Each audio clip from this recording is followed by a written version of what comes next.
You guys can hear me okay? 5 by 5. Great.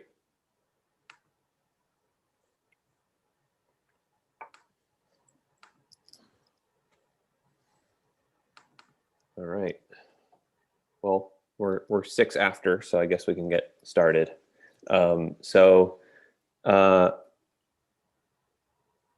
Yeah, I still see people rolling in, yeah, that should be fine. Okay. Without further ado, welcome to the California SAE Student Outreach. Today's event is being hosted by the Mid-California and Southern California sections of SAE International. These are the regional sections run by engineers and primarily volunteers. We're here to bring you some great technical content and hope all the teams in attendance use this information to help perform better at competition. So what I'm going to do is I'm going to be going through a few slides. We've obviously got several presenters lined up today, and we'll walk through the agenda and get things moving. So the agenda for today is basically, what you see here. There's going to be a kickoff, a quick introduction of all the speakers, an overview of the event, a little bit of housekeeping about how things are going to be organized. We're going to start things off thereafter with a fireside chat with Terry Satchell. Harry Quackenboss is going to moderate that discussion. Following that, we'll probably have a short break and have come back with a presentation from Jacob and Ryan about building winning teams.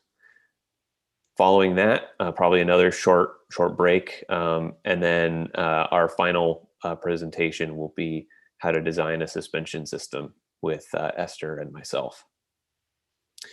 If things are lively, we'll continue Q&A after that presentation. We can always circle back to any other topics and answer any remaining questions that anybody has, and then we'll probably close out around 1:30. It may or may not go that long, but we'll just sort of play it by ear. So really no pressure there. I will note that anybody that's on the Zoom, you'll probably see that there's both a Q&A and a chat box. I would say that if you guys have questions for us, any of the presenters, to please put them in the Q&A and not in the chat. Put them in the Q&A so that we can address those. All right, so moving on. Basically, the goal of this event, and actually this is actually an event that's been going on for probably the last 9 or 10 years. It's been an in-person event up until this year, but basically getting a number of teams together, a number of student teams in a room with some industry professionals and sharing valuable insights and technical information to help improve the performance of the teams in attendance. In the past, we've hosted this at Sonoma Raceway. We've hosted it at Tesla at one of their training rooms, and we've had some pretty good turnout over the years. And this year, with the event going virtual, we decided to open it up to any team that wanted to attend, and hopefully you guys get value from it.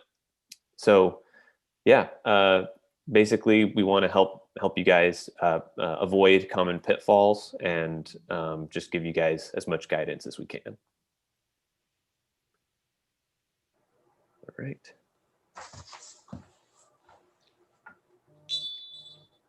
Why is oh, there we go. Froze up on me. Okay. So I'm going to quickly hand it over to the other presenters to give a quick intro, starting with Terry, and then we can go down the list and I'll take it from there. Terry, if you want to give a quick intro of yourself. Yeah, my name is Terry Satchell. I'm a 1968 graduate of Michigan State University. Following college, I went to work for General Motors, the Pontiac Motor Division. I worked at GM for 22 years. During that time frame, I started as a hobby, if you will, being involved with local road racing cars, and my interest in racing just grew, and I started consulting with professional race teams. And one team finally gave me an offer I couldn't refuse, so I left General Motors and went to work for them. So that's kind of the beginnings of how I got involved in racing. So I have production car, component design, test, performance, ride and handling type stuff, experience with real production cars, and a whole raft of various kinds of race cars. I guess I'll be getting into more detail as we go to our section. Yeah, I'm Harry Quackenboss. I'm an advisor to the San Jose State Formula SAE teams, both combustion and electric. And most of my career has been in high tech, but I had the opportunity, in fact, to work with Terry and some of the colleagues at General Motors.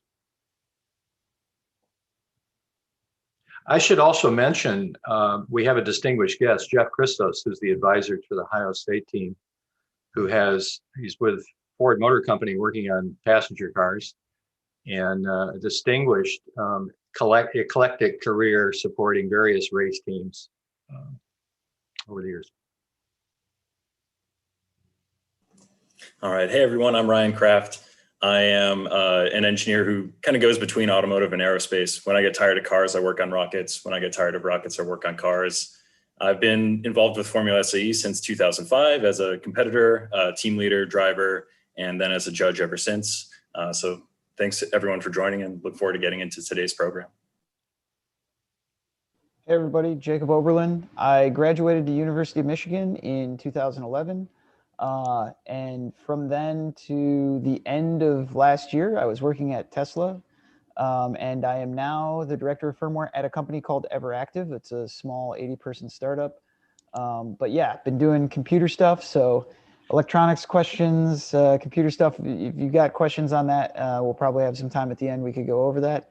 But yeah, excited to be here. Been doing these for the last couple of years. And I guess I should also mention I've been a design judge for the last 7 years. So some of you may have seen me at competition. Hey guys, I'm Esther. I graduated from Cal Poly in 2018, where I was involved for 3 years, I think, in Formula. And then I went to work for Lucid Motors after that. And I've been a vehicle dynamics and test and data acquisition and powertrain calibration engineer for 2 years at Lucid Motors now.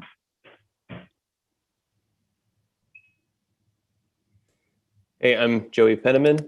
I'm a mechanical engineer. I went to San Jose State and graduated in 2010.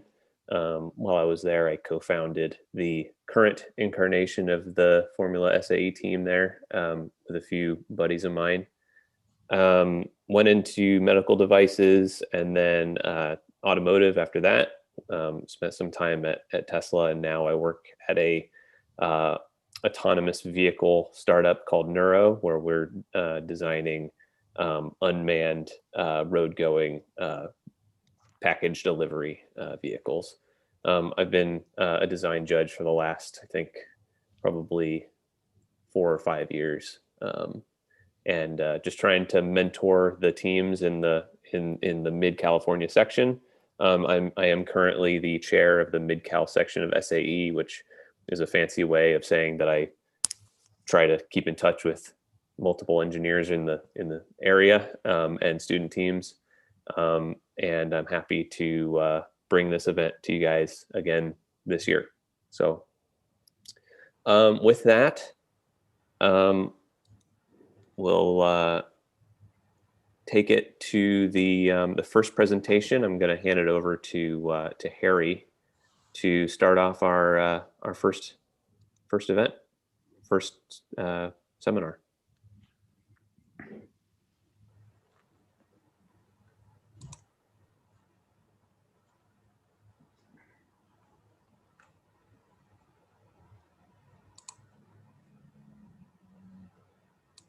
So TJ, are you gonna, let's see, I guess I need to share my screen. I gotta find it.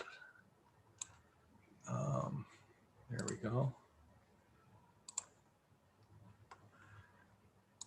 All right, let's dive right in. One of the things that I want to reemphasize is there's a Q&A box you can type questions in. We'll try to deal with some of them at the end. Also, if you want to connect with me, here's my LinkedIn profile.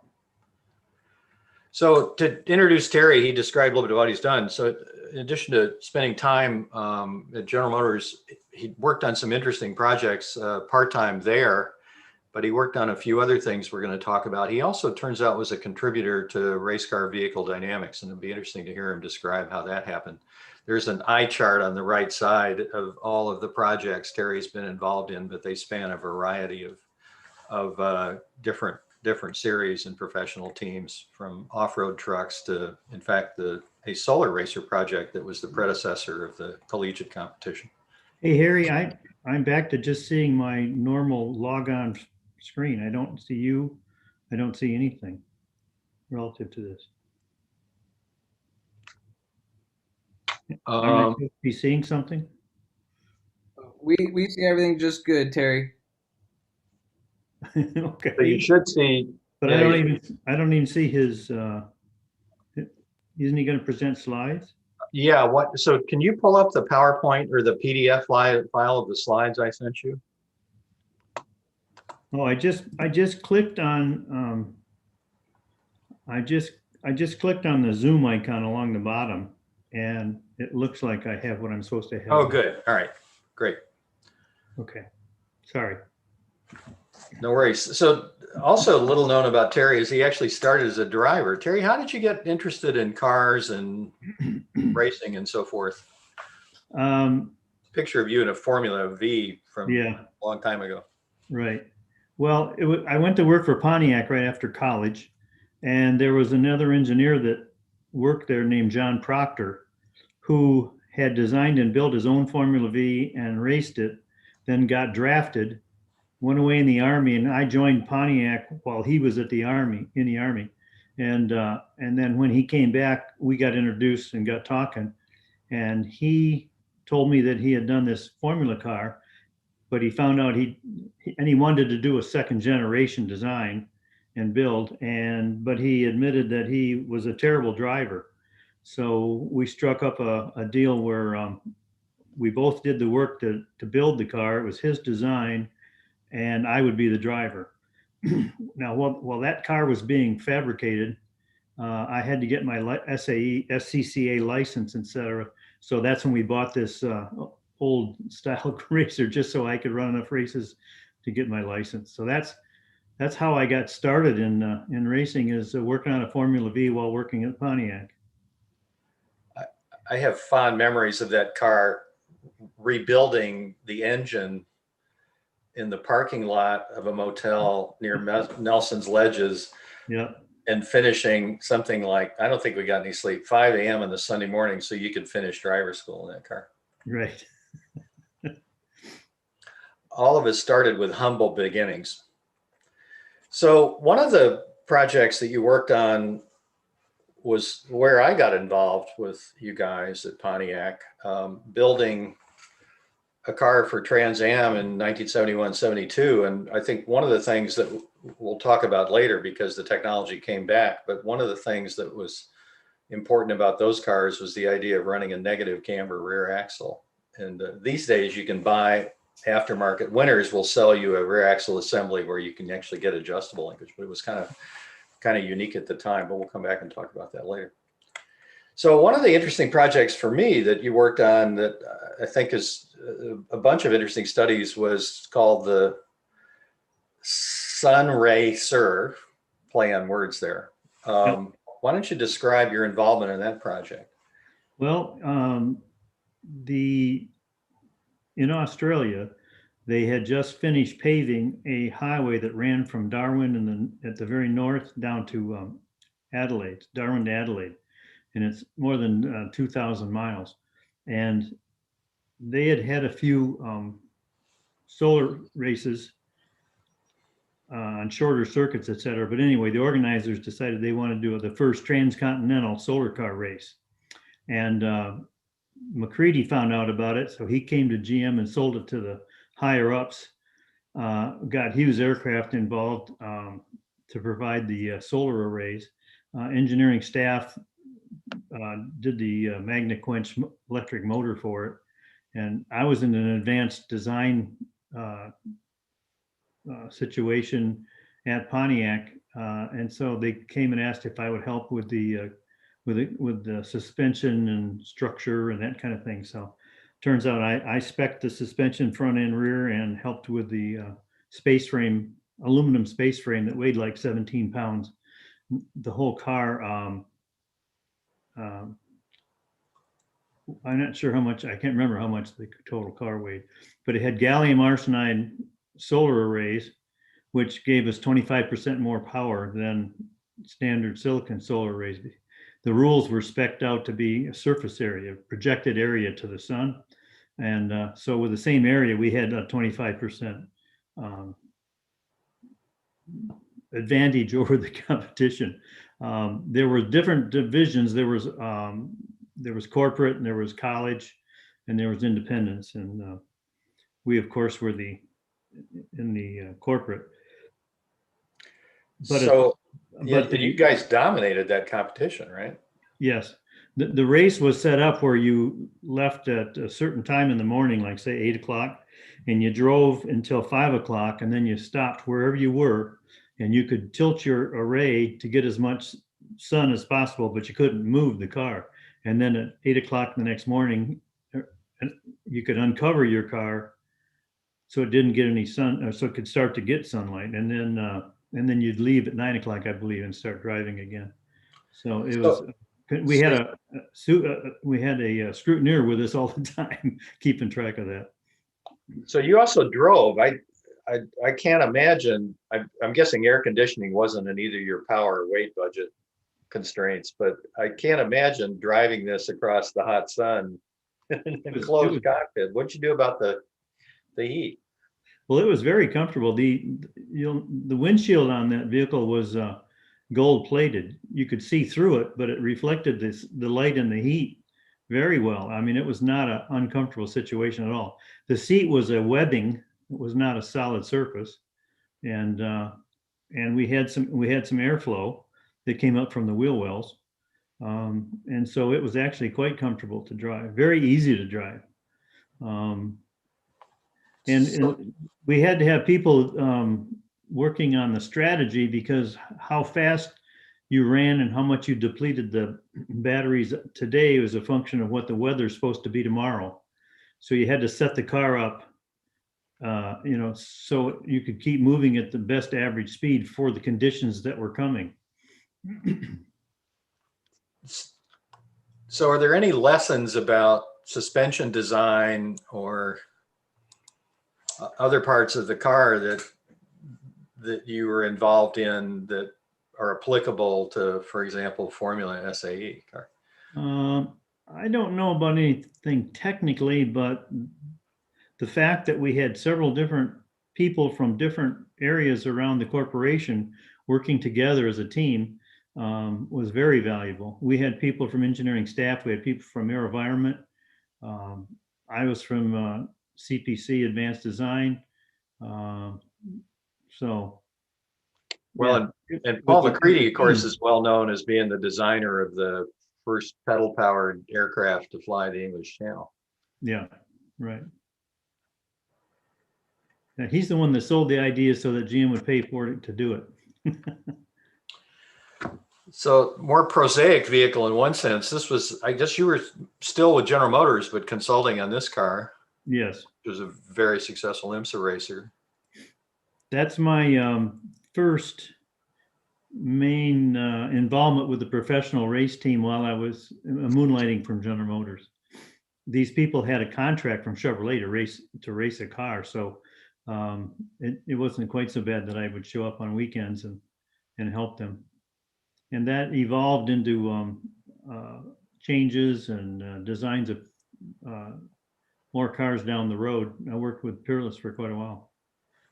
In fact, A couple other pictures, maybe Peerless coming up. So one of the other projects you're involved in was an effort to adapt the Lotus hydraulic, as Lotus call it, Lotus active suspension. I think you can look at the picture of this C4 Corvette, you can see at the top of the engine some extra plumbing, and it looks like there's a pump or something on the far side of the intake tubes. Well, I was very fortunate to be tagged to be an interface between CPC Advanced Vehicle Engineering and Lotus on this project. Lotus had done active, you probably remember back in the F1 days when Ayrton Senna was driving for them. They ran the active fairly successfully, and then they came around trying to get other backers to do programs such that they could bring it to production. And that was our involvement. Actually, the Millikens were representing Lotus, and they came and did a sales pitch to us. And GM bought into doing a program, and we paid them to design and build 2 Corvettes that had active, and we did a lot of development work on. But Lotus's purpose was to productionize it, see it come to road cars. So why didn't this end up in production cars? Well, it was quite expensive, but in the long run, we found that there was a limitation to the clock speed of the computers to give signals in the frequency range that you could control, such to minimize harshness and have good ride. It had like a morning sickness type situation they used to talk about with normal cars that had funny problems with shocks or stiction or whatever. But it just never was developed or could be developed with its state-of-the-art hardware and software at the time to make it something you'd want to sell to the public. Just wasn't quite good enough. So this is probably an interesting place to ask the question about. I mean, in this case, it was an adaptation of racing technology to a production car prototype. You've had other cases where you took production parts and raced them. Could you contrast the engineering challenges between building commercial passenger vehicles and cars on a racetrack, and sort of what characterize at kind of a general level, if you can, what the challenges that are different about those two domains? Wow, that's a big subject. There's so many issues associated with doing a production car that you probably don't even think about. But just every part has to be analyzed for manufacturability. It has to be easy to make and low cost for what it has to do. It has to function properly. It has to package. It has to be assembled in a certain order. And just assemblability, you'll put up with a lot on a race car in terms of getting at fasteners, et cetera. But on production cars, they have to run smoothly down an assembly line and go together easily. And then there's difference in durability. If you run a race car and you have an area where something cracked, you'll go home and you'll weld it up, or you'll study it, or you'll beef it up. A production car, you have to run durability on our test tracks to fatigue anything that's going to break. But if it does break, you got to know you got to fix it so it can't break within a certain parameters. You can't just say, well, I'll weld it back up, because the average customer can't do that. So yeah, and then you don't want to get involved with recalls either. So there's a different combination of mindset that you have to apply to production cars. I mean, they got to function. They got to be right technically, kinematically, if you will. They have to function easily. They have to be serviceable, and a lot of things that don't matter on a race car. Very good. So here's a little more exotic car. It's an IMSA GTP car in a pretty well-known driver who occasionally is a commentator these days, David Hobbs, who raced F1, I think, in a variety of cars. So this was a Lola. And I didn't realize till you talked about it that you actually ran the Lotus Active Suspension in a race car. Yeah. It was another one of the offshoots of the project, and they were thinking seriously of, Chevrolet was thinking seriously of going into the next season with a GTP car with active. Lotus was pushing hard to do that. And in fact, I was involved because of my involvement with the Corvettes. That the Lotus people asked that I be involved if they're going to do it at all. I had to be one of the contact engineers for General Motors, which was a kind of little feather in my cap, I guess. But so how did you find in this kind of a race car, Lotus Active versus conventional springs and shocks? The car was pretty fast. We didn't get a whole lot of testing, but it was we did some, and it was quite good.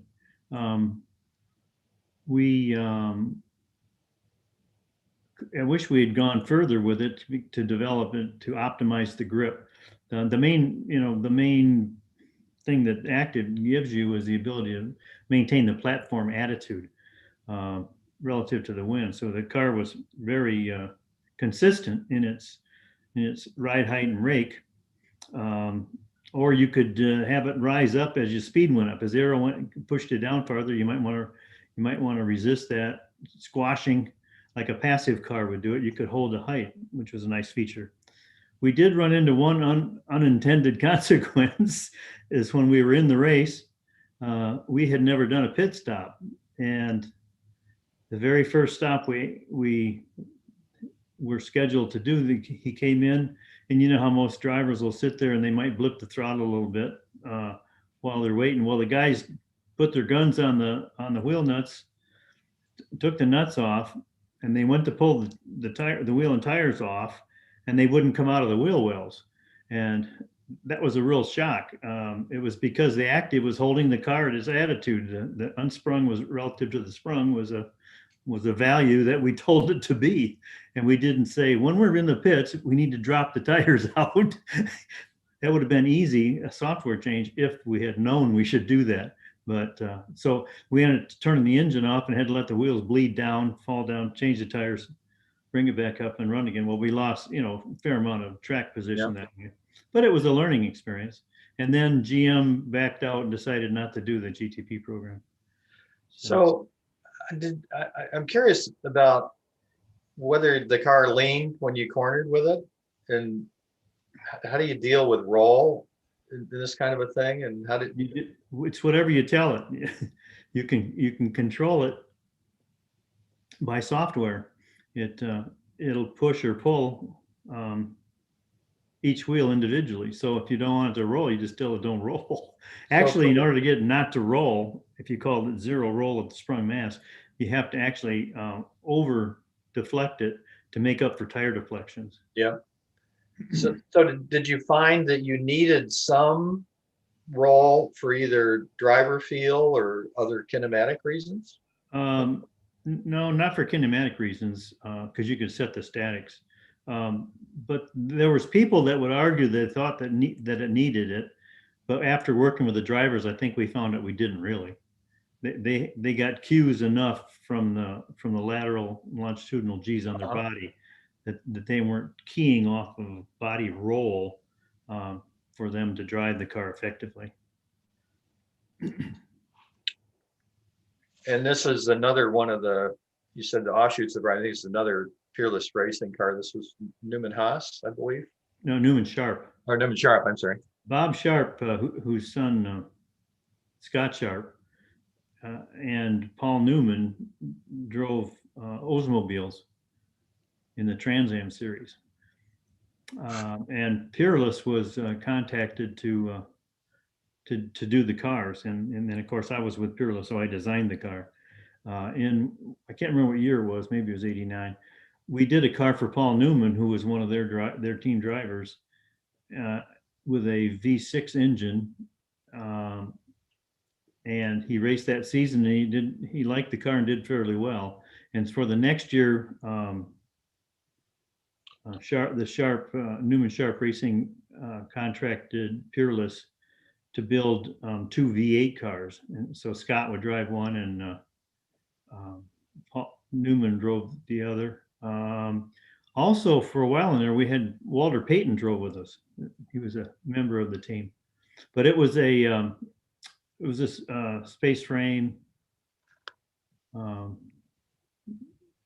it was a design from the ground up chassis that we ran in the Trans Am series in those years. So we have a question actually about the active suspension. Mark Lynn's asking, was it the same as the Williams active suspension system, or was it different? And do you know anything about the Williams system? The Lotus system was full active, in that in order for it to, there was no passive holding of the vehicle. It was all, the hydraulics had to be on. And the Williams system was kind of it had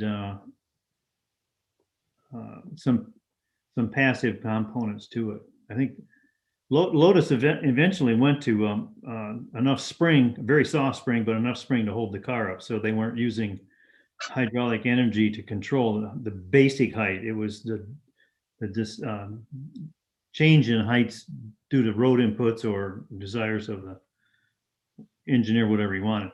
But Williams was not full active, and it had a little bit more passive to it. But they did a good job with theirs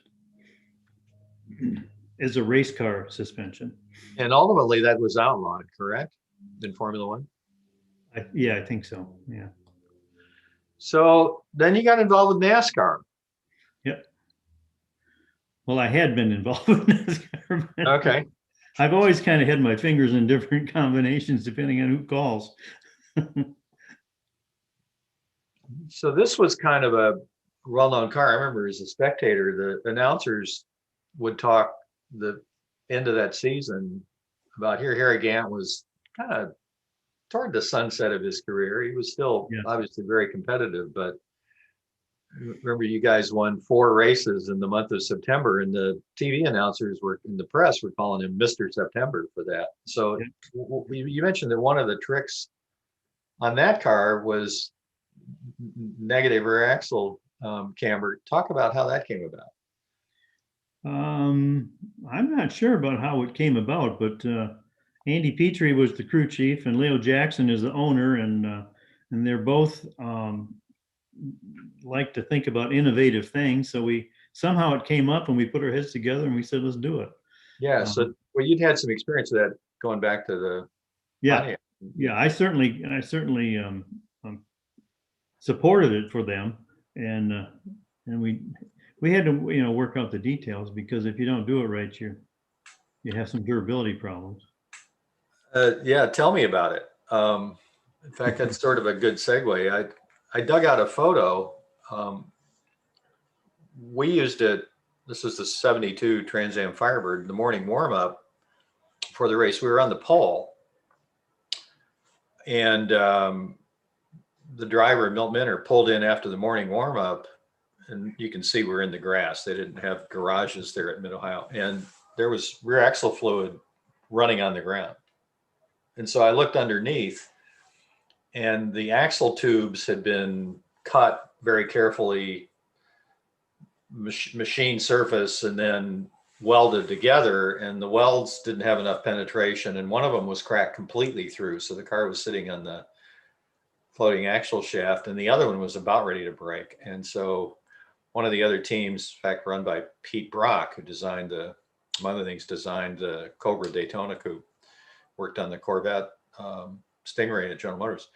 His team had a welder, and so I'm sitting there in the wide striped t-shirt facing the rear disc, and we welded it back up and ended up winning the race. So that was one failure. And in fact, the interesting thing about this actually connection to Carroll Smith at that race. Carroll was crew chief for the car owner who owned the AMC Javelins that were the most competitive team there. He was with a Formula 5000 team in George Fulmer in Canada. And because we won the pole, American Motors had a bunch of dealers there. And American Motors ordered Fulmer to be at Mid-Ohio to start from the back because he missed qualifying in the Javelin because we qualified in the pole. And Carroll Smith actually quit on the spot, the Formula 5000 team, and said if that's their priorities. And so it's like, this is the area without the internet and the cell phone, but there was just a bunch of gossip Sunday morning. So we heard all of that story. We qualified, but this is a case where the devil really is in the details, because if this had failed at the start of the race, this could have easily broken on the pace lap of the race. And our names would have been mud. As it was, the weld held and we won the race. But roll the clock forward, the other one of those cars also failed. This is a picture of, you can see a flange, that's the differential in the center there. And so there's a flange welded to the axle housing, the tube, and another flange to the rest of the tube. So this is a case where the flange broke off on this car that's now 50 years old, and no damage to the car, fortunately. So in fact, I called Herb Adams as I was leaving the track on my cell phone. And I said, Herb, you'll never guess what broke on the Tempest. And I described this failure. And he said, well, actually, he said, that's the third one. I said, what do you mean that's the third one? He said, yeah. He says, I was at Road Atlanta driving in a Kelly car and the rear axle tube broke and I went end over end. He said, in fact, that's the race I decided I didn't need to be in a race car anymore. So the subsequent ways to do this is to heat the axle tube and shrink it in the case of a live axle tube. But I think a few lessons there is: one, performance advantages can come with small things. Two, you got to worry about how you do it. And ultimately, the solution got simpler and simpler in a sense as time went on, to the point where you didn't need to do any machining. You just shrink the tube the same way you'd shrink a fender in a body shop with a torch. So let's talk about Indy cars. I guess you'd worked with Scott Goodyear on a Trans Am car? Yeah, his owner had wanted to go racing in the Trans Am, and he bought a car that I had helped design and build with a friend of mine in Michigan.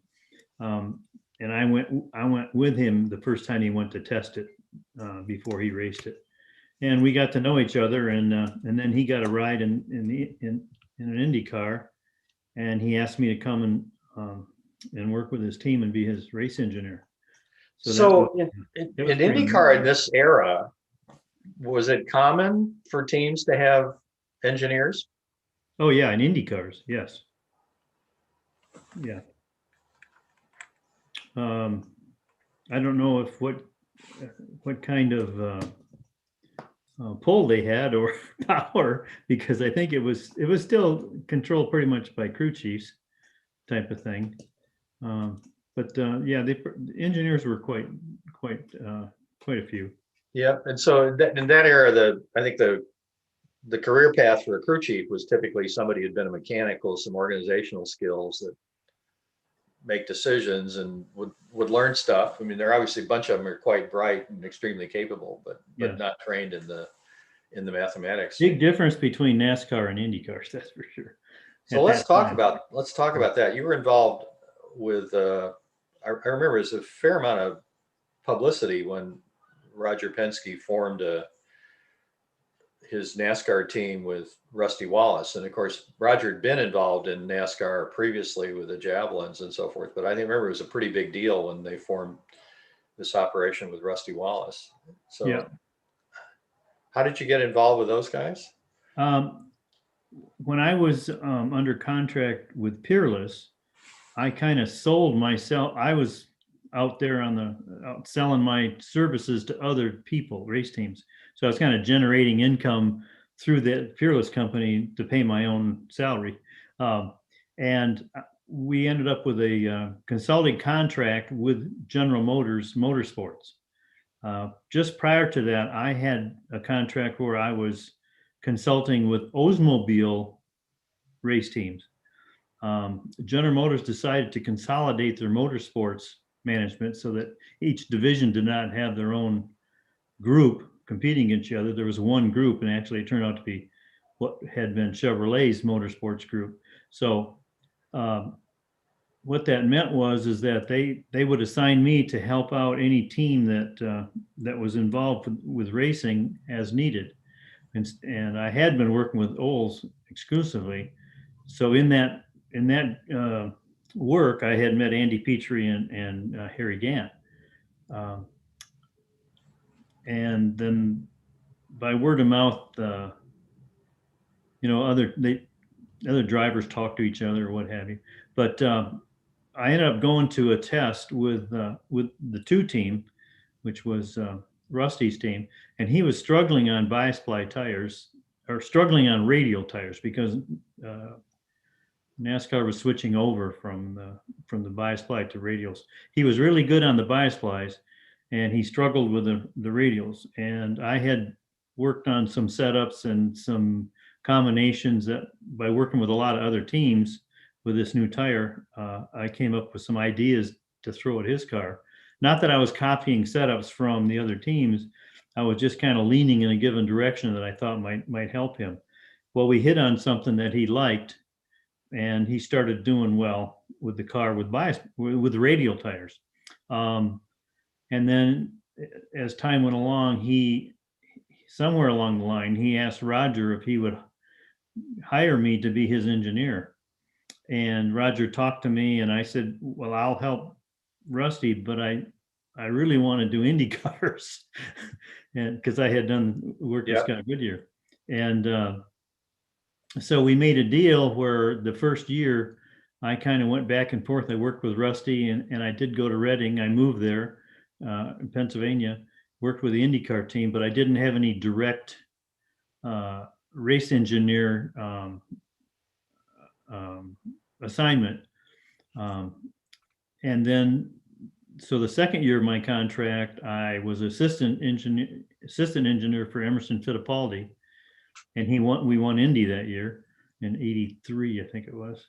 And so before we talk about the IndyCar stuff, I had a question, because one of the interesting things about Formula SAE is that one of the most popular tires are made by Hoosier, and I think all the Formula SAE tires, there are a couple sizes and a couple options, but I think all of them are bias ply. And I was wondering if you had any generalizations on a race car about what's different in terms of the setup for bias ply versus radial. And also, you went through that transition to General Motors in the passenger cars. I remember that was a big deal also. Yeah. So could you talk a little bit about both the comparison on a race car and also the comparison on the passenger car? Well, on a passenger car, the radial tires were softer, so we had to increase spring rates to make up for the softer tire. Also, they're much more compliant in the roll direction, so we had to increase the camber gain to make up for it, and they were harsher on impact harshness, so we had to do some big programs on bushings and shock absorbers. So it was quite a development period to get the cars satisfactory on radial tires. They have lower rolling resistance, which is good.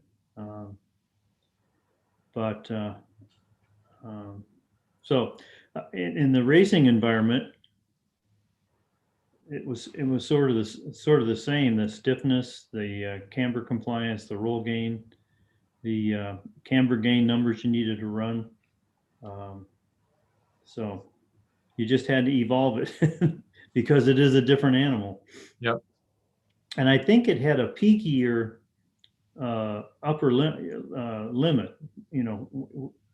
Before it would let go, it would come up and peak and fall off fast, whereas a bias ply would kind of roll on over. It would go up, but it would slowly reduce, or not gaining anymore. It would round off, where a radial falls off quickly. Yep. In fact, that was always the complaint, I think, before the American companies did it, about, people would put Michelins, which were popular in Europe, on passenger cars, and there'd be criticisms that the breakaway was too abrupt. It's hard to control if people ended up in a skid, for example. And I know one of the things the American manufacturers did was to change the angle. I think a variety of things. The tire construction was different, which not exactly the same as the original radials pioneered by Michelin. All right, let's talk about IndyCar. So you were with Penske for about 3 years. Yep. And I read in your bio, we can talk, I'm kind of curious about what work you did in the simulator, because I think that's another thing. But one of the things, you were very successful in 94. Al Unser Jr. won half the races, I think. Yep. And I put an arrow to something you can't see, because I remember going to races. Actually, I remember seeing you at one race at Laguna Seca, but I'd go to races and there'd always be a cover over the center of this thing that you're just looking at the mechanism. It looked like a spring in the center that was independent of the other four springs holding up the car. And so can you talk about how the third spring worked and how that came about? Yeah, I don't think we had it on the Speedway cars. It might not have been on that car, but yeah, I think the only place I saw them up close was road racing. yeah, road racing. Yeah. So it's called a third spring. And what it does is it adds ride rate without adding roll rate to a suspension end or an axle end of the car. So when both wheels go up and down together, they compress this third spring. When they roll, which is differential motion, one goes up, one goes down, there's no deflection of that spring, so it's not adding anything. So what that does is, and it's softer in one wheel bump. So you've got to control roll, you got to control, but the main thing is controlling the ride height such that the aero is optimized. You're keeping the wings closer to a constant distance off the ground, keeping the attitude of the car, the underwing attitude is maintained much better. And mechanical grip can be improved because of the one wheel and roll softness that you get out of the system. So I know there are a bunch of Formula SAE teams that in fact use those. And it seems like every time teams I work with talk about doing a new car, somebody will say, we should look at a third spring. I wonder if they know why they're doing it. I think they do. I think the question is, there's a pretty big difference because the wing area is kind of constrained by the Formula SAE rules about and the speed range you run at. Just the downforce is a percentage, for example, compared to the vehicle weight. Pretty big difference. What was QVR? I read that in your bio. And what work did you do in the simulator area with Penske? Well, we built a quarter vehicle rig, so that's one corner of the car, and you put a mass on linear bearings that can ride up and down on posts, and then you have a hydraulic ram with the platform on it, and you put that under the tire, and you can with the control of that, it's a dynamic hydraulic system that it's like a shaker. You can do sine sweeps. You can do fixed frequencies. You can.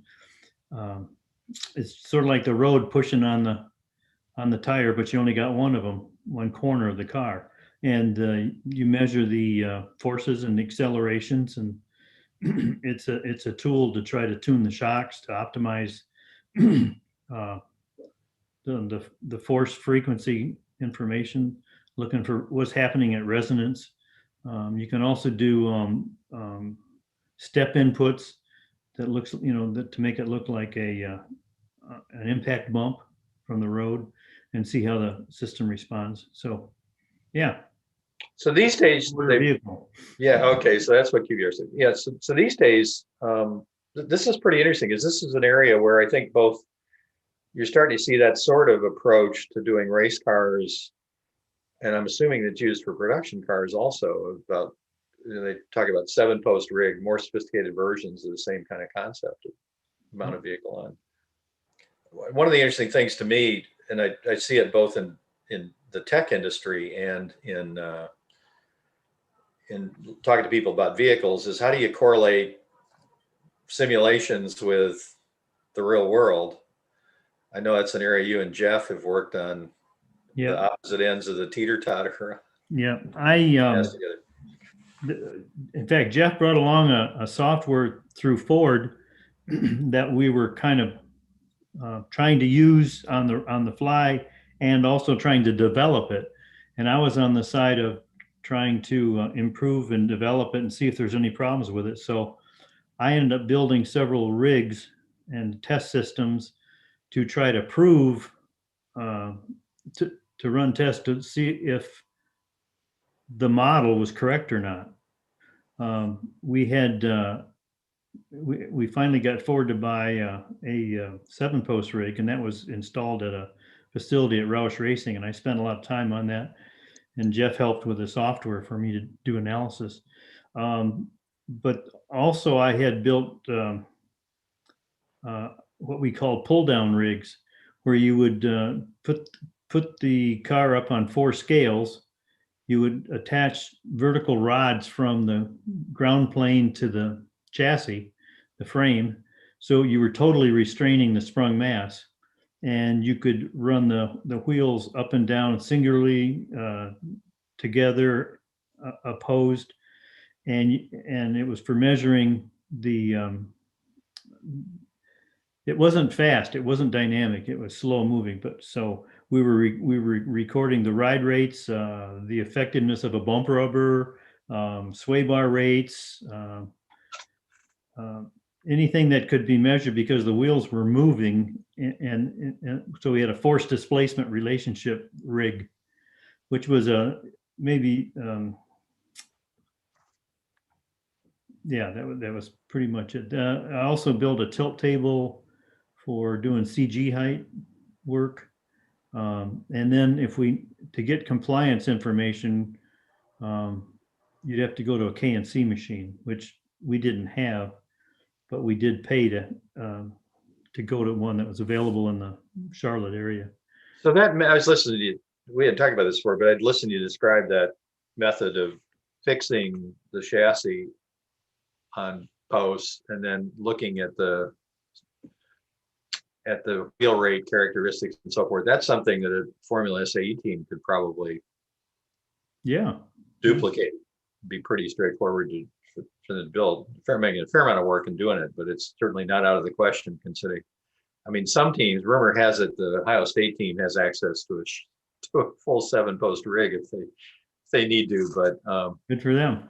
Yeah, but I think a team could do what you described. Yeah, the other thing on the pull down rig, we could check the geometry, the bump steer, the camber gain. There was a lot of parameters.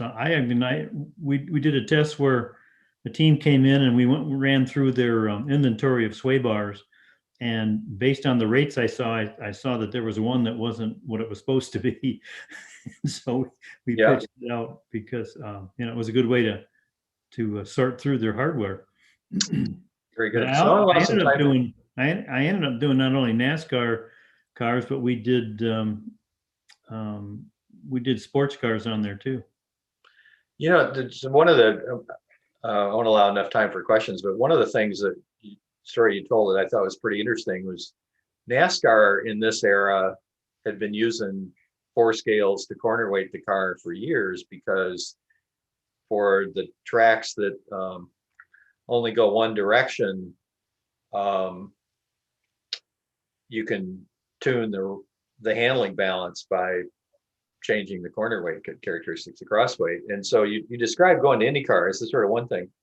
So talk to us about your experience going to Indy Car and how they were corner weighting the cars.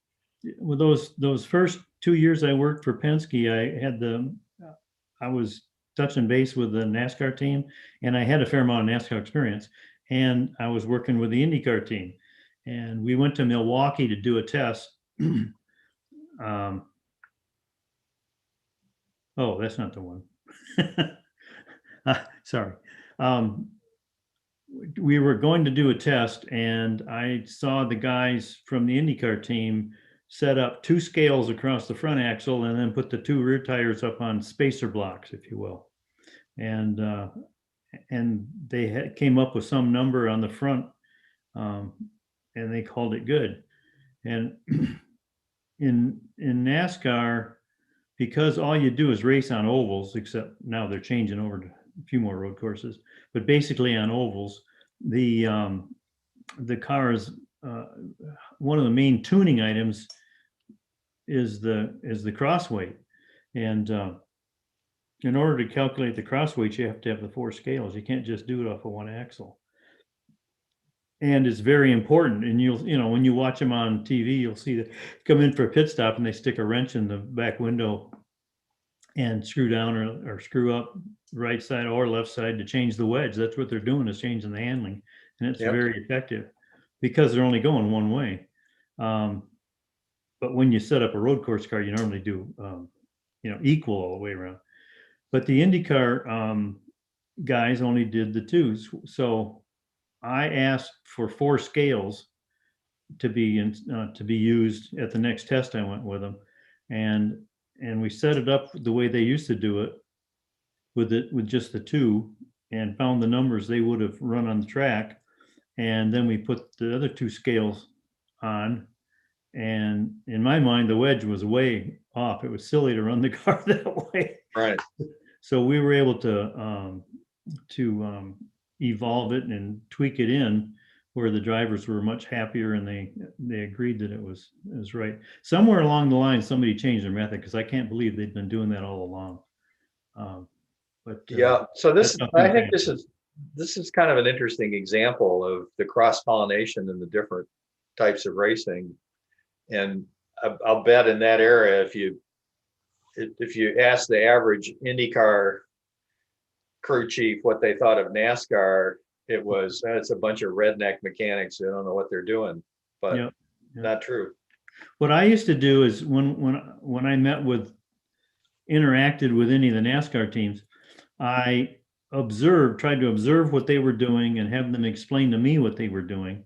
And then I'd go off and sit and think about it and see if I could put what they were doing in some logical engineering terms that said, yeah, this is why they're doing it, and this is why it's successful. And if you did it a little bit more or a little bit less or whatever, you could make things better. I didn't go down there and just say, do this, do that. You can't do that with them. You have to understand what they're doing in a technical sense of why it's making the car work, and then live with that, and then carry forward. Is a way of saying it. Interesting input skill. All right, so let's. You ended up most of the last part of your career involved with NASCAR. I know you worked for Ford Racing. One interesting area I think it'd be useful to touch on is, you kind of look at the cars from a distance, and they all look the same, but the cars that are both built and set up for the various types of tracks are pretty different. And you described some stuff about front end geometry on super speedways I thought was pretty interesting. Could you talk about what you did with bump steer and so forth to minimize scrub for the... Well, you got to pay attention to bump steer, but the thing is that in a car like that, as it's squashed down on banking going as fast as they go, the loads are fairly high, and the system doesn't really bump steer under load like it does when there's no spring in it, you're just moving the wheel up and down. And so having a pull down rig, for example, is a way to apply force while you're pulling the car down and checking the toe, such that you have consistent bump steer.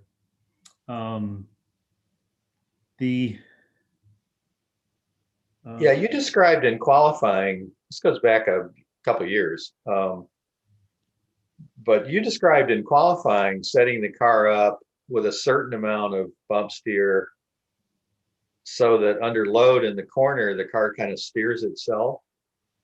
And for qualifying, you'd end up with minimum drag. So the outside tire would toe in a little bit. Yeah, that was my test for Ackerman on a short track. Okay. Remember that NASCAR tires are not the same on the left side versus the right side. They're a totally different construction tire. And so if you're on a relatively short track, they're a lot flatter than the big tracks normally, except for Bristol. But say I think we were at in Virginia. We wanted to do a study of whether we should run positive Ackerman or negative Ackerman. Negative Ackerman meaning toe in with steer. So if I steer to the left, the left front doesn't steer as much as the right, so it ends up towing in. But what you're looking for is the best total lateral force generation out of the pair of tires on the front axle. And that's what you're looking for. So, and what we found out was we could get about the same speed through the corners and lap time, but the driver was telling me that it felt like the car was all bound up when I had it towed out too much. And he said it rolled nice and smooth through the turns when I had it towed in. And so that's relative to looking at tire data in terms of what's the lateral force versus slip angle versus normal load, and trying to utilize that information to kind of construct what your acronym should be. Yeah, interesting. So maybe it was somebody else, but I was talking to somebody, I thought it was you, was describing for the restrictor tracks, Talladega, Daytona, they were describing a setup where the right front wheel, so this is the outside wheel in a corner, that they would set it up so the driver would be pointing straight ahead going down the straightaway. And I think they still use staggered caster to get the car to turn left. Maybe they don't do that in the super speedways anymore, but the trick was to use high right side caster because the car would steer itself left. But the idea was going down the straightaway, the tires would be absolutely parallel. And then when you enter the corner and the suspension would start loading up with a G-force and the car would roll to the right to load the right front tire, under compression, the toe steer would point toward the left. And the result being, if it was perfect, the driver could keep the steering wheel pointed straight ahead and the car would steer itself around the corner. And then when you get to the back straight, the car would straighten itself out again as it unloaded. And so this would allow you to do this with a goal of being zero drag from, tire being misaligned relative to the trajectory. So that wasn't me that you were talking all right. about. Somebody described that. I thought it was pretty interesting. But there is interesting, I'm not sure if they're doing it now, but at super speedways, so you'd see the cars, they were all yawed out running down the straightaway. Yeah. Yeah, exactly. To get I think that's a good example. So yeah, so the car goes down the straightaway at an angle, and it has to do with getting the spoiler. Well, out of the air. Yeah, it has to do that the drag is lower. Oh, okay. All right. So when in the straightaway, they're running a lower drag than everybody else. In fact, I asked the question of one of the Formula students if they'd ever looked at the characteristics in the CFD model of a Formula SAE car yawed like that. So let's change gears. I think kind of to talk about a topic that I titled "The Unloved Live Axle and Its Cousin, the Dion." And so you did a suspension design that you sort of see the highlights in the picture of the upper control arms here. So this is a 4-link suspension from somebody's truck. I assume it's going to be kind of a street off-road thing. They're going to take the desert. We got a bunch of Southern California engineers here who like to do that stuff, maybe more than we do up north. But you can see here, this is a 4-link live axle suspension, and unlike most 4-link suspensions that are either parallel that require some lateral location, the splayed lower control arms give you lateral location, and the upper control arms are parallel, which is kind of like the reverse of what the GM 4-link rear-wheel drive passenger car was. And so you did this originally for Walker Evans' truck, but just to kind of give people a picture of what it looks like. Herb Adams' son is actually building a Pro Touring Firebird that uses a similar kind of thing there. You can see the upper link in the side picture and the lower links underneath the axle there. But you did this originally on this kind of a vehicle for Walker Evans. And interestingly enough, I've talked about this vehicle. If you Google world's fastest autocrosser, you get pictures of this vehicle. And so this has got I think it's a turbocharged snowmobile motor. So it's got plenty of power. And it's a relatively simple vehicle. I mean, it doesn't even have side body panels, but it's got bigger wings than an FSE air car. But in terms of overall vehicle size, not that much different. And it, lo and behold, I don't think you were involved in this car at all, but No. the suspension design is described in Her's book, and you can, if you Google it, you find everything from a Jeep four-wheel group to people racing Lotus 7 replicas in the UK are using this. But this is a Dion example here. Can you describe?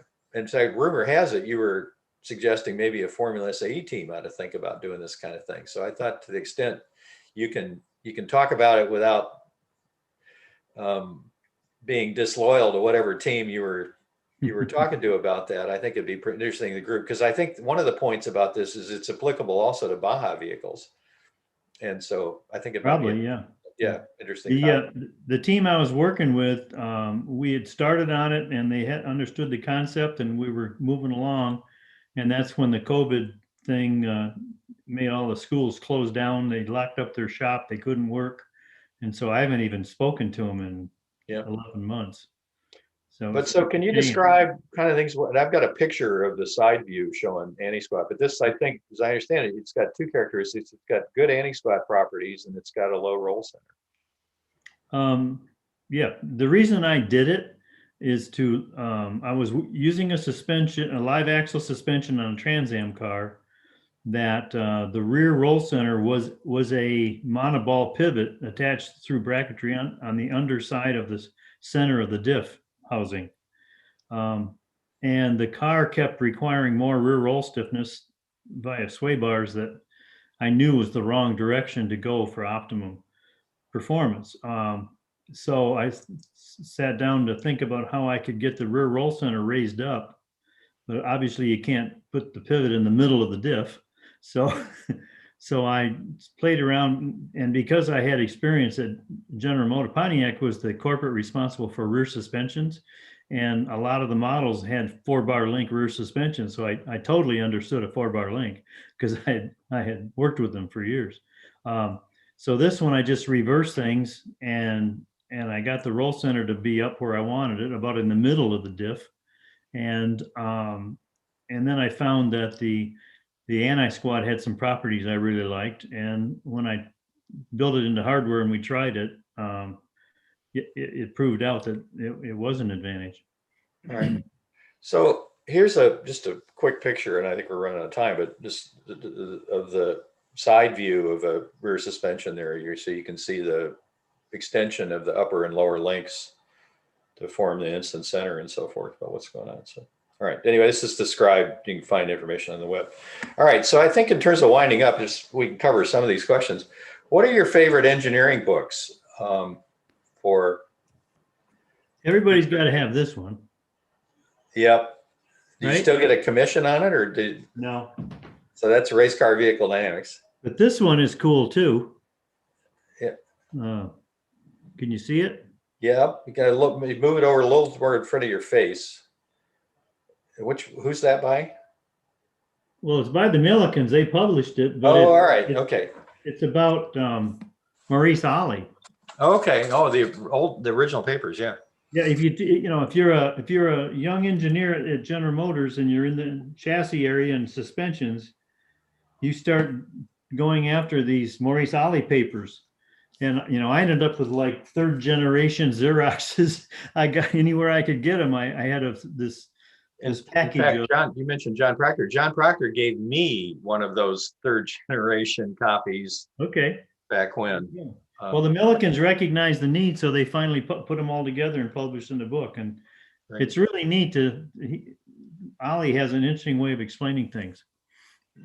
So what would you advise students getting into Formula SAE? It seems like, I think partly because of COVID, there are a bunch of students who are kind of looking for something to do because so many extracurricular activities have been shut down. And San Jose, Carolina, they aren't allowed back in their shop, so it'd have to be an external deal. Well, in our case, we have access to the shop on a controlled basis. Yeah. But in terms of the value of the program, you've been a judge, your son participated in the program. In terms of the value of the program, what would you advise an engineer who isn't necessarily a gearhead about the pros and cons of getting involved and doing it. Well, I would support anybody getting involved to whatever extent they can stand or can do. I mean, it teaches you teamwork, it teaches you problem solving, it teaches you to compromise, and I know you'll learn technically just by rubbing off from the other guys. Yeah. But even if all you do is carry water, you're still going to be there and learn about teamwork. And there's good value in that. And all through their lives, working in industry, you got to work as a team. So not too many people work as a individual on an island. It's hard to do. It's hard to influence people. I preach that a lot in high tech. So I think the other thing, we've got a range of teams on the audience here, some with not much experience, some fairly junior. What advice would you give to Formula teams? Is there some general things you could say if they're wherever they are, whether they're just outside the top 20 or, you know, maybe doing their first car? What would you advise them to make progress? Try to stick to engineering principles and understanding, I guess, is one thing. There's nothing wrong with looking at how other people do it. So, you know, copying is not a terrible thing, especially if you haven't evolved anything on your own yet and you want to do your first vehicle. I guess that's about it. Yeah, I think that's good advice. All right, so I think we've offered people a chance to type in questions. We don't have any open ones, but if anybody's got any questions or any other comments you'd like to make to close out. I would like to make a comment about racing as a career. Not too many people, actually the number of people that are full-time race engineers isn't very big. And you need people to understand that racing is the entertainment business. It's not, I used to tell this to the young engineers that came along and wanted to work on a race team. And I said, why don't you want to contribute to the gross national product of the nation? Because racing is just, you know, entertainment. But so I try to, Formula SAE is a way to go through engineering school and learn a lot and become a good team player. And that's a good thing. It's after you graduate, I wouldn't put all your eggs in one basket that you're going to have a career in racing. Industry needs good engineers. I think one of the other things, NASCAR is better than some of the other series because there's a whole program around flying people back and forth, but the schedule can be pretty brutal. It means weekends away from family. And so they're big trade-offs that don't work for everybody. And I think it may be a case where, you know, some people may do it early in the career. You did it kind of, I think, the reverse, right? Yeah. I mean, you had a long career in passenger cars. So yeah. Joey wants to answer a question. Somebody said, how would you recommend applying techniques or knowledge gained through reading engineering books? How do you actually apply that stuff? So Joey, you want to chime in here?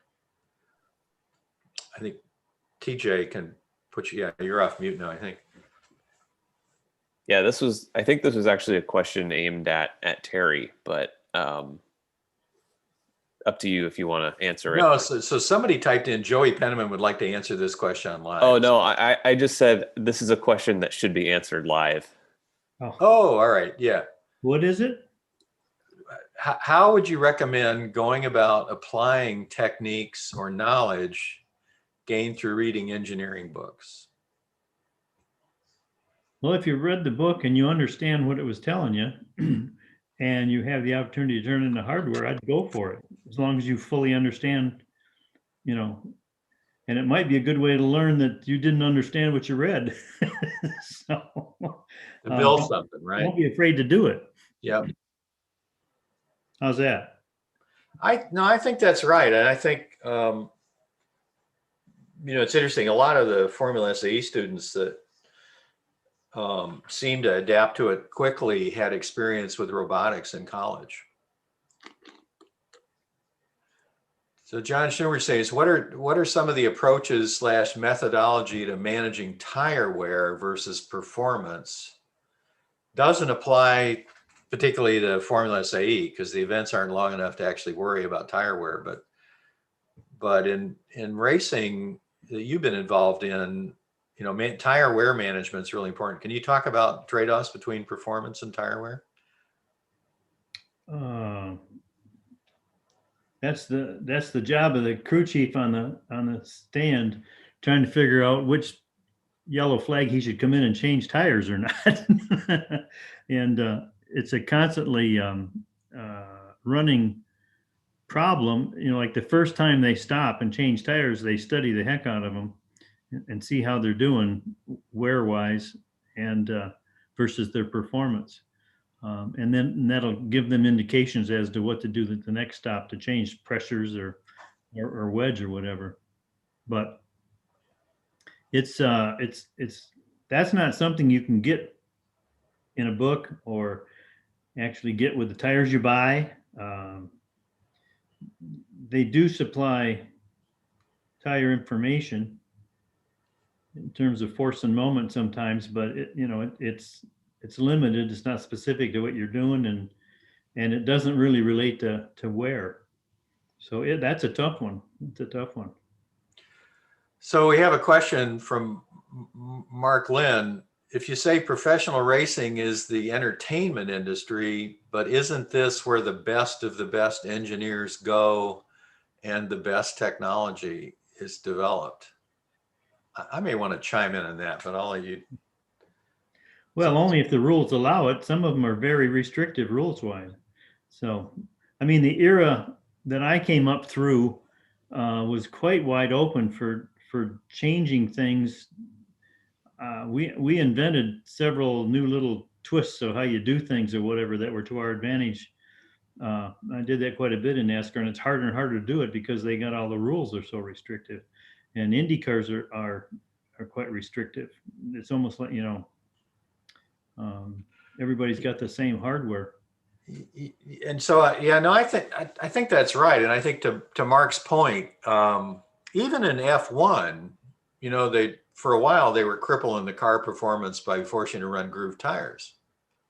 And so the phenomena, whether it was Indy or Can-Am or Formula One, what seems to happen is if the rules aren't restricted to some degree, then somebody's willing to spend more money than the other teams. And for example, Porsche and the Can-Am build a car that, as Mark Donahue said, it has enough horsepower when you could spin the rear tires from the beginning of the straight to the point where you have to put the brakes on. That's when you have enough horsepower. And so they build a car.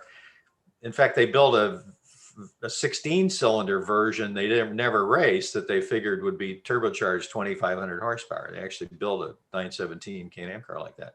And so we're now in a situation where tobacco advertising isn't allowed. Money's out of the series. And you're right, so many of them have turned into close to one design. But I remember listening to crew chief for Martin Truex's NASCAR team, to your point about, they use lasers to measure the bodies, but they spent 3 trips to the wind tunnel to try different kinds of vinyl wrap.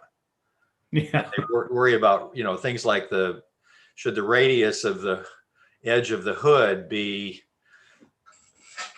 1/8 of an inch or 3/16 or 1/16 of an inch. And so they're smart people, but in terms of creative engineering, there are a bunch of students from Formula teams here working for SpaceX, figuring out how to build a rocket that can carry people to Mars. And so compared to are those not the best engineers?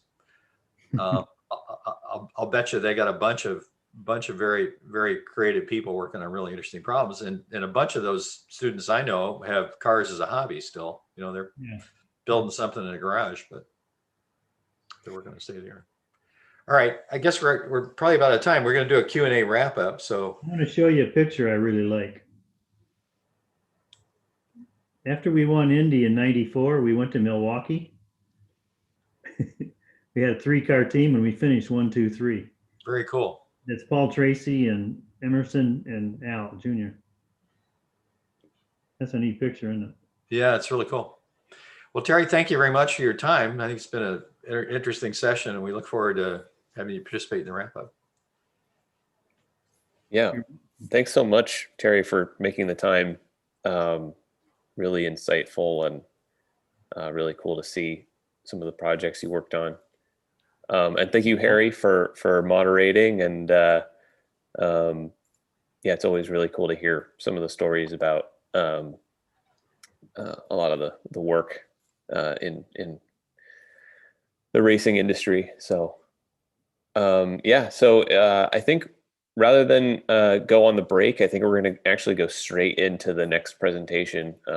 I followed up with Jacob and Ryan just before this, and they're prepared. So we're actually going to just go straight into the next presentation, and I'm sure everyone's going to enjoy this. So without further ado, I will toss it over to Jacob and Ryan, and they can take it away. Thanks, Joey. I'm going to get the share going here. Hey, everyone. While Jacob's pulling this up, I wanted to touch a little bit on the point made before about where are the best engineers. I've been very lucky in my career to work in race cars, road cars, rockets, spacecraft, hyperloops, even gave that a shot. And that's a funny story for a beer sometime. But in general, I just wanted to say each of these industries has people who are just as good technically. And like Terry and Harry were saying before, some of the constraints you have in racing are very tight when it comes to what you can do, right? You need to build one car per season, or maybe you have a car that lasts a couple of seasons, whereas, you know, the B2 bomber can take 25 years and you can develop custom technologies that no one else has in that sort of scale of program. So there's all sorts of options out there in the engineering world. And I wouldn't say that one field automatically has better engineers than another. It's just you're dealing with the constraints and the requirements of the system you're working on. Cool. All right. So with that, let's get started. Jake, why don't you take us away? Yeah. So hello, everyone. Ryan and I are going to talk to all of you today about building winning teams. We're going to give you a little bit of the basically, you know, history of our team, and then through that try and say what we did well, what we didn't do well, because there's a lot of things we didn't do well, and talk about, you know, what it means to win, which I mean maybe is a little bit different than all of you think it is, but we'll get into that. And yeah, just kind of try and have fun. So going through it, we'll start. Ryan, if you want to give yourself an introduction. Yeah, sure. So building off of the earlier intro, just want to say I've been involved with Formula SAE since 2005. I think I've attended 21 competitions between being a team member, a driver, a team leader, even had to double as a faculty advisor one time when our advisor didn't show up. And then I've been a judge ever since, both in the United States and in Germany. And I love Formula SAE so much that I've basically just tried to make my career the same as FSAE. And that means working in small startups. And then when they get too big, trying to find another place where you can design a full vehicle with maybe 10 people in a room. And so it was early at Tesla, SpaceX, and a couple of their offshoots after that. My career has spanned kind of a start in chassis design, moved into vehicle dynamics. Rockets have a lot of the same problems as cars in those fields. So then I moved over to SpaceX and led the dynamics department there for the Crew Dragon program. And I've kind of worked in the same field ever since, just bouncing around in the intersections between hardware designs and making sure that hardware actually works in a vehicle engineering context. Currently, I work at a company called Relativity Space, which is working on the first large-scale 3D printed rocket in the world. So we have the largest 3D printers. We're making stuff out of custom materials, custom printers, inspection processes, all that stuff. And I manage the department that looks after basically all of the integrated analyses and systems engineering for that rocket program. Cool. And I'm Jacob Oberlin. Joined the team. I started at Michigan actually, same year, 2006. I was electronics lead 2008 to 2009, and then chief powertrain engineer my last year on the team, which was 2010. I've been design judging since 2013. And unlike Ryan, I have not bounced around as much. I was at Tesla for nearly the last decade. And I did, it was a very different place when I started and compared to when I left at the end of last year, doing everything from the HVAC systems to 12-volt batteries to, everything in between. So started as a individual contributor and left as a senior manager. And I'm currently the director of firmware at a company called Everactive. It's a small 80-person startup. Pretty exciting. So, and that's a picture of me there at MIS. So we'll get into that here. But moving on, Ryan, maybe you want to take this one? Yeah, sure. So unlike Terry, we are not luminaries in our fields. So we just wanted to give some information as to why you should listen to us. And I think the reason is we went to a lot of competitions, we've seen a lot of cars, and we've made a ton of mistakes. And we were also lucky enough to kind of get it right once or twice. And we're hoping to pass some of those lessons on here today. So what we're going to show in the next few slides here, we're going to cover a little bit about what we did, a lot of what we did wrong, and hopefully you can avoid those mistakes and find ways to make new ones and then learn more lessons and just get smarter as team members and engineers as you move into your careers. So some of the things we didn't do right. Oh, let's go back for a sec. Okay. Some of the things we didn't do right. We built the lightest car ever made out of steel with the turbo and a dry sump in the history of the competition, and it couldn't even pass tech. So that was a huge misapplication of resources. We spent a ton of money to bring a car to an overseas competition, and it barely could turn on there.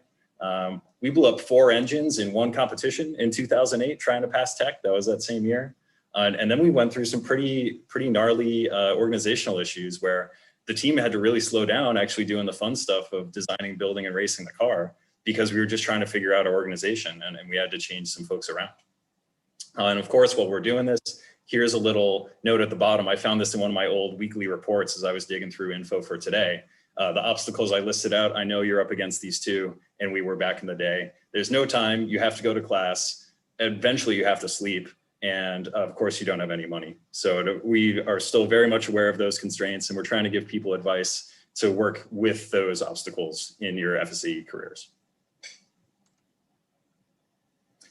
All right, so here we're just going to cover a little bit of what we went through, and then we'll get more into general guidance after that and also some technical details.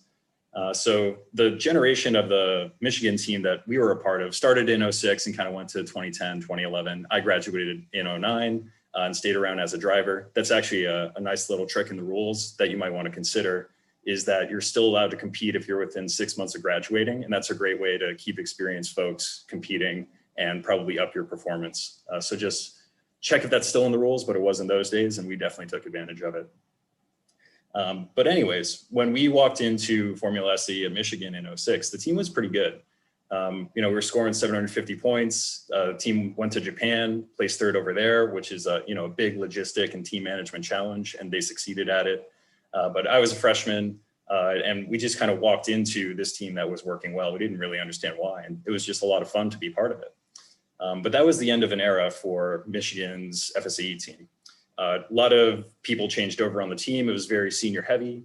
The architecture of the car, you can see it here on the bottom left, was very old school. So this is the standard old construction vehicle that you might have seen in the late 90s, early 2000s. Huge rear box, F4i, very simple suspension, dead axles, pretty much everything's made out of steel.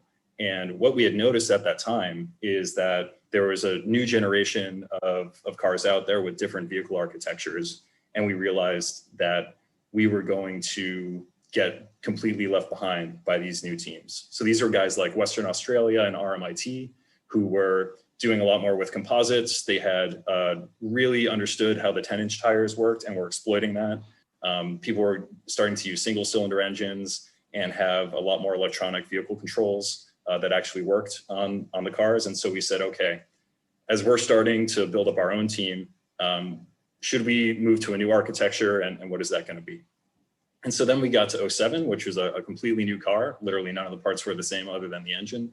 And the engine team kind of had a lot of influence in those days, which brings me to a funny story about Terry that I'll get to in a second. But that car was very fast. We actually ran a 3.63 acceleration run at the Goodyear shootout that year, which I'm not sure anyone's ever gone faster. And we would do it all in 1 gear.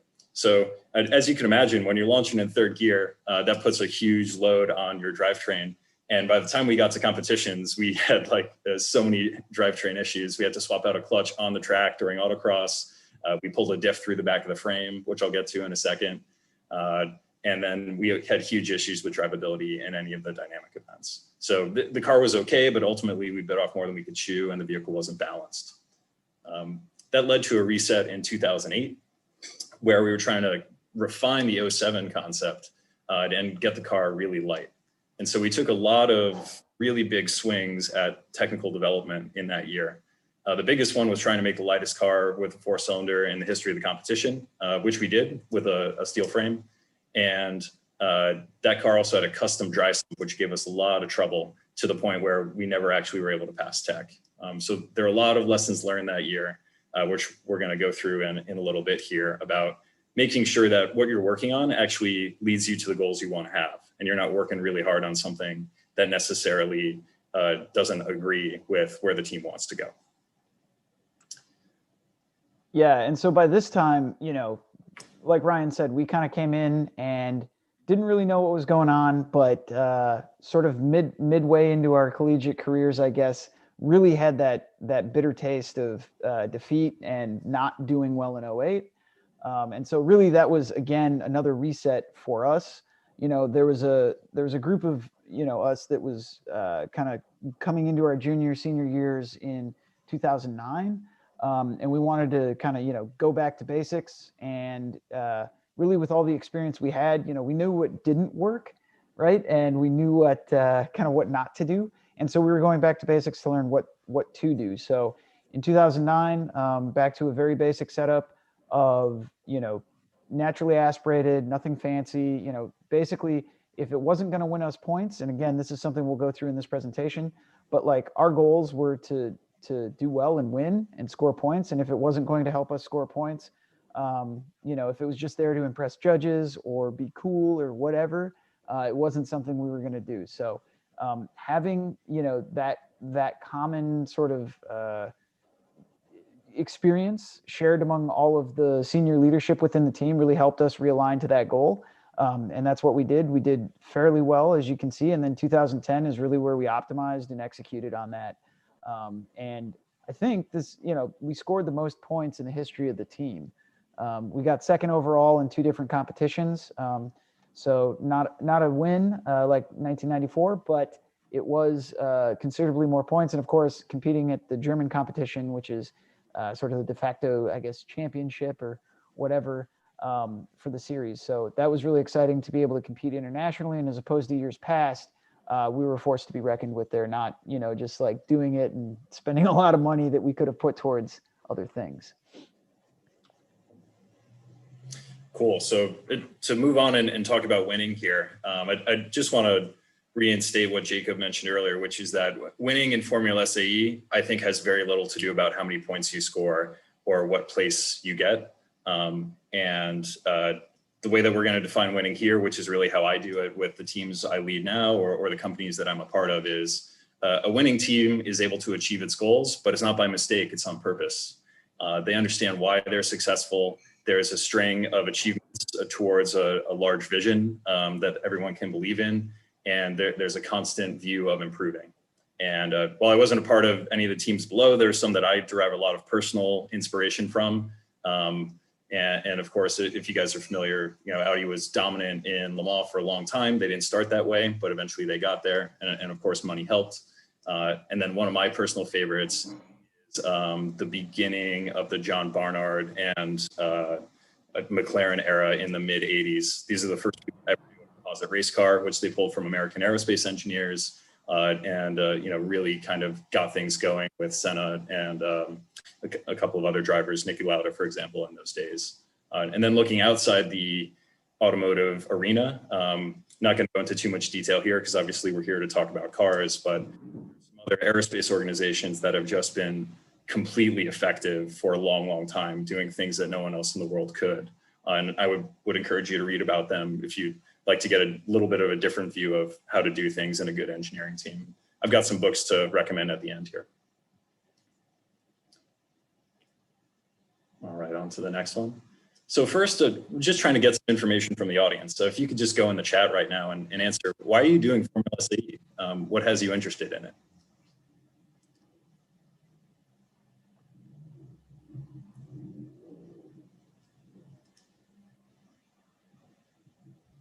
All right, I'm not seeing any come through. Yeah, I'm not seeing anything either. Check the Q&A here. All right, I like to throw myself into an engaging project. That's a good reason. Any others?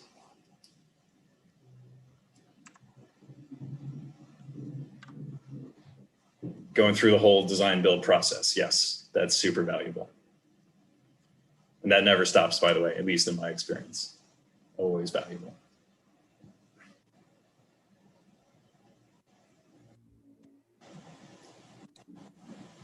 Well, all right, those are a couple good answers, and if more come in, we'll go through. Doing something useful, that's a good one.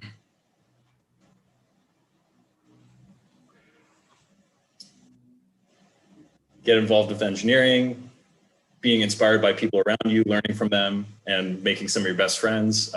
Check, check, check. All right, then let's move on a little bit here. All right, so I think those are all really good base motivations. And what I wanted to talk about next is taking those into some actual goals for a season or maybe a class of your team that's going to be together for 3 or 4 or 5 years as you go through Formula SAE and your college career. So just wanted to point out that there are all types of different goals, right? Like, of course, you could say we want to be the best in the world, which we were lucky enough to do, squeezing by with a number of top 10 finishes. You could score a particular amount of points. Maybe there's a particular event that you want to do well in. A lot of students emphasize the design event. I would actually not emphasize that personally because it's really subjective, but there's other things like that. And then, of course, there's what we might call simpler goals, but these are still really hard to achieve. And we see that in the results of every competition. Just finishing endurance is a real challenge.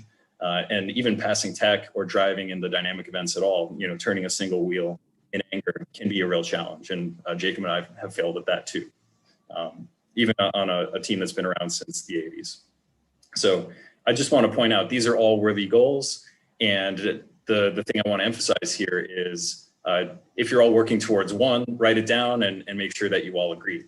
And usually the simpler it is, the easier it's going to be to get everyone on board, to explain it to your sponsors, to explain it to your school, and have people understand where you're going. All right, next slide here. Cool. So here are some pitfalls with goals. So like I said before, is everyone on board with your goal? Like if you ask people on your team who are freshmen, or maybe they work in the engine side and you're on the chassis team or something like that, are you aligned? And I can tell you in our 2017, we had a big issue with this, right? There was a real focus on the powertrain side of the team to produce as much power as possible or as much torque. And what that meant for us overall is that we had some big issues in terms of vehicle performance, drivability, reliability, things like that. And I can remember Terry Satchell coming up to me and some of the other folks on the team at the Ford Proving Grounds this year, and we were talking about these issues. And Terry, you said something to me that I will never forget, which was, well, the engine's just a bracket. If it doesn't work, just swap it out. And we use that quote a lot. In fact, it was written in the shop at Michigan for quite some time. And I think it's still great advice 15 years later. So thank you for that. Then another one I want to point out is doing things that are actually opposing your goals. And I want to point this out on the right here. So here's a side view in the top right of our 2008 Cars CAD. And if it doesn't jump out at you right away, I do want to just point it out. The engine, the F4I engine in this car is really low, right? This is barely above the 1-inch ground plane of the rules for FSAE. And the reason that we did this was to go after CG and some other things like that, but it required doing a different type of oil pan with a custom made oil sump pump, a really complicated dry sump system, not something that's like off the shelf from Pace or some of the other suppliers that do it. And we built a chassis around this and kind of locked it in. And so basically we had decided that we had a super high risk system that no one on the team had experience developing before, you know, custom oiling system basically. in order to just let the car run. And this was a huge mistake because we didn't have a backup plan. The chassis was already built around this concept, and there was no way to fit another engine oiling system in without cutting apart the entire back of the frame. And so this led to a really serious, issue. We blew through engines of competition trying to pass with this oiling system that didn't really work. And ultimately our major goals of scoring points and doing well in endurance were completely unachievable. Another thing I want to talk about a little bit is not using data to adjust, right? So you can have goals, but as you're getting more information, I think it's super important to keep looking at the signal you're getting and decide, like, is this showing we're on the right path to get there or not? So on the way to these issues with our oiling system in 2008, there were a lot of red flags. The design was late. The early test data for the pump came back bad. We had issues with pump manufacturing. The oil pan didn't made up to the car in the right way, et cetera, et cetera, et cetera. And we would have had opportunities at each of those little gates along the way to make an adjustment before the frame got built or before the car was running, et cetera. And we may have had a chance to salvage that season. Another one that could be out there is that someone on your team is too busy with school or otherwise isn't able to perform at the level you need to meet your schedule, or to design parts in a way that is going to work for your vehicle goal. And so there's also things you can do there, right? Whether it's reassigning responsibility or giving someone help or simplifying the system. And then another one of my favorites, and here we can get into something technical, is getting information early that a design is troublesome. Of course, we're all doing engineering so that we can learn ourselves, but sometimes just getting the advice from an experienced person who's been through this before, that can be really valuable too. And here's an example of that on our 2007 car, where from the earliest concept of this diff architecture in the first design review we had with a couple of alumni, even before the end of the 06 season, they said, oh, guys, this is going to be a problem. Have a look at this. And what you can see here is we have a 2-force member, like just a link with rod ends meant to adjust the chain tension and diff position on the back of this car that is in compression in basically a pre-toggled kinematic position on the back of our frame. And so as you apply a drivetrain load to this mount or adjust it a little bit so it's a little bit off, this link here can just go over center, and then you're going to kinematically toggle and pull the diff into the back of the car. And when we went to go do our first hard launch for acceleration, that is exactly what happened. And we destroyed the back of this frame and the engine and the diff, and we had to completely redesign the back end of the car about a week before competition. So just taking someone's advice, or at least understanding the problem from their perspective early on, might be worth the 30 minutes you spend on it, rather than the 30 people on the team times 3 days of completely redesigning and rebuilding this stuff that we had to do before competition. All right. And then I see a question from Harry, so I just want to answer this before we move forward. And that question is, if you were back in college and had a good car, would you recommend your team incrementally improve or do a radically different car? How would you put the trade-offs in context? Jacob, you want to take that one first? Yeah, so that's a great question, Harry. I mean, it really depends on the goals for the team. So again, this is what we're trying to, in this section, really get across to all the teams, everybody on this presentation, is that it depends, right? Like, what are your goals? If you really want to focus on being a race team, going to the competition and racing, you don't care so much about learning or really pushing the limits on design, then yeah, continue to take that car to the competition, and that may be your goal. Obviously, it's an engineering competition, so as a judge, and I will see that and I will call that out, because we like to see when students are learning, taking chances, because that's what the series is about. And so it really comes down to what you want to do. But what I would say is, do not expect to change every single aspect of the vehicle and to go to the competition that year and win, right? That's probably not going to happen, just because the design build test cycle is probably too short. I think you could do it with enough time, and maybe COVID offers an opportunity to do that. Like all the teams here, you've had basically been put on a 2-year design cycle, maybe even more. We'll see what happens this year. But that's a ton of time, right? To radically change designs. The challenge there is you don't get the test time, but you know, it really comes down to testing and how much you've been able to learn about your design. And typically new designs don't offer that, at least within the, you know, context of classes and the 1 year cycle. So yeah, I mean, you got to decide your goal and then make sure that the design process supports that. So I agree with that, and really not much more to add right now, but happy to answer more questions about like the radical redesign we went through or something at the end. So I'd like to make a comment, and this is a bias that's related to the specific situation we're in at San Jose, which is the following.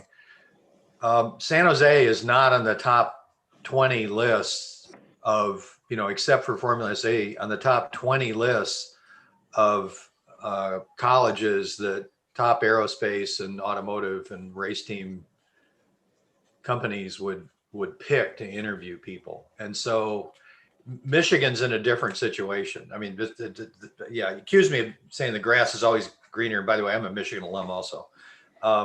But you guys are kind of, you know, you, Purdue, MIT, Michigan State. I mean, those are the colleges that I'm leaving out some, but those are the colleges that get lots of attention from the car companies. And so Formula is a way for San Jose students to distinguish themselves. And so from that standpoint, I encourage them to focus on things that are going to get them to the highest finishing position in the competition they can, because that's how to get the visibility with the judges. So so that biases my approach to what the right goals are. I agree with everything you guys are saying. Yeah, Harry, I think that's a great point. And so ultimately, you know, as someone who's hired probably 100 people over the last 10 years out of Formula SAE, I would say that I've looked for two things in particular, which is like really common for Tesla, SpaceX, and similar companies. Those are where I was hiring students the most. And that is good performance overall, right? Which you can achieve with a really strong engineering or really strong operational expertise. There's many ways through, or a balance of both. But ultimately, having a car that is fully assembled and works together and shows that the team was effective is always a positive. Cool. All right, so now some more general information on goals. So of course, I think alignment is the most important thing, right? Like if you can spend time over the summer or the year before and really list out, like, what do you want to do for the next year or 2 or 3 on the team? That is probably the most useful time you will invest, more so than anything you're going to make in the shop or any testing that you're doing. And the nice thing with all of these, and I've got an article up on designjudges.com that goes through this, is no matter what your goal is, if you just break it into smaller ones, attack those and see how you're doing, you will be more successful. And so this isn't really a secret, but certainly something I had to learn the hard way for a long time and still work on improving.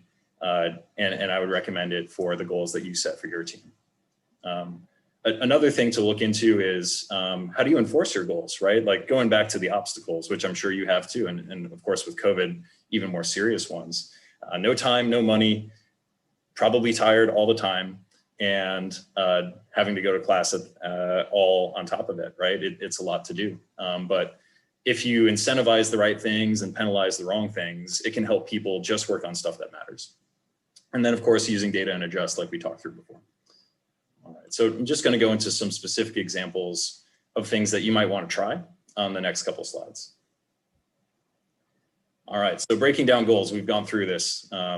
That's me sleeping in a car because we got it off the jigs, and some of the other people on the team back in the day who helped with that. And so we were really happy that we hit that milestone.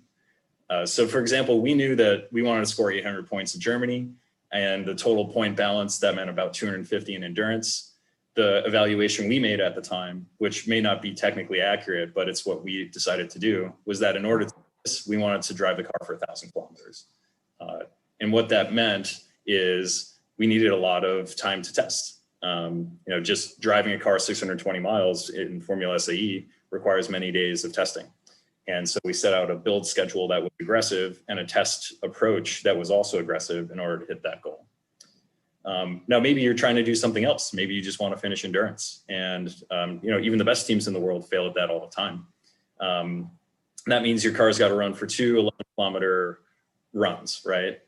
So the best way to look at vehicle performance is to replicate it in a test scenario. And of course, there's the driving and the lap times and everything there. But one I just wanted to point out is, like, can you start your car after a driver change? That's a key issue that knocks out a lot of teams, my own included. And one wrinkle there is, yeah, if everything goes well, you might have to start the car up when it's hot, right? You come into the pit, you do a driver change in a couple minutes and you go back out. But I can tell you from experience, it's not always like that. You might have an endurance where it stops halfway through because there's hail on the track, which has happened at Michigan several times. And maybe your car gets completely cold and you have to start it up again, and your wiring harness is soaked in rain and your driver's wet and is literally getting pelted with hail out on the course. So all these things are out there, and they might inform at the low level what you go and try to do when your car is built.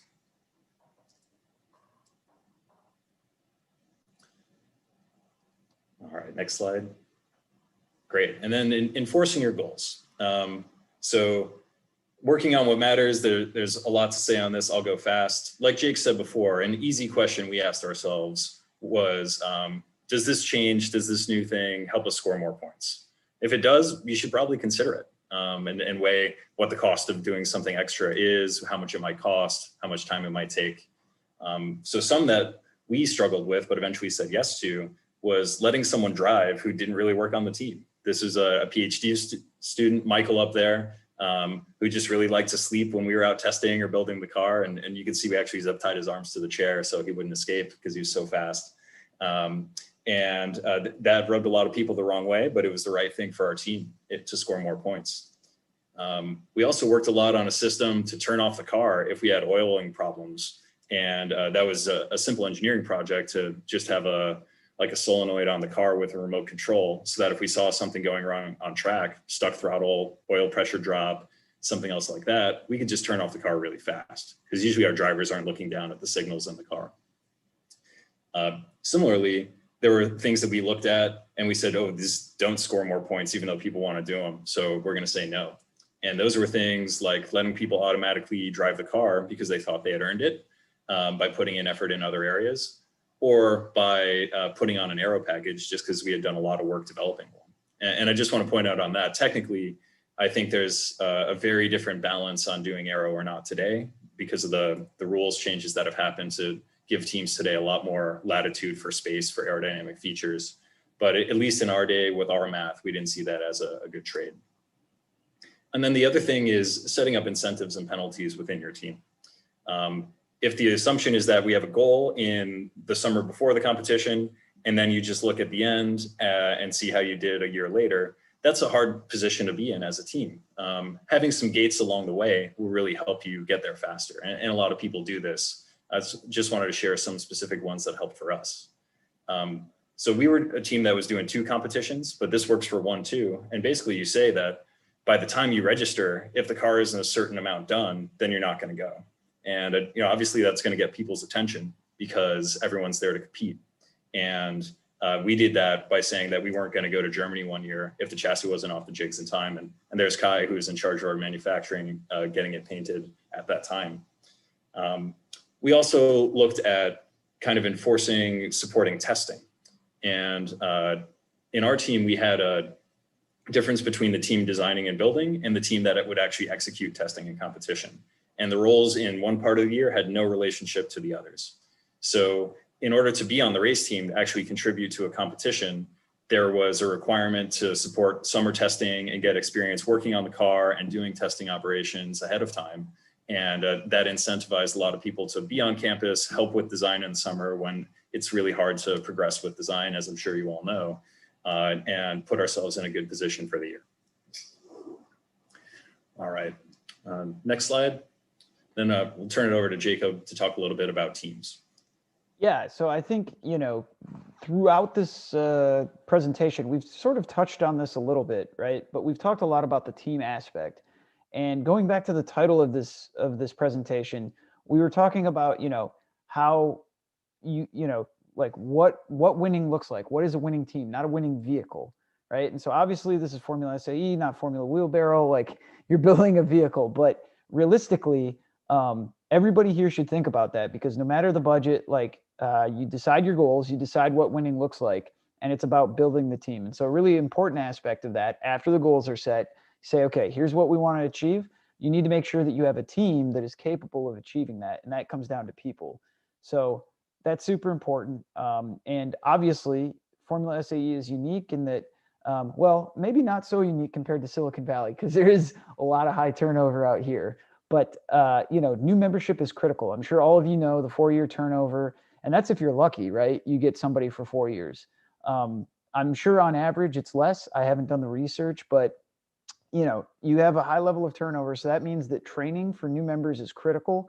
If you read some of the literature out there, about, company organization, things like that, training plans and training new members is some of the highest return on investment activity that you can engage in, right? Because if you can teach somebody, that's like, watering a plant, right? Like it's going to grow, it's going to be a force multiplier. So that's really important to think about. Winning teams also ensure that the structure of their team is not reflected in the vehicle or the product that they're building. So, as Ryan mentioned, we had engine team that was really gung-ho in 07 to make this turbocharged beast, and that really compromised other areas of the vehicle. So, and you look in industry too, people talk about that all the time. You want to make sure that just because you have one team or another, that doesn't necessarily mean that's the best decision for the vehicle, and that system should be built in a vacuum or without integration or thought into the rest of the systems. And, another thing that's really important to remember is that the best teams are diverse. So again, this is an engineering competition, but there are other aspects of it as well. There's a business aspect, design report. Obviously, fundraising is a big part of this if you want your team to continue.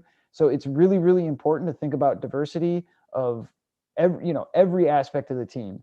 And, if you have a team that's built of engineers only, or just, one certain type of, even within engineering, certain type of engineering discipline, it's not going to do well. So, if you have all mechanical engineers, you're probably going to have a pretty compromised electrical system, which was the case, when I first joined the team. So something I was able to bring a little bit of change to. But yeah, that's really important. And then, as mentioned in the earlier slides around the goals, having a clear incentive structure and ensuring that, whether the team is built out of volunteers or for credit, as some universities have, or a mix of both, you have to figure it out, because I don't think in any case anybody's getting paid in any of these programs. And so how do you, think about that incentive structure? And of course, winning teams have that in place, as Ryan mentioned, to some of the goals that we had set, to make sure that, the incentive structure is there and that people are motivated to be a part of that.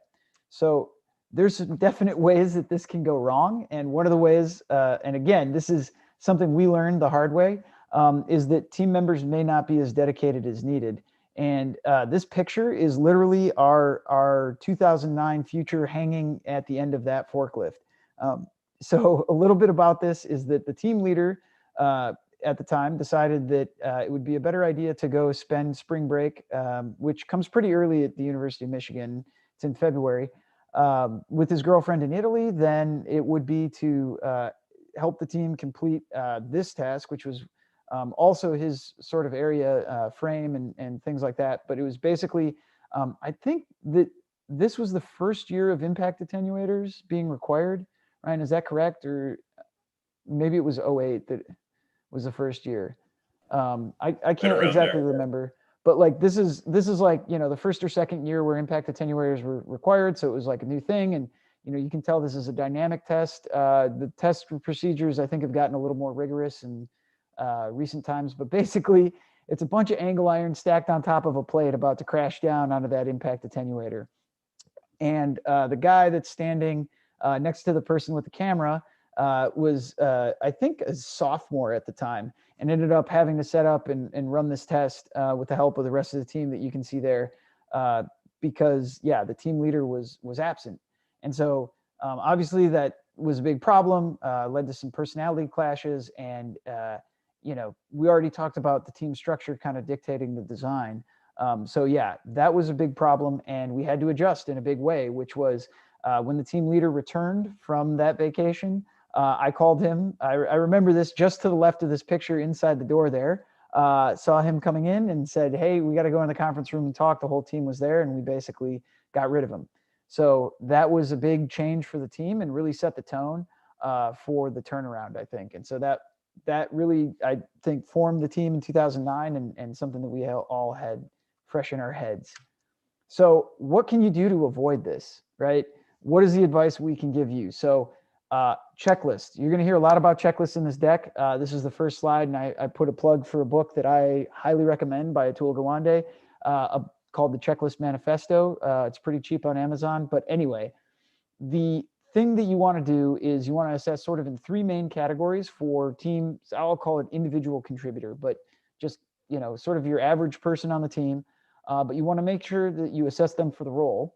So they need to be capable of performing the role, and they also need to be motivated and dedicated to performing that role. So this is sort of, these two checks go along the lines of like, can this person do it to save their life, right?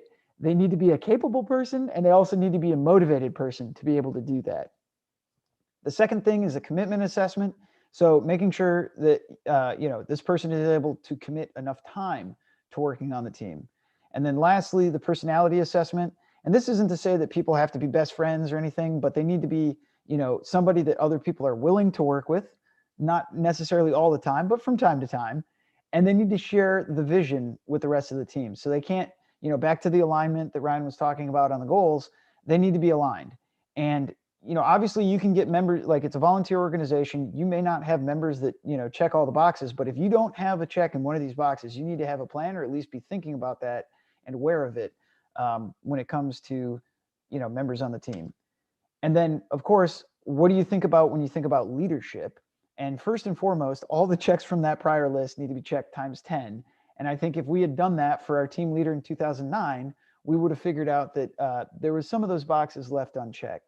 But in addition, you need to make sure that the person is able to teach, that they're respected, right? So that they have the respect and sort of, I guess, clout, for lack of a better term, with the rest of the team. You need to make sure that that person can also set the vision. So not only that they share the vision, but they have one, right? And they're able to influence and guide those goals and, design and sort of the more formative stages of the discussion for the team getting going and working, on the design for the year. And then also, this person needs to have a clear succession plan. Like, who are they training? That goes to the point about teaching. And are there checks and balances so that if this person is in a leadership role and they're not performing, is there somebody that's clearly next in line to take it over, right? Not to say that that person does, but you at least know who that is, because even if you don't end up firing your team lead, you at least still have, somebody there that's learning, shadowing that person, because they know that, hey, next year, this is going to be me. What is this person doing well and not doing well that I need to model? So that's sort of the idea. And if any of you want to see this checklist, we went too fast, let me know after this. We can send you a copy of the deck. It is by no means copyrighted. So Ryan, I'll hand it back to you for some manufacturing. All right. So yeah, we're going to keep this part brief because we don't have too many success stories to share here. Certainly not from our Formula SAE days, but I do want to just try to pass on some things we learned. Maybe you can build a little bit faster. So yeah, like I said, we never wanted manufacturing. And so that we've got no achievements here to share, but we did pull through because we were aligned on what we wanted to do. And we had some checks along the way to make sure that if things were going really wrong, we could correct them. Some of the things you could ask early is, compared to what you're trying to do with the team and compared to what you're trying to do with the design, can you actually build the car that you want to have? And how does your set of constraints, be it budget or facility resources or manufacturing skills in the team, whatever it might be, how might that affect how you design your parts? And then similarly, will your facility actually support you as you go through this process? And then lastly, to the extent that people are using high energy equipment, be it a welder, a lathe, or something like that, do you have an idea of how to keep people safe as they're working long hours in the shop? And similarly, do you have a way to make sure that you're building things in a way that has been specified? So what can go wrong? Here are some things that we've seen, and these are things that can really hurt your ability to achieve goals in Formula SAE. One is loss of facilities. So right now, obviously, the teams that we're talking to today, who are really struggling with this in a way that we didn't have to back in our day. But of course, this can happen anyway. And I can tell you in the professional world, I'm struggling to build a rocket during COVID. That is a challenging effort in its own way. You can also have issues unrelated to global pandemics, whether it's your facility getting shut down because your college pulled funding, which happened to us, or a little more self-caused issue was we kept breaking into the shop because the hours weren't long enough for us to actually hit our build schedules, and then they locked us out for longer. So these things can happen. Loss of funding is a big one. We lost our title sponsors because it was 2008, 2009, which is a bad time for folks economically, particularly the auto industry. And that was where most of our sponsorship funds came from. The injuries in the shop, those are, of course, are really bad. And we had our fair share of those, mostly because people were working late and alone. And then, of course, parts not being built at the right spec or at the right time that are really important to the overall build of the car. So a framework for manufacturing, I think number one is let's not do this thing on the right. I'm sure you guys are doing it. We did it too. Here's a bunch of people from our team sleeping in the shop. This was definitely a point of pride for a long time. But if you spend more time in the shop building, maybe you don't have to spend as much time in the shop sleeping. So here are some ways to look into doing that. One is enforce a schedule, right? We're talking about enforcing goals all over the place. The more refined the schedule is, the faster you can react to things as surprises come up. The other one is investing in inspection. So being able to know if a part's made right as soon as it's built is really, really valuable. The same way that we're saying problems don't age well with setting your goals or picking the right folks for different roles in the team. It's obviously the same with mechanical parts or software or electronics as well. Another thing I'd really recommend is shift lengths, having some kind of limit for how long someone can stand on a lathe or a mill, and then swapping them out. That would have saved a lot of the issues that we had with folks getting hurt. And I would highly, highly recommend that, even if your college doesn't enforce it. And then, like we were saying before, backup plans. Is there a part from last year's car that could work in a pinch? Is there another way through if you're counting on a critical vendor outside, maybe someone who's doing a CNC part for you, or is otherwise making something that you can't make yourself? That's something that is an issue in industry in the same way as it is in Formula SAE, and that never goes away. All right. And then before we get into the testing, we got another question here from Esther. And she asked, Jacob mentioned that leaders need a team's respect to be effective. How does someone develop that clout, especially if they don't look like a leader? Maybe they're young or don't have any history with cars, or they're a minority in engineering. Yeah, that's a great question. I'll start out by just saying, I think, we're talking about leadership, leaders and not bosses, right? So one of the big things, I think it all starts with servant leadership, right? You don't go in and say, oh, do this, do this, do this, right? You're really working with the team and leading and becoming a leader through demonstrating, command of the area. And yeah, if you don't have that knowledge, you figure out where to get it. You shadow people that have it and, help the rest of the team kind of come up to that level. And that's about the teaching and things like that. But I think the best way to do it is just through a demonstration and command of the area. If you want to do it, it's going to take dedication. Like we said, you have to be 10x all the things that maybe just a normal person on the team is. But if you're willing to put in that work, I think those other things will come sort of naturally, right? You're going to learn, you're going to pick up the things that you need. But yeah, to say that if you're new to the team, there's a good chance that you're not going to have a full command of that. And actually, it's something I'm doing at work right now. I'm very new to the job that I have, but I was brought in as a director, right? So I am also myself navigating this space of hey, I've got a ton of knowledge on some of this stuff, but other things I have no idea about, and I have to lead a team, especially when you're doing it remote, right? Zoom is the only interaction that I've had with the people that I'm supposed to lead. And so figuring out how to do that, demonstrating that you have a willingness to learn and that you can do that, I think is a huge part of of doing that, deciding, hey, this is what needs to be done. I don't know how to do it, but I'll go figure it out. And then when I do, turn around and help teach you guys and bring you all up to that same level. I think that's a really important dynamic that leaders, that is what I think truly great leaders kind of model and do with, the people on the team. Because again, they're teammates. They're not subordinates. It's not a boss and subordinates. It's really about being a team and working within that team. I don't know, Ryan, if you've got anything to add. No, I think it's good for now. Thanks. Cool. Yes. So getting into testing. Jacob, I'm sorry. Could I make a comment on that? Mm-hmm. Yeah. So one of the things about motorsports, and I think high pressure schedule teams a lot of startups have them. But I think the important thing that Formula SAE can teach you is you don't have enough time to do things where you make one change at a time based upon a hypothesis, you understand it, and then you make another change. And it can be really difficult, I think, to get comfortable with the idea you have to do a bunch of things at once in order to fully test a product. And where ultimately you need good test coverage, but it's really tricky because you have to make decisions in the face of uncertainty. And so I think a lot of people have to sort of learn to get comfortable with that. And I'm curious what you think about that.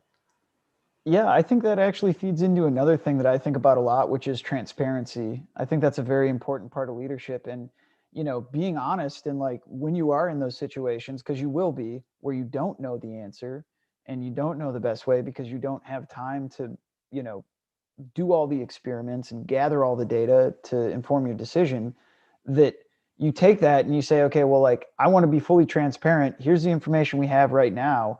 This is the decision I'm making. And I feel like as a leader, anybody else with that same amount of information would have made that same decision.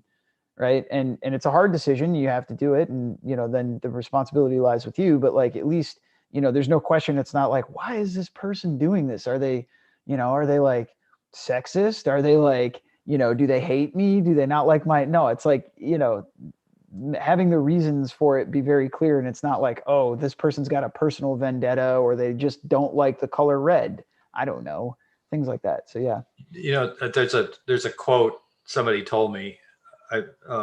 Somebody asked Winston Churchill, what is it that made you such a great leader in World War II? And his response was, I wasn't trying to be a leader. I was trying to win the war. Yep. Okay, we got another question that came in from Gabe. I think so the question is, what is the hardest decision you had to make in both my FSAE career and my time at Tesla? I think we're going to save, like, if we can, we'll save that one to the end because that one could go on for a while. We'll get back into the deck and I'll save that for later, if that's okay. Cool. Yeah, I'll make a note here. So, all right. So getting back into it, what does it look like to win at testing, right? Like there's obviously a huge validation exercise that goes on in the series. So teams go out to test to achieve something. So again, back to the goals. What are you trying to achieve? Decide that before you go out. You're not going out to just drive in circles. Again, checklists are a huge part of this. Winning teams make a checklist of all the equipment and parts to bring. And along with that, they have maintenance schedules, procedures, things that they plan to do at the session. So that's planned out as well and on a checklist. And they know when parts will start to wear out, right? So going along with like equipment and parts you're bringing, you not only know, you know how long you've used something and you know when you're going to need more of it so that you're not stuck out at Romeo Proving Grounds, which is a 2-hour drive from your shop, waiting on some union guys to weld your radiator. Now, radiators shouldn't be a consumable thing, but that is something that we had to do. So going into it, again, I wasn't kidding. Like these are what the actual checklists that we used in 2009 look like. And the electronics ones are ones that I wrote. And, this isn't just for equipment and things, there's a before and an after when you're testing. But then also on the right side here, you can see that there's, where we were, the date, the people, the roles that they were fulfilling, what are the, locations of people, really just down, and again, maybe we didn't fill the whole thing out, but at least we knew this. We had it in the back of our minds, and even making this was, hugely useful. And then everybody, every subsystem had a tab so that, yeah, if somebody was home, like if Garrett was home or Chris was home or, Sam wasn't there, somebody could take that and it's as simple as going through the checklist, right? Can't stress that enough. And so what can go wrong at testing? So here's a zoomed out picture. In the next slide, you'll see it zoomed in. But basically, again, testing without a purpose, forgetting about the logistics. Like we had a very, very long drive to Ford. We were fortunate enough to have Ford, allow us to use their proving grounds when the university wouldn't let us test at the university. And it was just a super long drive. And so to be, testing every morning 7 to 3 and then fixing the car till like 3 a.m. and then going back, that was crazy. Like, I don't know where we found the energy to do that, but you can also get, some not in my backyards coming and trying to shut down testing. We definitely had plenty of that. In particular, 2009, we had a muffler that was 130 decibels because we didn't know how to use a decibel meter. And that really upset a lot of neighbors, and the police would come. And yeah, even though we had permission, the neighbors were not happy about it. And then using parts beyond their intended lifespan. And so that's what this is a picture of. Showing that closer, you can see our wheel literally fatigued. Like we used it to the point where it broke. And then we looked at all the other wheels and hey, guess what? They all had cracks in them and they were pretty close to doing the same thing. So knowing, if you're going to go test a lot, you need to know when the parts are going to fail.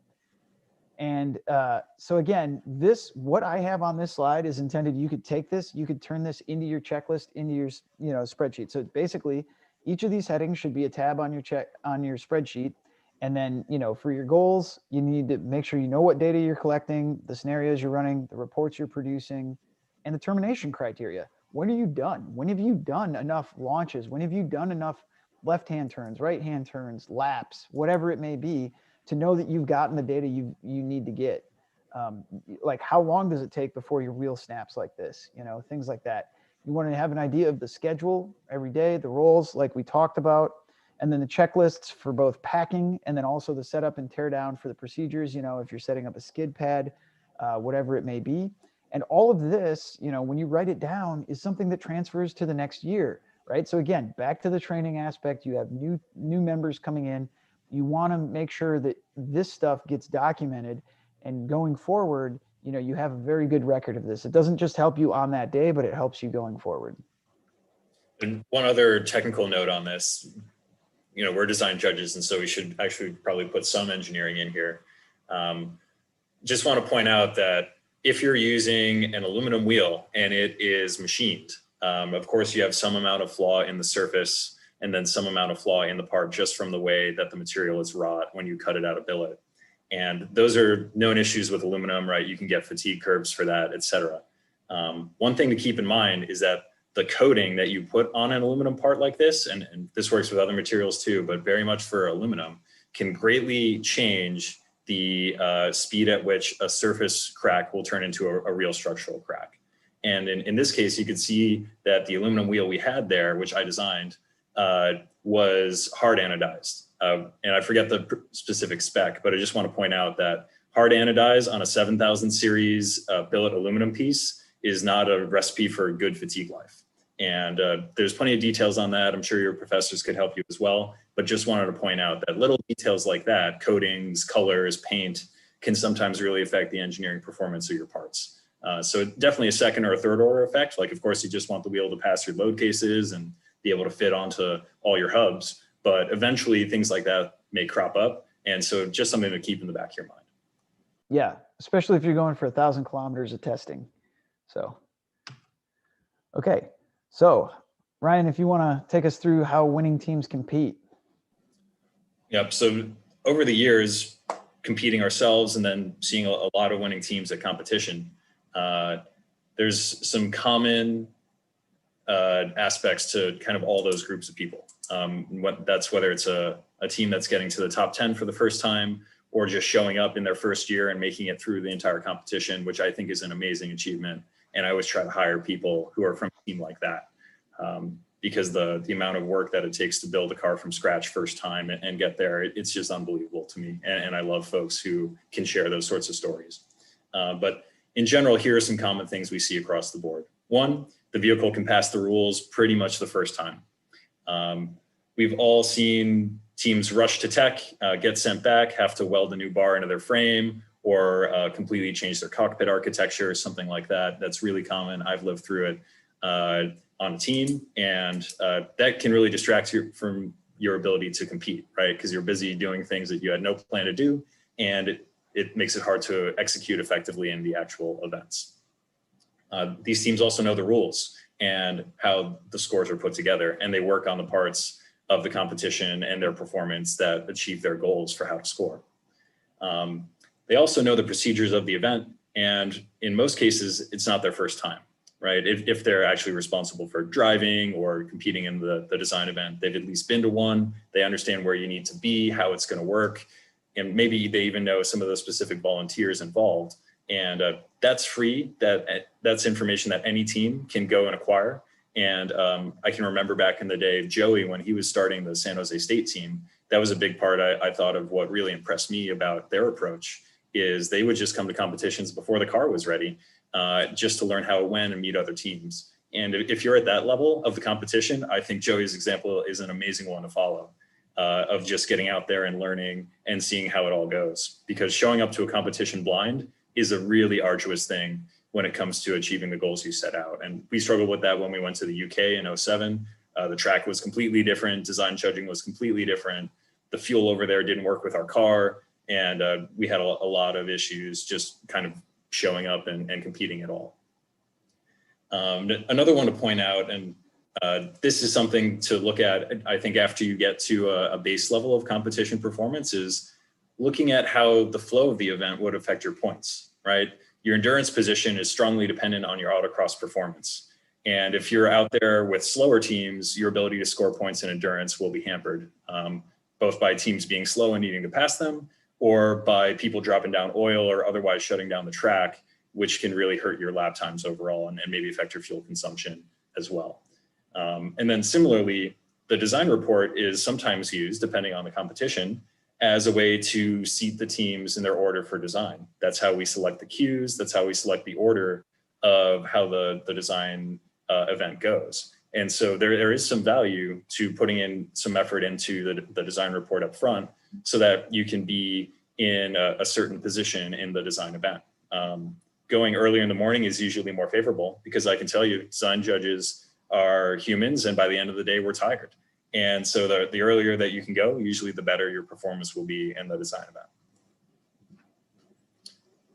Yep. And so tying that back together to what can go wrong. So as we mentioned, there was an issue with using the decibel meter back in 2009. So I'm going to go through this, but basically everything I'll describe here was all the result. This was like a, for one of the horseshoe, the kingdom was lost type situation. So basically, as we mentioned, you can fail at tech, and, I'm sure some of the teams here have been through that. Then you're scrambling and on the back foot trying to catch up so that you can actually go to the events you need to score points.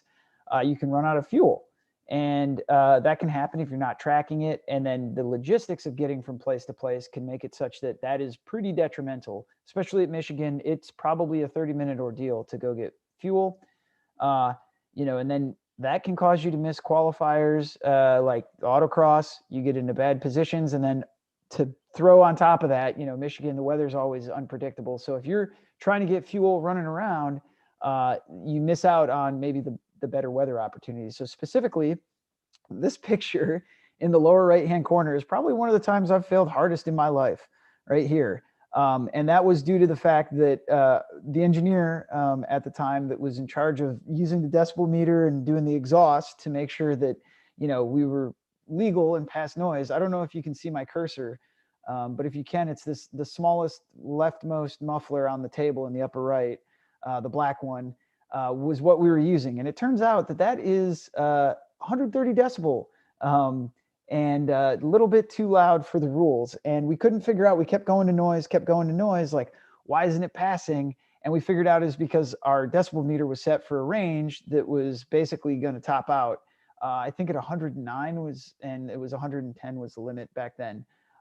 So we basically spent a day going to the shop at night, trying to make mufflers. You can see here, some of these are like homemade mufflers, buying mufflers from other teams, just doing whatever we could until we finally found this yosh that we put a 90-degree angle on to make the sound, pointed at the ground. Cause the sound gets confused and doesn't go to the microphone. No, I don't know. But like that elbow in it helped. And we learned a hard lesson there. But then it turns out that we had gone through noise so many times where you're revving the engine at high speed. And then every time it would go over the noise threshold, the judges or the technical inspectors would shut the car off from the master kill switch, which meant that the ECU would not have time to be able to save the fuel consumption data into the program. So it looked like we had a lot more fuel than we actually did. We ended up running out of fuel at the autocross. So we only got, I think, one lap or one session with one driver, and that was the slower driver, had to go get fuel. By that time, it started raining. So just a total disaster because we had never used the decibel meter correctly. So this also at this point was eye-opening for us as to why there were so many complaints when we were testing and so many upset neighbors because the car was just incredibly loud, just super loud. So anyway, we ran endurance with this giant muffler hanging off the back, safety wired up to the roll hoop. So I think it's just a great example of what I said in the early part, which is there might be a lot of data available. And the question is, are you paying attention to it? Right? We all had ears that worked. And then there were like police who came and told us that if our ears didn't work, they thought it was too loud. And we ignored all of this for a long time until ultimately we got to a point where that problem couldn't age any further, and it was crucial to the team. So, I hope that everyone can take this as, kind of a fun example. I hope you don't have to ever live through this sort of thing, although I know the noise rules are a little bit tighter now. But in general, right, we had tons of data and tons of time to solve this problem before it hurt our competition performance. Yeah, and we had even tried, right? We were using the meter, we were trying to solve it, and it just didn't work. So yeah, but like basically the framework that we wanted to share with all of you for competition was that, like, take every piece of advice you've gotten from this deck, boil it down, and use it at competition. If you do that, you're going to do really well.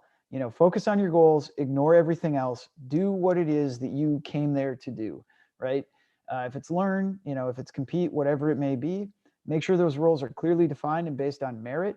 Don't put, somebody there that doesn't deserve to be there and can't do the role, right? Make sure you run through the checklist for every role that you have, at the competition. And the schedule should run just like testing, because that's how you test, right? Like if you're going to run 22 laps with a restart in the middle, you should run 22 laps with a restart in the middle. If the first time you do that is at competition, you are very unlikely to succeed. And problems will make more problems. Like we mentioned, not knowing how to use a decibel meter ended up costing us a ton of points in that competition. Definitely cost us some places. There's no question about it.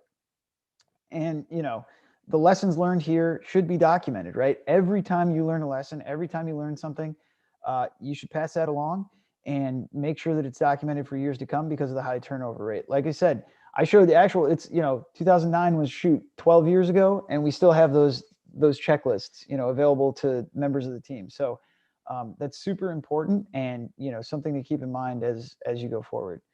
Ryan, I don't know if you've got anything else to add on this one. No, not right now. I think we're a little over, so we can speed through to the end here. Yep. I think it's pretty interesting conversation. So I don't want to cut it short just for the sake of cutting it short. Oh no, that's okay. I think this is our last slide. I mean, basically, when it all comes together, this is what it looks like. That was the Mala party. We got first place in acceleration. That was pretty exciting, and winning's fun, and it's within reach. So no matter your budget, for all the teams here, it's definitely within reach. Yeah, and one thing I just want to point out, right, is that, okay, there's a photo here with a team holding some trophies, and they look happy, and that's great. I have seen teams look much happier than anyone who's won the competition, from finishing endurance in their first year, or from getting 100 points in the design event, or even just passing tech in some cases for, a young team, for example, or a team that's making a comeback. So there's a number of ways to achieve in Formula SAE, and there is, I think, as much value in anything that is not related to your point total or your placement. And to the extent that I'm involved in recruiting folks, I pay a lot of attention to that. A team that's worked hard to achieve really hard goals, even if it isn't the same as, being one of the top German teams or something like that, who traditionally place very highly in the competition. There's still so many lessons in engineering and teamwork to be learned, and we recognize that. I've got a question for you guys, actually, if you don't mind me jumping in. Sure. So my question is, like, in industry, you've got various ways of motivating people. I guess, at the bare minimum, you have your paycheck, like money is a great motivator. And when it comes to volunteer organizations, there needs to be, I guess, some level of continual motivation to keep people like, for example, you're in the shop, something breaks, sometimes it's not just, oh, this needs to get fixed, which keeps people motivated. I'm curious what your thoughts are on, I guess you could call it, maintaining a certain level of hype or motivation amongst team members to keep them enthused about the project. Yeah, I guess maybe I could take a first crack at that. Like, it goes back to the team building. I think one of the biggest things is internalizing, like sharing those goals and the vision for the team. And once that's internalized with everybody within the team, the motivation, it sort of self-fulfilling, right? Like it's going to take care of itself in the sense that, when you have a highly motivated person that shares that same vision, it is clear to them why they are working towards this goal, and, they will work to achieve it. Right. So I think that's really important. And, you can't like beat that into somebody's head or whatever. They have to internalize it. They have to believe it as well. Right. Like, do you think everybody at Tesla works those crazy hours because, like, I want to work for the world's richest person and, get paid dirt? No, it's like because they're saving the world, right? Like, I was there. I know it's like people believe that they're making a difference, saving the environment, and there's plenty of other companies out there like that. Like, you have to have that strong mission statement, and that mission statement needs to be internalized by every person on that team.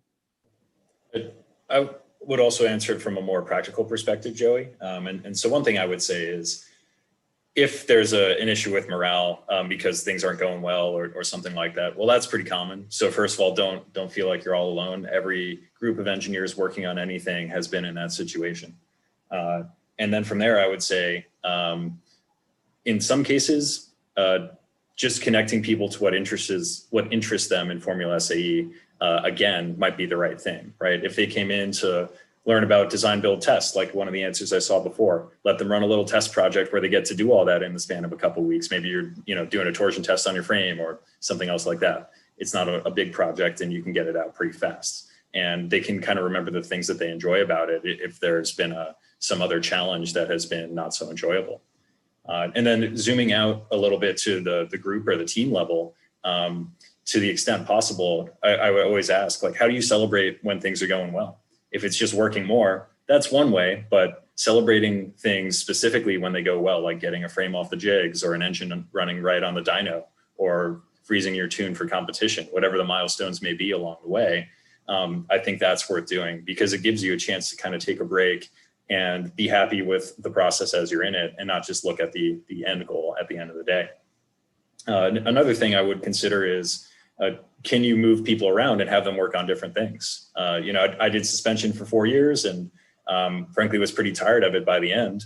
And then went over to do a cooling system for the last car I was a part of. And that was really fun because I didn't know anything about thermal fluids. I mean, I still don't now, but there was a lot of learning and it kind of made it fun for me as someone who had been on the team for 5 years to kind of be a freshman again. And so I think those are all options that you could consider in that situation if things are really tough. And by having different people look at these issues or problems, just having a different perspective might give people another idea for an option for a solution. Sometimes, if you're in the shop working on your suspension system and that's all you see, maybe someone who's been working on the engine or an alum or something like that might be able to come in and help you in a way that you can't see yourself. You know, you guys, I think you guys have really had some poignant, on target comments about this. One thing I would like to reinforce is I've watched student engineers not have a competition go the way they wanted it to. And you guys can certainly manage risk. Stuff is going to happen. The competition is stressful enough on both people and equipment that not everybody's going to be tied for first place. So whatever it is, whether the car breaks or doesn't really perform or not.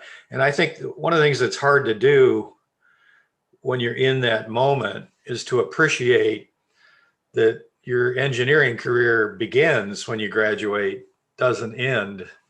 And so I'm sure, you know, you guys can talk without either sweating or with tears in your eyes about not passing sound. But I can imagine the level of frustration and anxiety and maybe blame that went on at the time. But you guys now have gone through a bunch of career experiences that build on that. And you can put that in a context that this is sort of part of being an engineer and working. And so what you learn from that, you guys have obviously applied in terms of how you approach teamwork and goaling and process and tracking and mentoring and all that stuff. I think all that's healthy.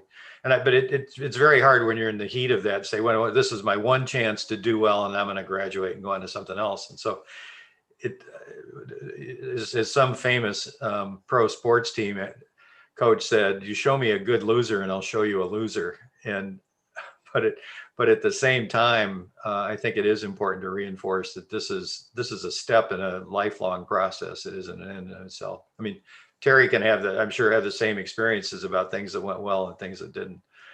And it obviously makes the victories more impactful on you if you've done it based upon a lot of hard work and you've seen incremental failures along the way and learned from them.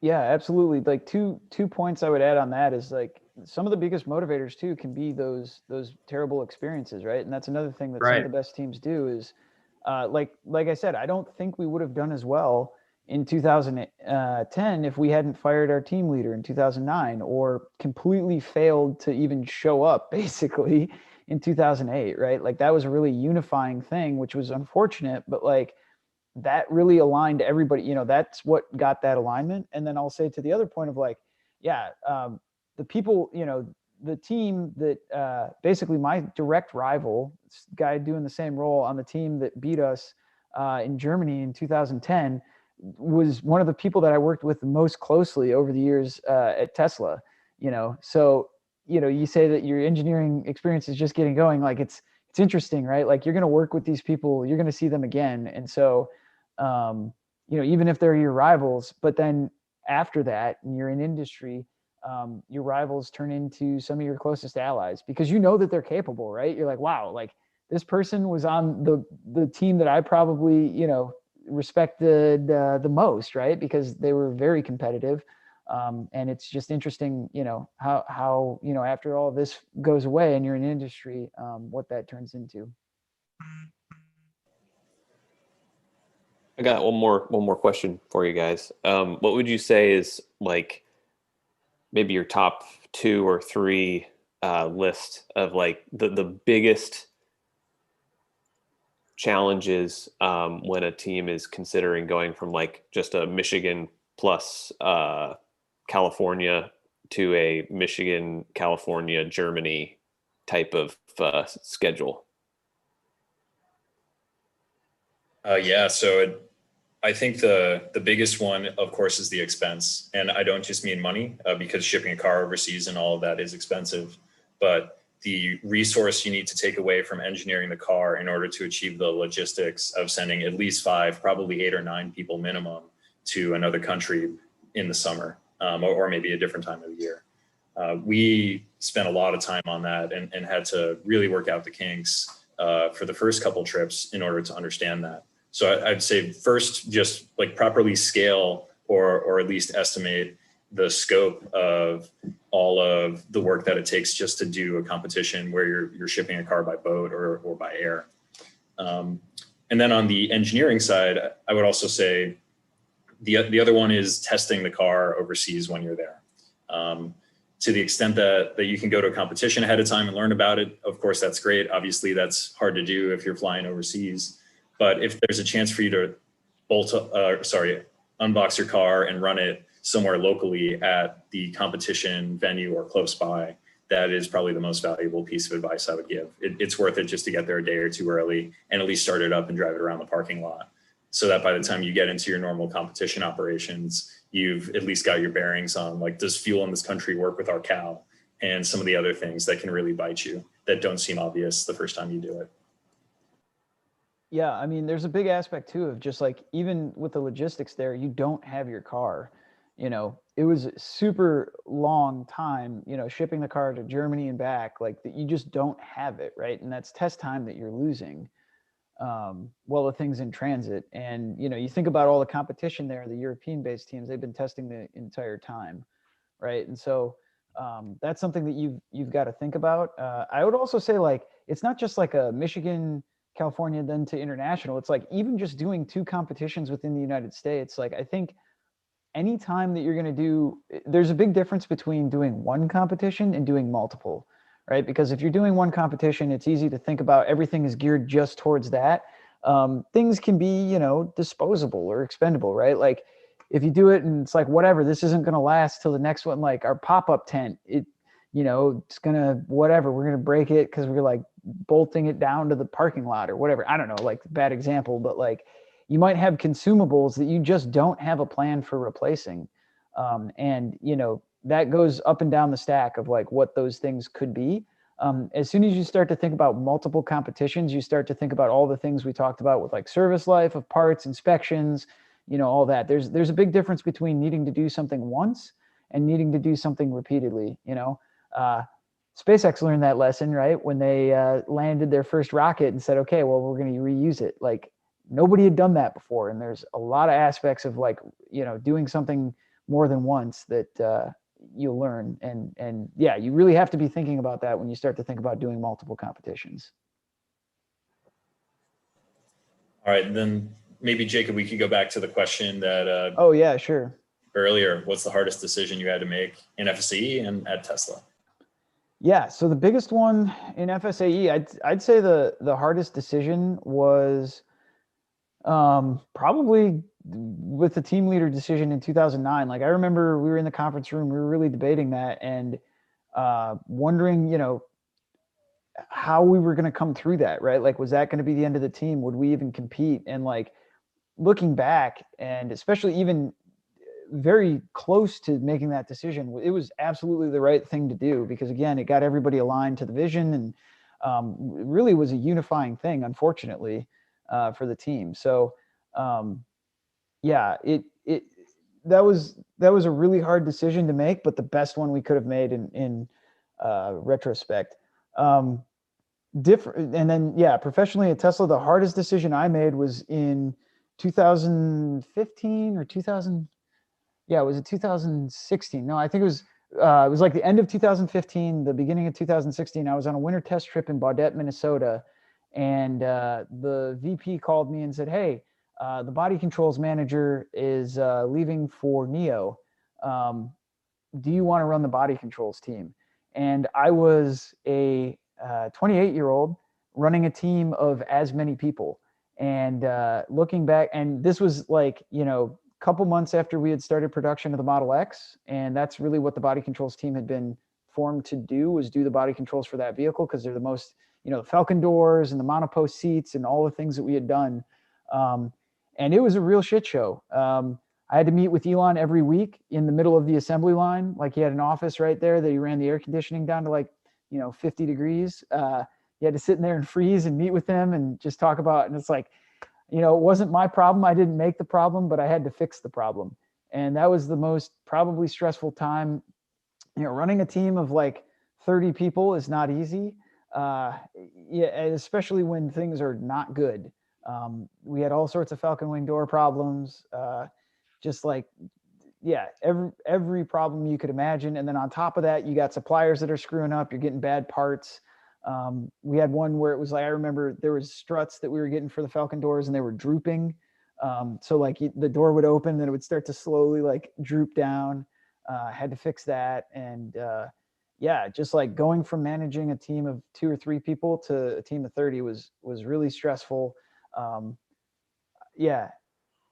And it never slowed down. And then, going into Model 3, being responsible for the team that had to deliver on this technology that had never been done, and like working, from the beginning. So it was the beginning of May, 2017. So from May 1st to July 31st, working every Saturday and Sunday, July 4th, everything included, not taking a single break, working at least 10 hours a day to launch Model 3. So like, yeah, definitely deciding to become manager of such a large team was, I don't know if I would make that decision again, but that was crazy. So yeah, I would say that was one of the hardest decisions. I never really had to make any decisions that were like, kind of more technical based of like doing stuff. I mean, there were definitely some, but I don't think they were as hard. Like there were definitely some products that I had to be a part of releasing and like fixing kind of after the fact. We won't talk about what those are because they're in production right now. But that I didn't feel great about, but we, software was the only thing that could fix it. And so we had to. But anyway, hopefully that answers the question. So I think that's all we have here, but there's a couple of things in the backup I just wanted to show quick. Jacob, if you could go to that. So first, this is something that I use, especially with young engineers who start working in one of my teams, which is just evaluating what you're doing and if it's helping you get somewhere or not.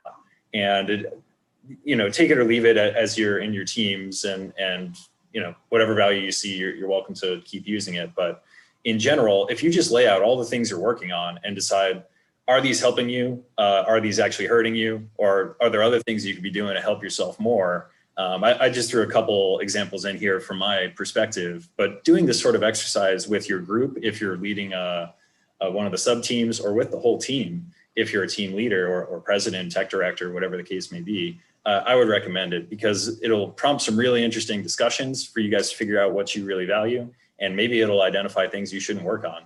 Like over here on the left, building parts that'll never pass the rules. I think every team does it. I've done it many times. And wow, that's something that you should probably stop doing.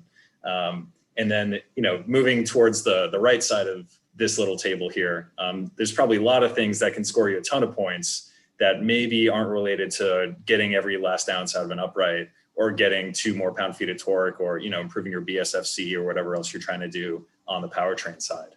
So just a little food for thought, and hope that's helpful as you go through deciding what to do with your time in Formula SAE. And then one last thing I just wanted to show. Oh yeah, go ahead, Jacob. Oh, I don't know if you, okay. Well, this was like something Joey, this is credit to Joey, but back to the point of like logistics, Michigan especially, like takes 7 minutes to go from the pit to the skid pad, right? Like that's crazy. And then back to fuel, like, so anyway, something to think about. It's a real thing. I like taking pictures of kind of unusual stuff at competition. And this is definitely one of the ones that stuck out to me. Like, okay, this team is not just thinking about their car, they're thinking about the process of getting through competition, which I thought was pretty cool. Yeah, they also know what max speed is. So that's great.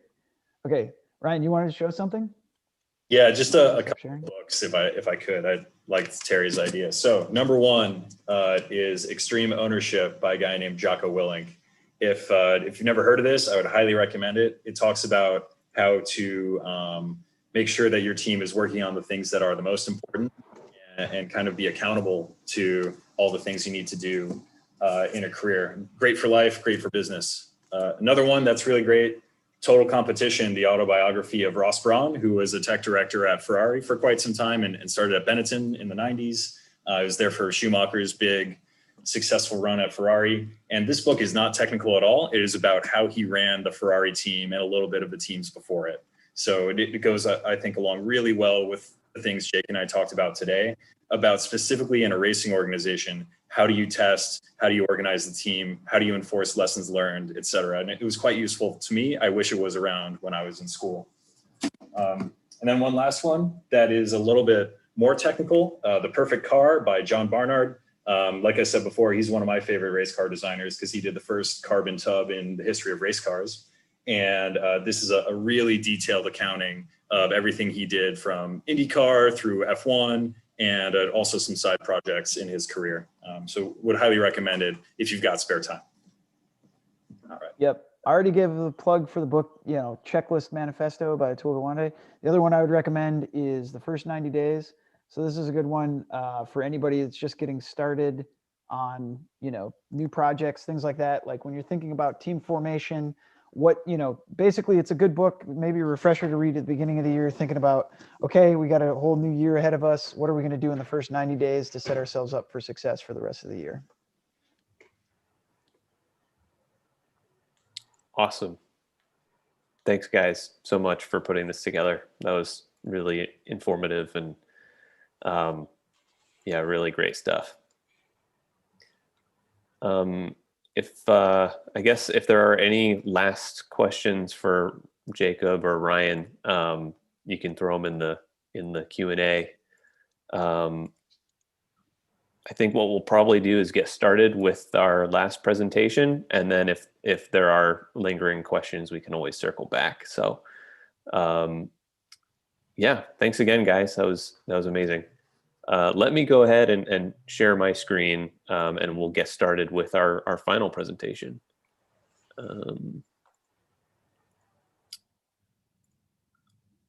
We do have a question from Joseph. What was the title of the Ferrari book? I'm guessing that was the Ross Braun book. Yep. So it is Total Competition by Ross Braun and with a guy named Adam Parr who ran the Williams team for quite some time. They go back and forth on how to manage Formula One teams. And I've learned a lot from this. I think there's a lot of really key lessons to run a Formula team as well. Okay, cool. All right. Well, without further ado, I'm going to share the screen for our final presentation and get things going.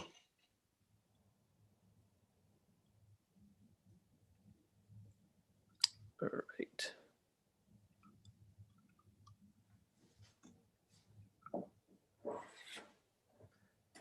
Great. So, at this point, I do want to sort of toss it over to Esther, who's going to be the primary presenter for this presentation. She works in suspension design at Lucid, and she'll give you a little bit more background about her experience. If you'd like to take it away, Esther.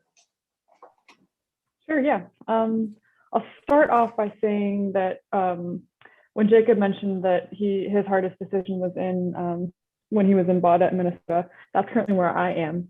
And my internet is a little spotty. So if you can't hear me at any time, just say so in the chat and I'll wait till it loads back up and we can keep talking about suspension forever.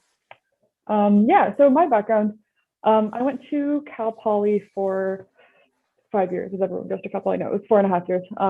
And I joined the team on my second year. And I was there for 3 years doing suspension stuff at first, and then I ended up doing a tech director role for both the electric car and the combustion car of that team, focusing really heavily on vehicle dynamics because that was my passion. Then while I was at school, I interned at Tesla, first in brakes and air suspension, and then second in vehicle dynamics and modeling. And then when I graduated in 2018, I went to Lucid Motors as a vehicle dynamics role, but that role has now sort of blossomed into vehicle dynamics and powertrain controls, calibration, and fixing broken prototypes and a bunch of different stuff. So that's what I'm currently doing now. Thanks, Esther. We can jump in. I'll Joey, give do you want to introduce yourself? Yeah, I'll give a quick intro on sort of my experience with suspension systems. So when I co-founded the San Jose State team in 2008, I had some previous experience just upgrading my personal car suspension. I had kind of a keen interest in, what about suspension systems make race cars perform good or bad or make the handling different. So my role on the San Jose State team was sort of a dual chief engineer slash suspension designer for our first car, and then moving into the second year vehicle, taking on a suspension design plus data acquisition role. So that was a pretty interesting segue into kind of what I do in my professional career, which is mechanical design for sensing systems. So my time at Tesla was working on, at first it was safety systems and occupant safety, and then eventually sensors, both just basically a variety of sensors all over the vehicle, intrusion sensors, ultrasonic sensors, things like that, a little bit of radar here and there. And now at Neuro, I'm working on sensor system mechanical design. So a selection of our sensor assemblies, including cameras and LiDARs, have to be sort of incorporated into these sensor modules that then go onto our vehicle. So yeah, that's a little bit about me. I think we can get into it. And yeah, I'll just make sure that I can still control the slides. Sometimes it wants to like freeze up on me. Okay, here we go.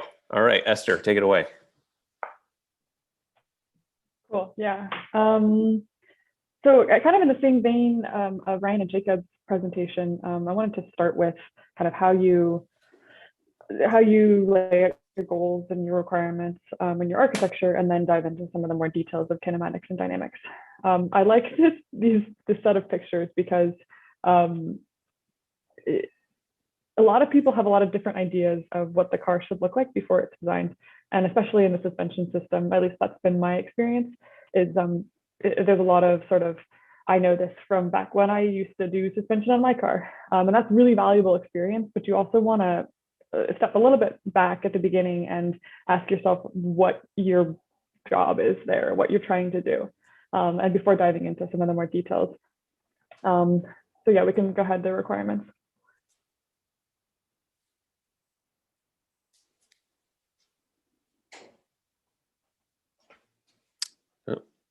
All right. Cool. So yeah, at the like very basic level, you kind of have three major categories of requirements you have to fulfill as a suspension designer. There are a lot of subsystems on the car that have a lot of very detailed rules. Suspension is not one of them. So the suspension rules are fairly broad, but it is well worth reading them before you start designing. So it kind of gives you guidelines on the vehicle configuration, has to have 4 wheels, they have to not be covered by aero bits and things. And then it kind of goes into more details about how your structure actually needs to be, in your 2-thread showing and your positive locking retention on bolts. So at a minimum, you need to meet the goals, meet the rules before you can start chasing after performance. And then I guess maybe I should have put strength and safety as the second one, that at a minimum, once you've met your rules, you also have to make your system strong enough to hold the wheels on and hold the car up. So that's just a knowing of your loads and then a designing of your loads. And that's a pretty academic exercise. It's something that we do learn a lot in school, sort of how to find and design for loading conditions. But again, like before you can even start performance, your suspension must do that. But then when you do jump into performance, it's also worth thinking about what kind of performance you're going for. So specifically, what events do you do? And in those events, what aspects of the car is that performance most sensitive to? So, you have an autocross and an endurance and an acceleration and a skid pad event. Within those events, what are the things that are most important?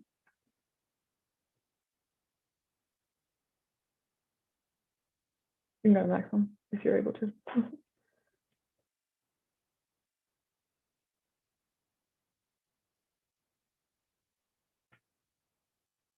cool. Nice. So when I was laying out SAE suspensions, I started with tire choice first. That's not necessarily the only way to do it, but it's one way. And at the very least, you need to choose a tire eventually. So this is sort of a kind of a methodology of how you might do that. What's really nice about Formula SAE is that the tire data for pretty much all the tires that you could run on the car is available. And that's really powerful. So if you have this glut of data, what do you do with it? First of all, you're looking for total grip. I mean, you're looking for like, what's the stickiest tire that you can get? That's going to be how you go quickest around corners and how you go quickest in a straight line, assuming you're traction limited. So you can look at your lateral and longitudinal forces and find the maximum, but it's also worth considering the operating conditions again. So you need to have the maximum lateral acceleration on the car, not just the maximum lateral force that a given tire can make. So then you start having to look at how much normal load sensitivity that tire has and how much like load transfer you're going to do. And we'll get into more about that a little later on. The other thing is making a tire or choosing a tire that's drivable. So normally we say like a drivable tire is one that doesn't like drop off really quickly. And Terry and Harry touched a bit on this, talking about the transition between bias splies and radials. You want to choose a tire that is, especially if you have less experienced drivers, is sort of forgiving at the limit. And that means maybe looking at the data and seeing which ones are peakier and which ones are kind of more flat at the limit in terms of their like lateral force versus slip angle plots.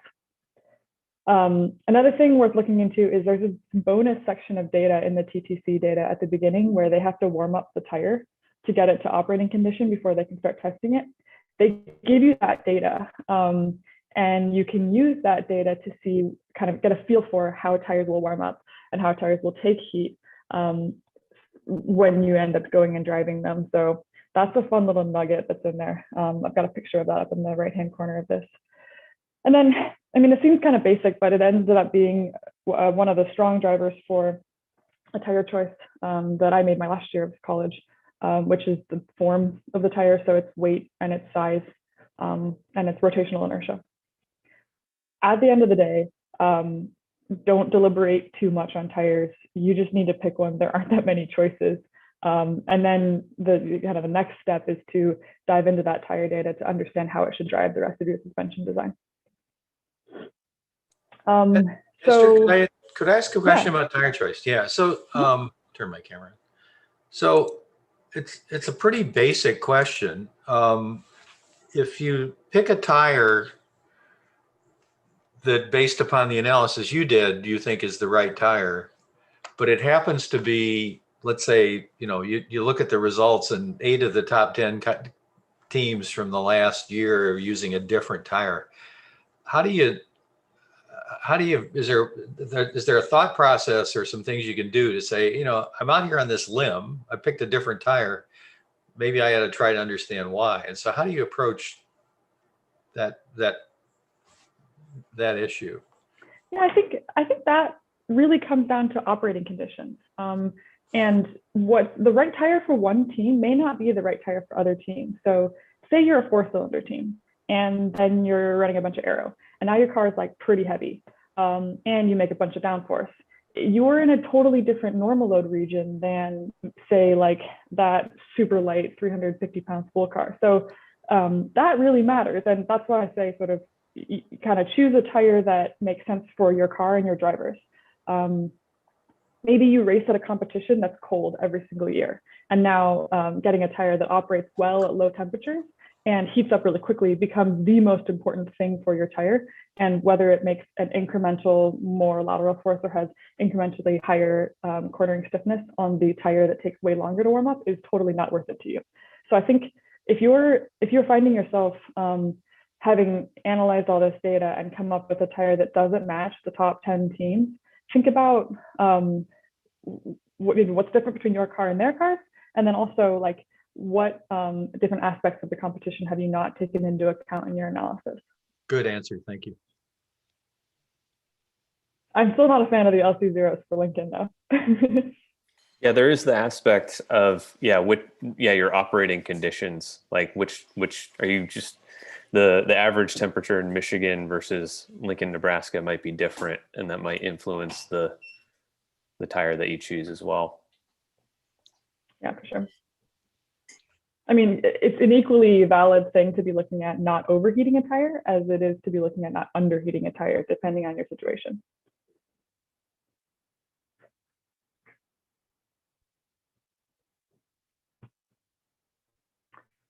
Cool. So when you have to design a suspension, you're going to go choose a bunch of different point locations. But it's worth keeping in mind the driving reasons for what you're trying to do with those kinematics. Before you start taking pictures of other people's cars and being like, I want my mounts to look like this. Like, what are you designing your suspension for? Talked a little bit about that in the high level goals, but a little more specifically as it pertains to kinematics and choosing layout. You want to keep an eye on the fact that this system is meant to be driven by a driver. The car doesn't just drive around itself, like a person has to interact with that.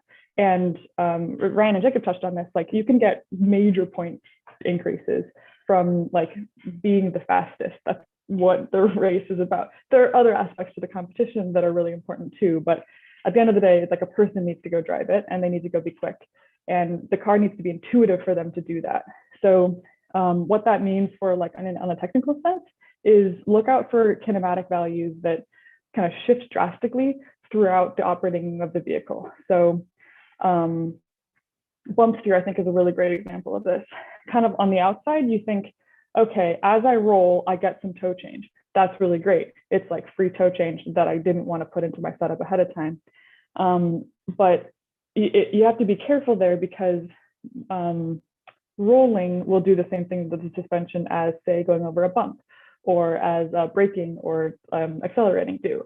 And maybe you don't want those changes for those other operating conditions, and maybe they start ending up acting unpredictably for those other situations. So you want to be looking for like, where forces are going to toggle and where kinematic values are going to toggle. And like at the end of the day, a linear car is the most predictable car, and that allows your driver to be the most successful.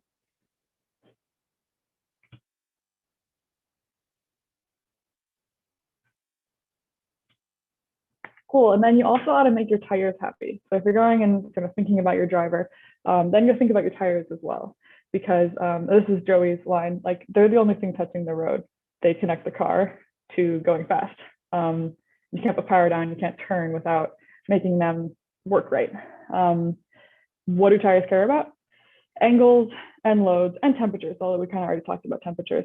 But angles, like slip angle, obviously that's through the steering, but maybe you want to be paying attention to how the slip angle, that the tire's favorite slip angle isn't the same at all different normal loads. So if you look at this picture on the right here, its favorite slip angle at a low normal load, I think that's 5,000 newtons here, is a lot lower than its favorite slip angle at high load, or not a lot lower. But the fact that that changes may want you to look at, I think Terry touched on this, like Ackerman, which is a change in toe through a change in steer. Maybe that can help you put your two different inside and outside tires in their happy places when you steer. And you're gonna be looking at camber as well. And all that data is provided in the TTC data. And then also normal load variation. That's like an instant way to just delete grip, is if your tire mu changes with normal load. And I talked a long time about that 2 years ago in this MidCal SAE outreach. So I could link that presentation too. But yeah, like tire friction changes with vertical load. So if you're constantly fluctuating your vertical load on your tire, you're gonna just remove grip, especially since the tire also has some time response.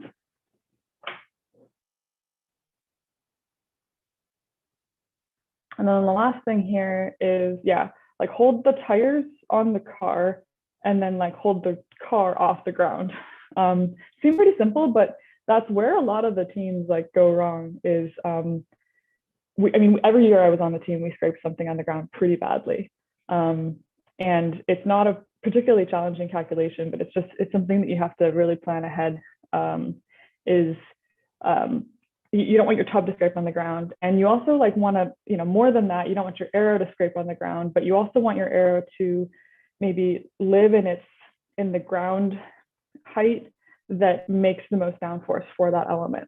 So that can go both ways. On the one hand, as a suspension owner, you owe it to the aero team to like not scrape their wing over the ground, but also aero owes it to you to involve the suspension team in the decision making for like the airfoil choice, because different airfoils have different sensitivities to ground clearance, and you want to be understanding the trade-offs between running soft springs and getting a lot of mechanical grip, and you know, running really stiff springs and getting a lot of downforce.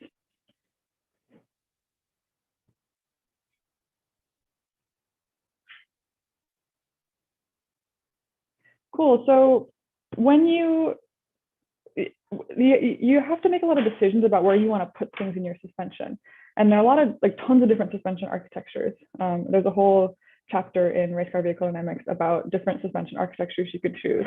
The most common one for Formula SAE is a double wishbone. They're simple. They're relatively easy to make. You can get a lot of adjustability out of it, and you can get a lot of like freedom in designing your kinematics out of a double wishbone that you like can't get out of other systems, whether it's because of packaging or because of like inherent like mechanism constraints. And then you also, because you're not putting a lot of elements in bending, you have like a high quantity of 2/4 members. You then also have low friction in some of your joints. So it's generally the right choice, but there have been other suspensions, especially in the rear, that, you know, understanding the trade-offs is what it's all about. Trade-offs are another thing for shock placement. So, you know, do you want a high CG at the cost of a maybe overall low mass because your packaging is simpler? Or like, do you want to keep a really low CG, but it's going to take a little more structure to get it to work down there? You have to choose, you know, where your tie rods go. And yeah, there's the alphabet soup of different ARB designs. And maybe Joe, you want to touch on that? Yeah. So like, if you're designing a car with some ability to tune handling balance, you're probably going to want anti-roll bars on the front and the rear. And just thinking, like taking pictures of race cars at Laguna Seca and at competition, you see so many different interesting designs of anti-roll bars.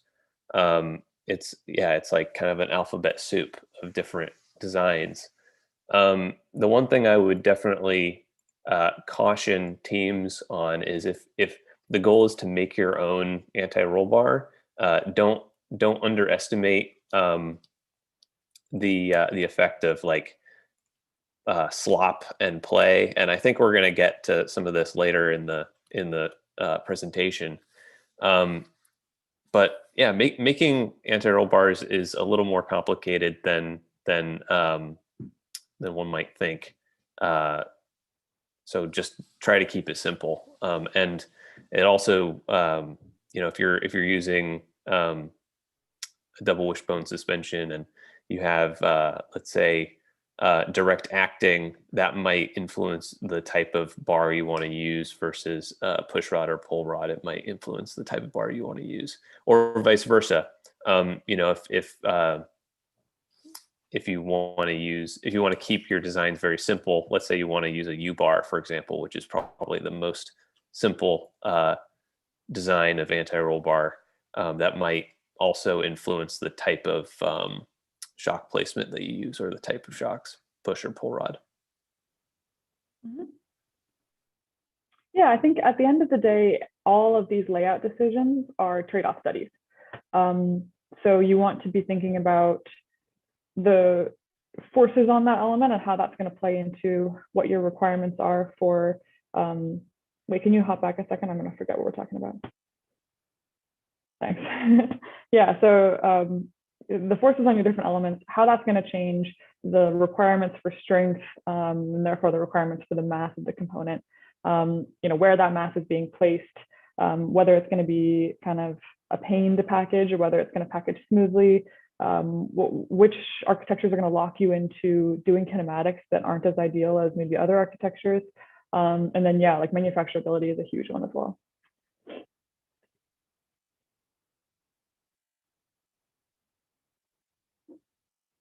This is another meme I love to explain kinematics, because whenever I think about kinematics, I always think of it being just the statement, it works because of angles. So yeah, that's all. This kind of walks through a methodology for designing kinematics. It's not the methodology. I mean, you could do it a million different ways, but sort of a list of things to think about, and then you can kind of iterate through, go back and forth as you need. Some of these slides, especially in this section, are like pretty wordy, and I hate doing that, but I think it'll serve as a good kind of roadmap for suspension designers in the future. So I'll leave them there as a reference for later. So this is an image of the outboard kinematics. It makes sense to start with the outboard kinematics because there are a lot of moving parts there. So that's the place that I would start from. All of your outboard kinematics are measurements that describe the angle and the position of this thing called the kingpin axis, which is in a double wishbone suspension, it's the like imaginary line between the upper and lower ball joint. And that's the line about which the wheel rotates through steer. And kind of where the wheel center is relative to this line, and then kind of the angle of this line relative to normal, are both really critical for how your suspension performs and how your steering feels.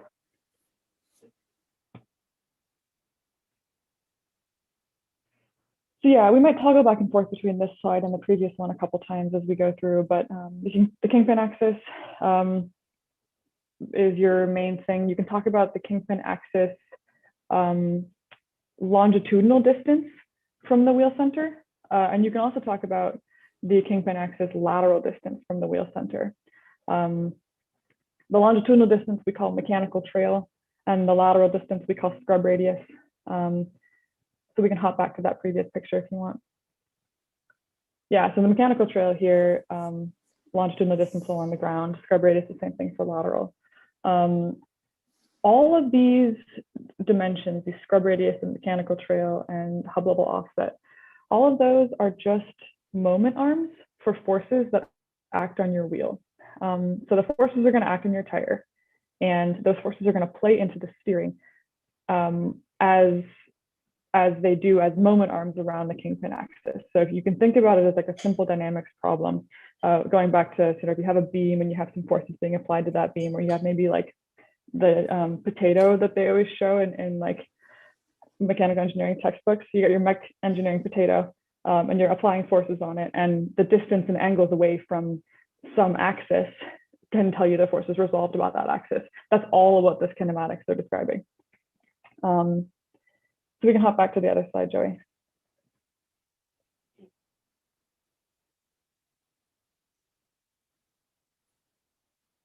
Okay, so we talk about mechanical trail and pneumatic trail as two different things here. The pneumatic trail is just describing the fact that when your tire produces lateral force, it doesn't actually happen at the center of the tire. It happens a little bit aft of the tire, depending on the slip angle. So the distance between that like kind of resolved force application point of lateral force and the center of the tire, that's your pneumatic trail. You're going to add that to mechanical trail to get your total trail, which is basically like moment arm of lateral force about your steer axis. Then you've got scrub radius. That's like the moment arm for longitudinal forces.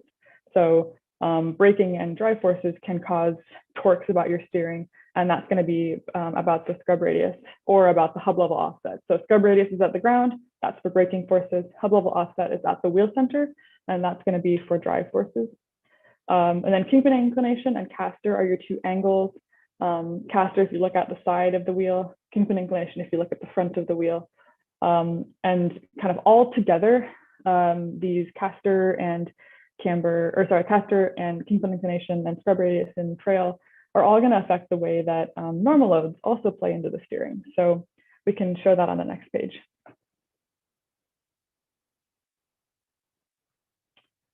Yeah, some things to think about as you're going through all this. So we've talked about kind of the definitions of what everything means, but then what are you actually going for with your suspension design? One of the places that I like to start is to do a steering torque calculation, where you sort of add in the effects of maybe lateral force and longitudinal force and normal force, acting about all of these angles and moment arms, and add those all up into what your steering torque would be for like a variety of different vehicle operation conditions.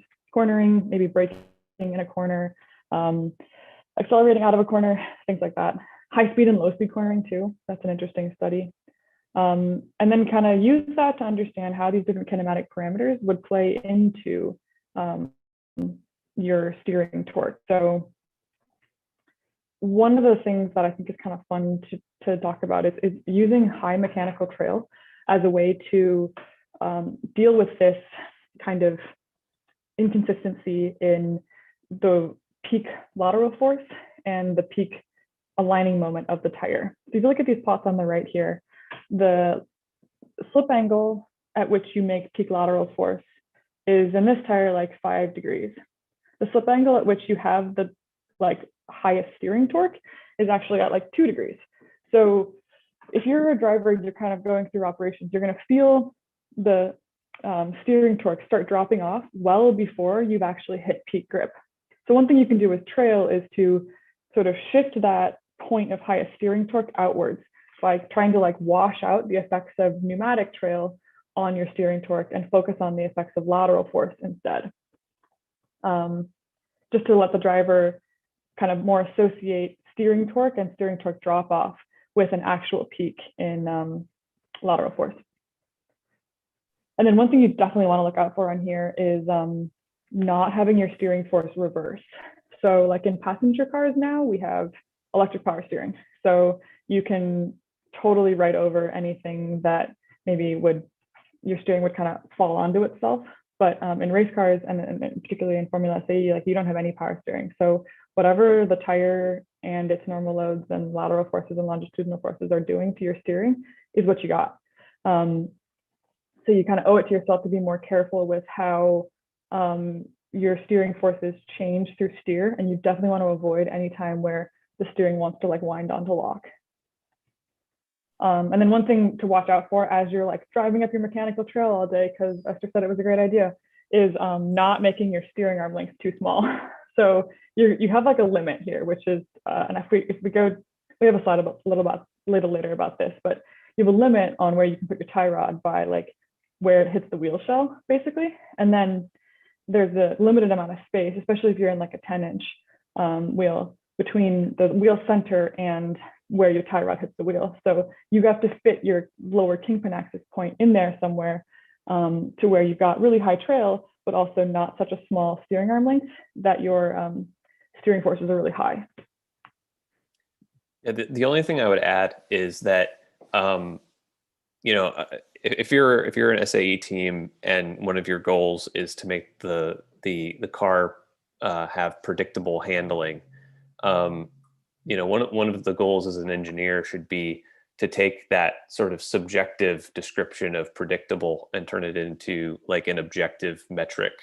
And kind of what this slide is hinting at, and the following slides are also going to hint towards, is the process by which you take a subjective description like predictable handling or predictable steering and turn it into something that's actually an engineering spec.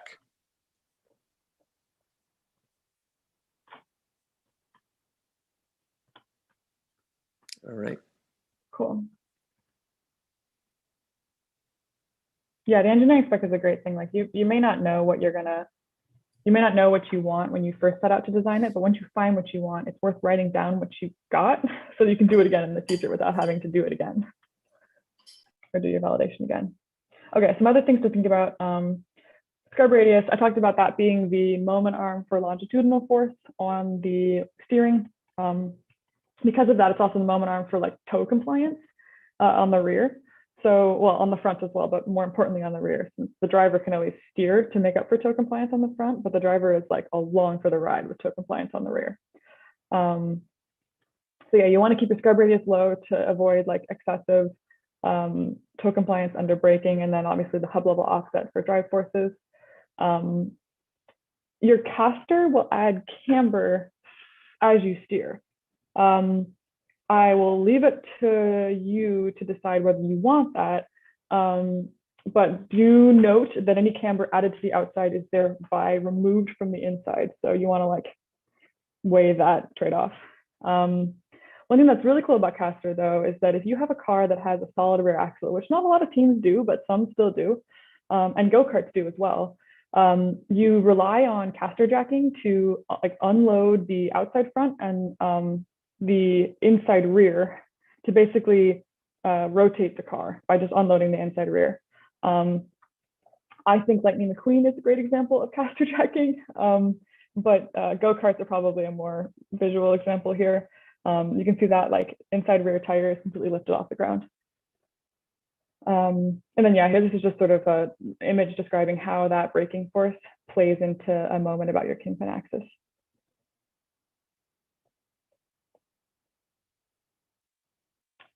So as you're laying out your like ideal kinematics for your best suspension ever, make sure that you don't run into the wheel and also the brake rotor. That's like a very real constraint. And I kind of like constraints because it at least forces you to put your point somewhere. You can always start from somewhere, which is that they can't hit the wheel and they can't hit the brake rotor. And then you can kind of craft your kinematics within those constraints.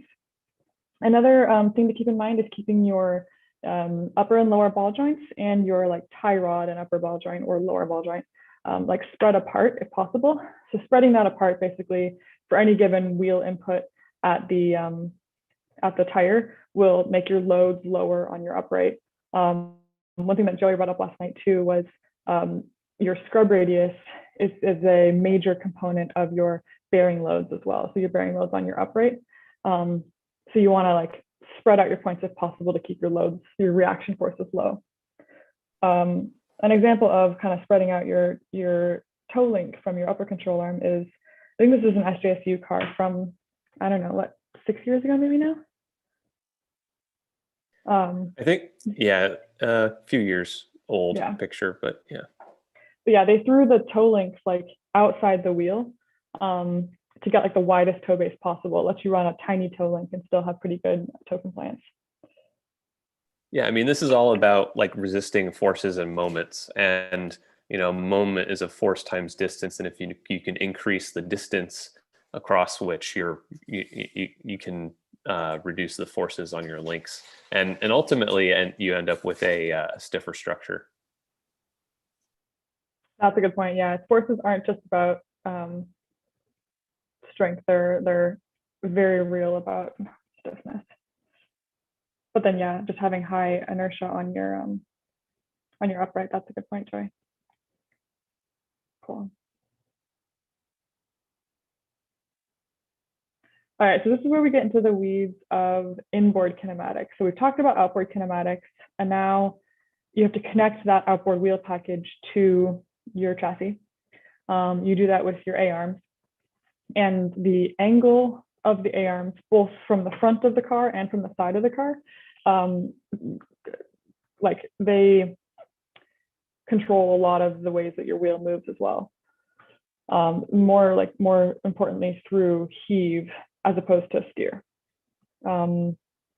So what the study of kind of inboard kinematics is all based on the idea of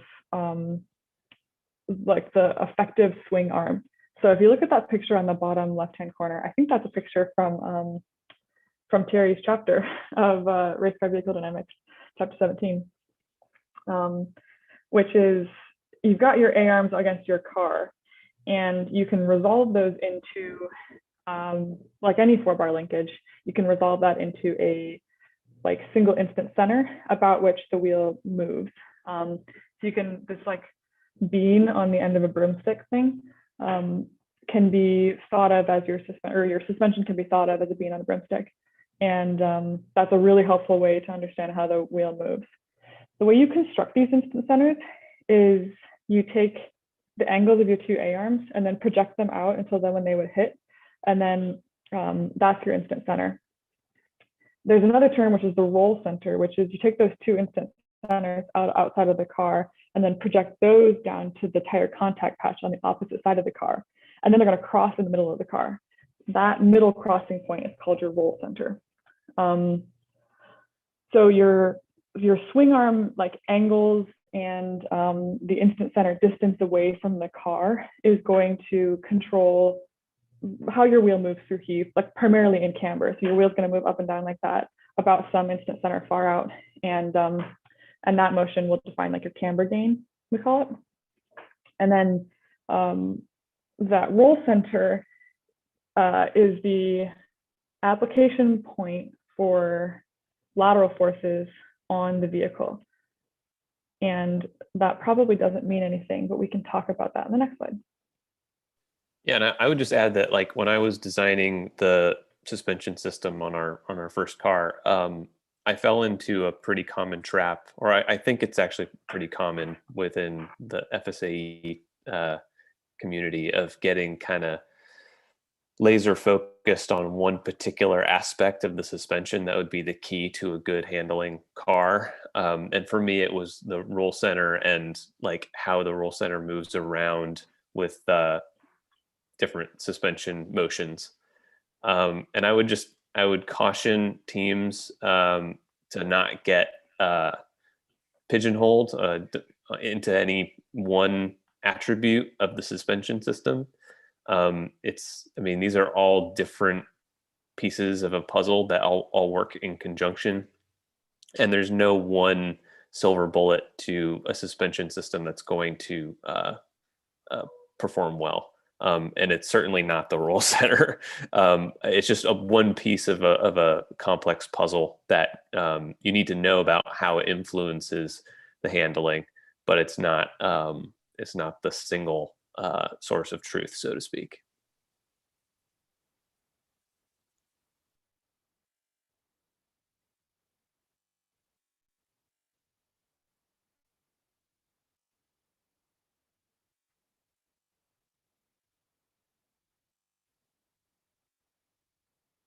Okay, roll centers.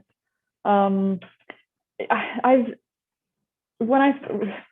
was first dabbling in roll centers, I heard two things, which is that A, the car does not roll about the roll center.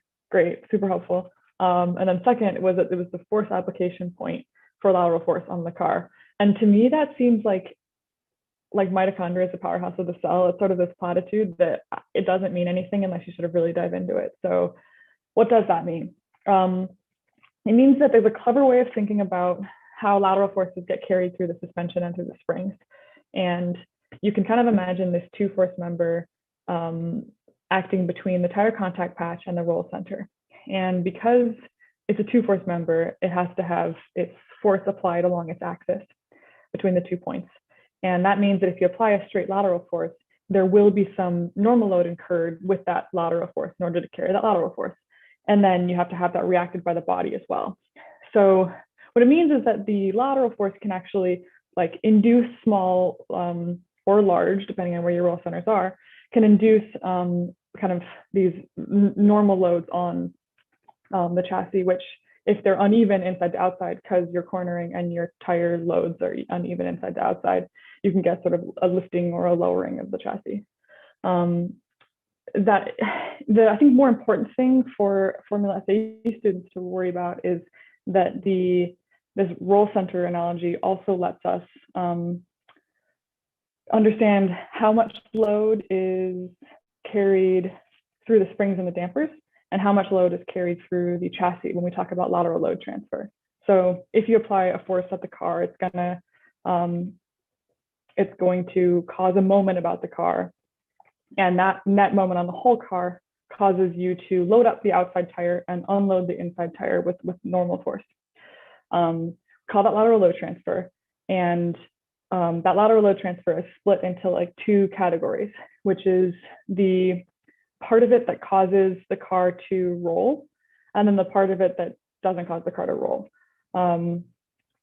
So if you look at this little map here, you've got your force applied. The section or the amount of the lateral force that causes the car to roll is the moment of the lateral force acting at the moment arm of the CG height, like minus the roll center height. And then the geometric side, we call it, is the force acting at the roll center height. And we see that in that picture there. So elastic lateral load transfer is carried through the springs and the dampers, meaning that, if it contributes to roll, it's going to compress the springs. And that's a great type of load transfer because it's well controlled. It's cushy because it's on your springs, which means that your tire normal load variation is low because you don't have a lot of bouncing around. It's kind of on an absorptive spring, and it has damping to it, and that's damping that you can tune. Elastic lateral load transfer is also great because, as it turns out, it's really important to balance the load transfer on the front axle versus the rear axle. And this is directly proportional to the stiffness, the roll stiffness ratio between the front and the rear of the chassis. Elastic lateral load transfer can be tuned with your springs on the front and the rear to sort of add or subtract load transfer off of either axle. And that allows you to tune your handling balance. Geometric lateral load transfer, on the other hand, is carried through the links of your chassis, and therefore you can't tune it unless you were to get less stiff links of your chassis. It's also not well damped, and it's really stiff, so it's going to lead to kind of a lot of uncontrolled wheel kind of shaking it around, and that's a great way to lose grip. So if you want to go to the next slide here. The only thing I would add to that is that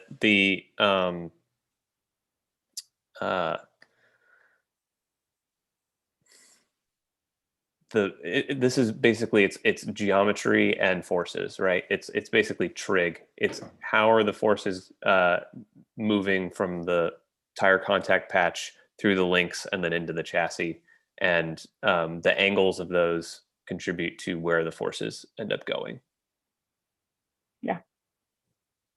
We'll talk about this a little bit later, but kind of the conclusion on roll centers is that you want to mind the height and keep them low so that you've got mostly elastic load transfer and not a lot of geometric load transfer. But then there are kind of reasons why you might want a little bit of geometric load transfer and reasons why you might want to kind of change that on the front to the rear, which we can talk about a little later. So this whole instant center induced normal load thing it exists in the side view as well. So if you look at, this is a little harder to visualize. So I've kind of tried to draw this as the 4 dots on the car on the left-hand side here. If you look at your A-arms and kind of take the planes of the A-arms in the side view, and then look at where the axes intersect of those planes of the A-arm. In other words, if you draw lines between your inboard pickups on the top and between your inboard pickups on the bottom, and look at where those lines intersect in the distance, that's going to be your instant center in the side view, which, like instant centers in the front view, govern how the wheel moves about through heave. It also governs, like it does with the front view, kind of any induced normal load, which means it also governs the amount of longitudinal force that lends itself to pitching and the amount that does not.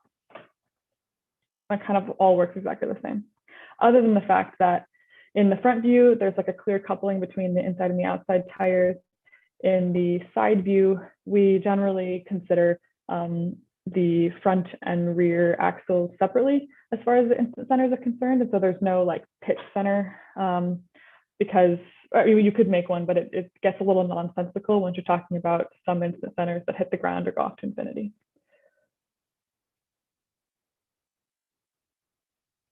So yeah, the like roll center equivalent for the side view is anti-geometry. So you hear teams talk a lot about like, oh, should we have anti-dive or anti-squat or pro dive or pro lift, whatever. All of this stuff is just the resistance to pitching because of some non-zero instant center position, or not an instant center that's not at the ground, or not at infinity. If you keep your AMs perfectly flat, you're good. You don't have any anti-geometry because your instant center is at infinity, and you're never going to get any sort of coupling of that longitudinal force. So maybe why would you use anti-geometry? I try to tell teams who are saying that they're going to consider anti-geometry, or asking the question of should they use it.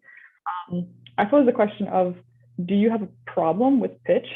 Are you hitting your front wing on the front on the ground so badly that you need to control pitch with something other than springs alone? So like in general, in this competition, you should be able to just get the right springs. But maybe the like spring stiffness required to keep the front wing off the ground would be so stiff that it would actually induce a lot of normal variation and make the car really harsh. So maybe you want to run a little bit of anti-geometry. I say it's a little better on the rear because of the way that the normal loads end up getting applied to the chassis in different braking and driving situations, although I won't dive too deeply into that right now. But kind of no matter what, if you're looking at having some anti-geometry, you should know that it comes at the cost of normal variation. So again, that whatever amount of load is going to be transferred through the chassis instead of being transferred through the springs is going to be load that's not well damped and like more stiffly sprung.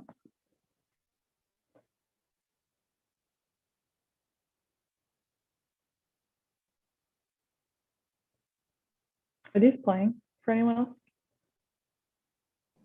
Yeah, they're playing. Slowly.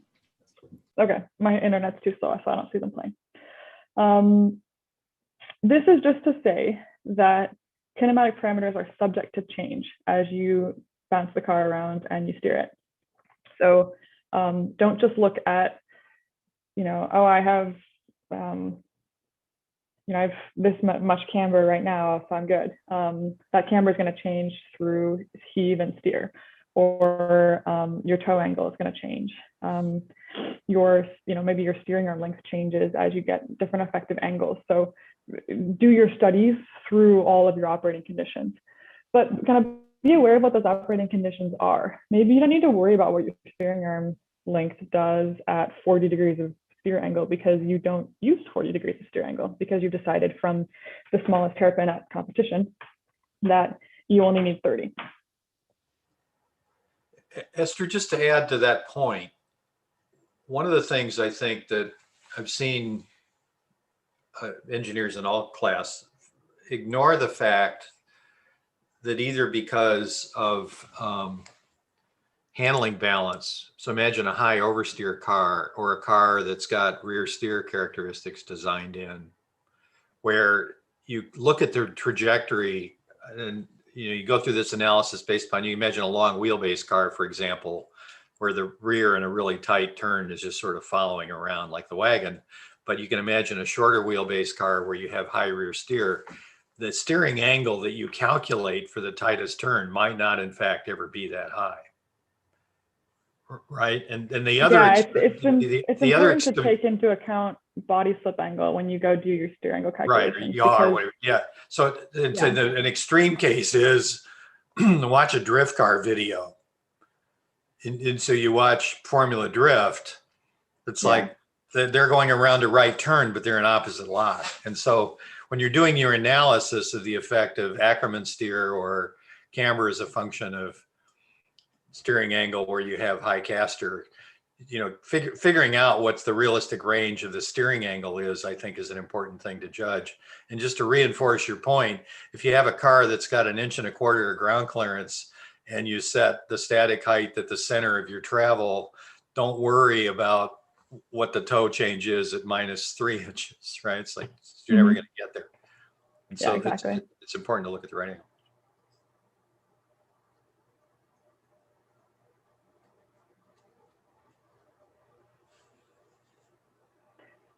Okay, so this is kind of an analogy too before looking at what you should be thinking about when you go and lay out your inboard kinematics. We talked about this before. Keep your roll centers low in general. Play around with those heights front to rear because as kind of a bonus fact about geometric load transfer is it happens basically instantaneously as opposed to elastic lateral load transfer that doesn't really occur until the car has rolled over and then you got your spring force, and now that spring force is equivalent to your normal load. So there's some time constant with the car rolling, whereas and that's not a very fast time constant in the grand scheme of cars cornering. So you could kind of play with maybe having your rear roll center be a little higher than your front roll center to kind of snap the rear more quickly around the corner. But in general, you kind of want them both low to allow you to tune as much as possible after the fact with your ARBs or your ride springs to get a good handling balance. You also want to watch how your roll centers move through travel. So this is another great picture from race car vehicle dynamics. As you start to roll the car, your A-arm angles change, and now your instant centers have moved and your roll centers moved. It's going to move up and over, or it's going to move up and down maybe, and also right to left. And you want to be keeping an eye on both of those because you're basically looking at how the angle changes between your contact patch and the roll center, because that angle is what governs the proportion between elastic and geometric load transfer. One other kind of flag to make sure you're paying attention to is that when you're doing your camber curves, don't forget to subtract off the roll of the vehicle from your camber that you've gained. So yeah, if the camber that you're calculating in your kinematics solver is with respect to the vehicle, remember that the whole vehicle is also rolled. So now the camber with respect to the road, which is what your tire actually cares about, is the camber with respect to the vehicle minus the roll angle. And then, yeah, we talked about bump steer, so we don't need to beat that dead horse. But yeah, it can be really awesome, but it can also create undesirable handling effects. For the most part, I think Formula SAE teams tend to shy away from bump steer. Yeah, and then just to kind of echo what I mentioned earlier, understanding what the roll center does and why why it is where it is important. But what Esther said about generally keeping them close to the ground is probably your best bet if you want to tune your balance with anti-roll bars or springs for that matter. Because if you can make sure that most of your lateral load transfer is taking place elastically through your springs, that you can tune. I guess the one caveat to that is if you wanted to design in different link mounting points to allow you to have different roll center heights. But then that brings into the, brings compliance into the discussion.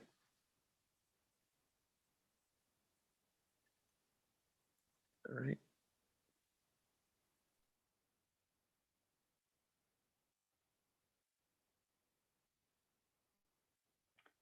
Okay, so that was kinematics. The next sort of phase of your suspension journey. Oh, did we skip inboard packaging? We did. Let's do that one then. So as with before, where you need to make sure that your outboard points fit within your wheel package, there are some things to think about on the inboard side as well. Namely, you have a chassis, and if your chassis is a tube frame, then you're going to need to put those mount points on some tube that already exists. So you'll have to work together with the chassis team to kind of locate where those exist. Don't forget to do your steering clearance checks. So we actually did this one year where we just totally forgot that we had to, clear the wheel against the A-arm through steer. And we got to unveiling and we steered the car around the corner to go into unveiling, and it like hardly steered at all because the wheel hit the A-arm. So that was a re-weld. But yeah, like keep an eye on that one. But then also, like we were talking about before, know how much steering you need, because you may not need as much as you think, or as much as like a real car would have. Oh yeah, and then when you start putting in your shocks, now you've got a whole bunch of packaging constraints, especially on the rear with drive shafts. So you got to, place your shock in a place that puts your push rod or your pull rod in a location that isn't also where the drive shaft is. You're going to have rockers that have to clear. And then kind of as you're considering all your clearances, you want to also be thinking about loading into the chassis. So when we talk about compliance of suspension members, one thing that's I think less talked about is the attachment stiffness of the suspension onto the chassis. So in my team's case, for example, we run carbon, at least carbon on the front half for a while now. And so you can, if you're putting your suspension loads like straight into the chassis, like at a 90-degree angle, that's just plate bending on the chassis, and it's not very stiff in that direction. So especially when you're kind of thinking about torsional stiffness and where you put your shocks, it's worth trying to get, maybe in my team's case, it was worth trying to get the shock at an angle that loaded the stiff direction of the chassis instead of the not stiff direction of the chassis. I like these inboard mount pictures here because I think it shows the difference between a team that's thought a lot about attachment stiffness and one that maybe hasn't thought as much about it. So the internal tab looks like it's pretty stiff. It's got a good amount of gusseting. So as you're going into your more extremes of travel, and you're talking about out of plane loading on those joints, they're not just flopping around that much. Whereas the kind of joint on the right here, there's no gusset between the top and bottom tabs. So they're pretty easily going to flex just a little bit. When you're at nominal ride height, it's not going to be a problem because the loads are going straight into the chassis. But as soon as you start to roll and now your loads are coming out of plane, that's when you're going to get in a little more trouble with compliance. Yeah, I think the input I want to give on this slide is highlighting the fact that the suspension designer and the chassis designer need to work together to produce a stiff system. You can design like the stiffest hub package, the stiffest A-arm setup, but if they're reacting into the chassis in a way that causes a lot of compliance on the inboard side, you're still going to have issues. So it's really it's important to think about it at a system level, and just make sure that those two things are designed in tandem to get the best result.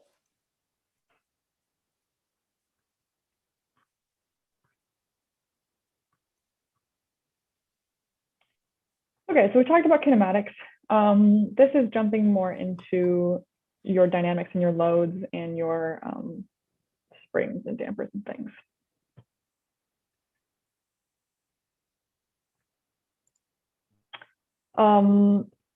So I can take this one. You want to take this one? Yeah, go for it.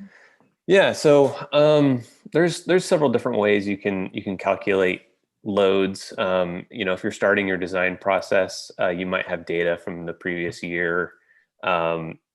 You obviously have competition results that have been published. You might, skid pad times, that sort of thing. I think it's important to highlight what data is useful for what, and obviously taking measurements of exactly what you want to measure is going to give you the highest fidelity and the most rich data with basically all the little details in it, assuming you've recorded it correctly. Obviously, you can run into issues if your sample rates are set incorrectly or your sensors are mounted poorly. But that's not to say that you can't get valuable data from some other sensors that you then process the data on. So using accelerometer data, for example, to get an idea of general lateral force values. It's not going to give you the most accurate or highest fidelity data that strain gauges or load cells would, but it'll get you probably in the ballpark. And then even sort of one level more general than that is like these kind of back of the napkin calculations where you take like a skid pad time, for example, and you have a vehicle mass, and you can kind of get an idea of some of the forces that are at play. But that sort of information, like it's really good for high level generalizations, but maybe not for understanding the extreme cases like the most extreme peaks and valleys that the part might see. It's good for just sort of a high level idea. One thing I would sort of mention on what are you designing for? When I was first starting out designing a suspension system, like the first thing I thought of was, how do we make sure that this system doesn't break? Like basically thinking about ultimate failure. And in retrospect and sort of as I learned more about the system, you don't just want to design it to withstand ultimate failure. You also want it to be stiff, right? So you're designing not just for strength, but also for stiffness. And then you can even take it one step further than that and say, okay, well, I don't want it to just not fail. And I don't want it to just, not fail and be stiff, because you can do that and have it be super heavy, but also designing it to be lightweight and stiff and not fail. That's sort of like the goal of, or the ultimate goal of designing a great suspension system. So that's sort of the approach that I would recommend is thinking about that hierarchy of, making sure it doesn't fail, but also is stiff, and then lightening it from there.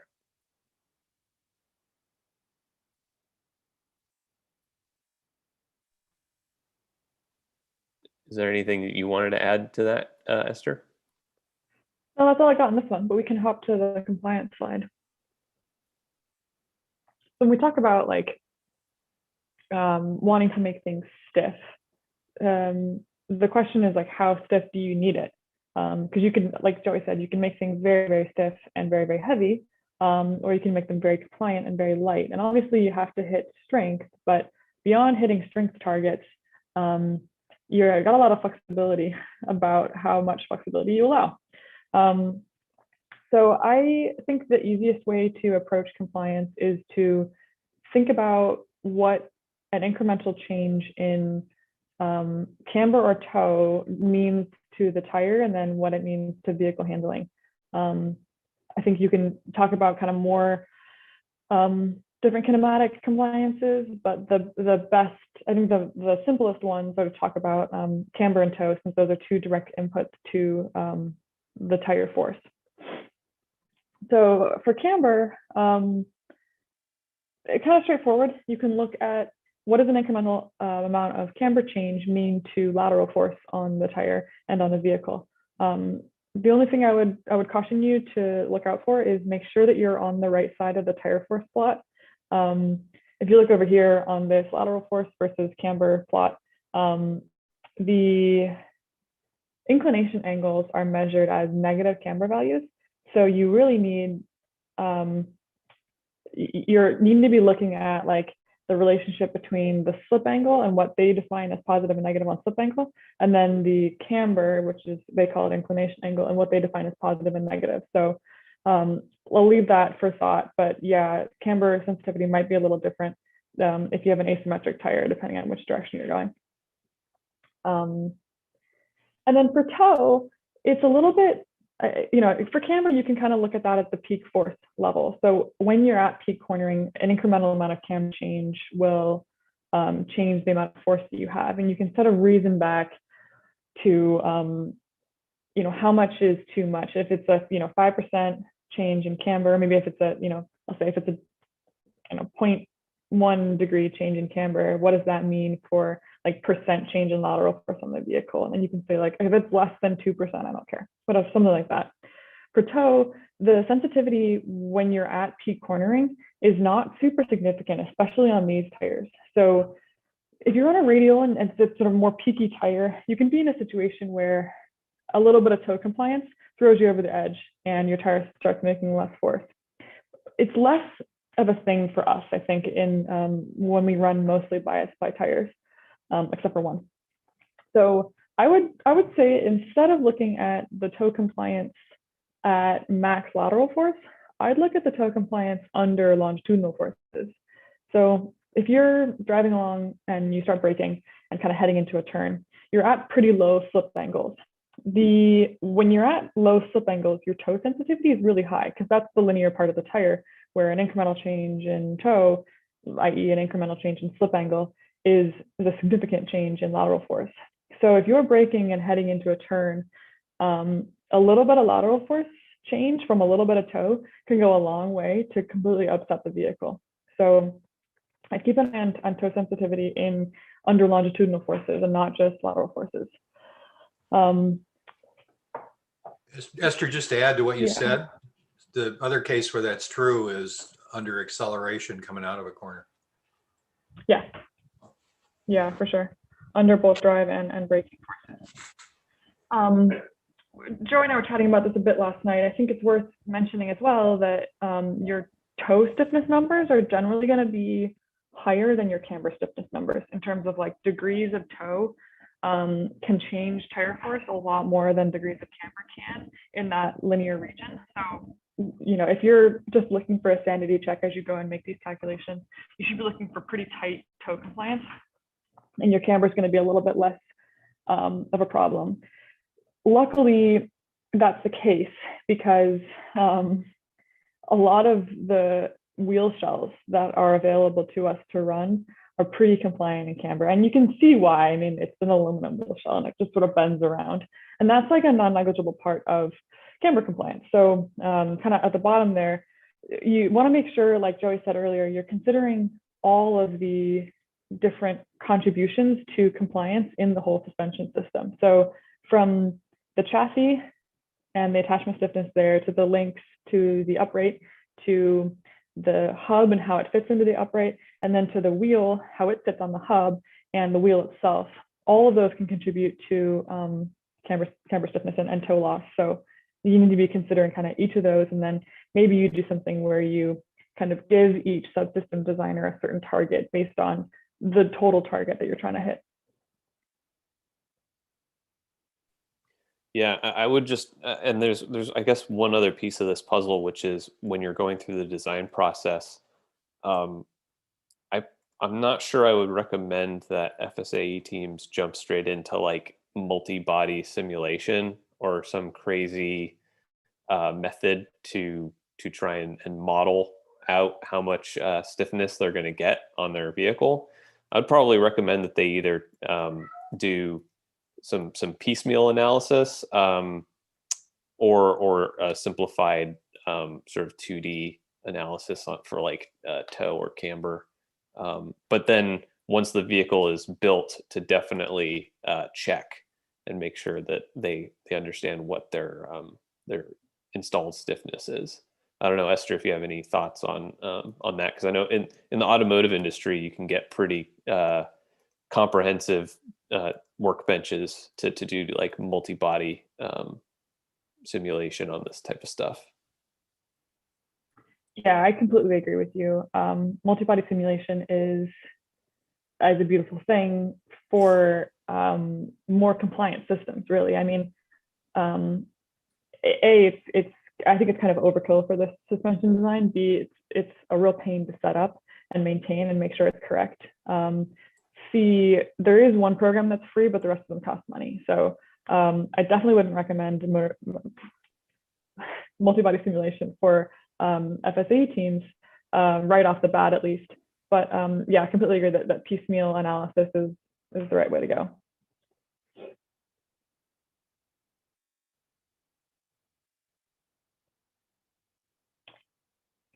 Okay, so compliance in the links, we've covered that, but then your much more compliant members are the springs themselves and your roll bars.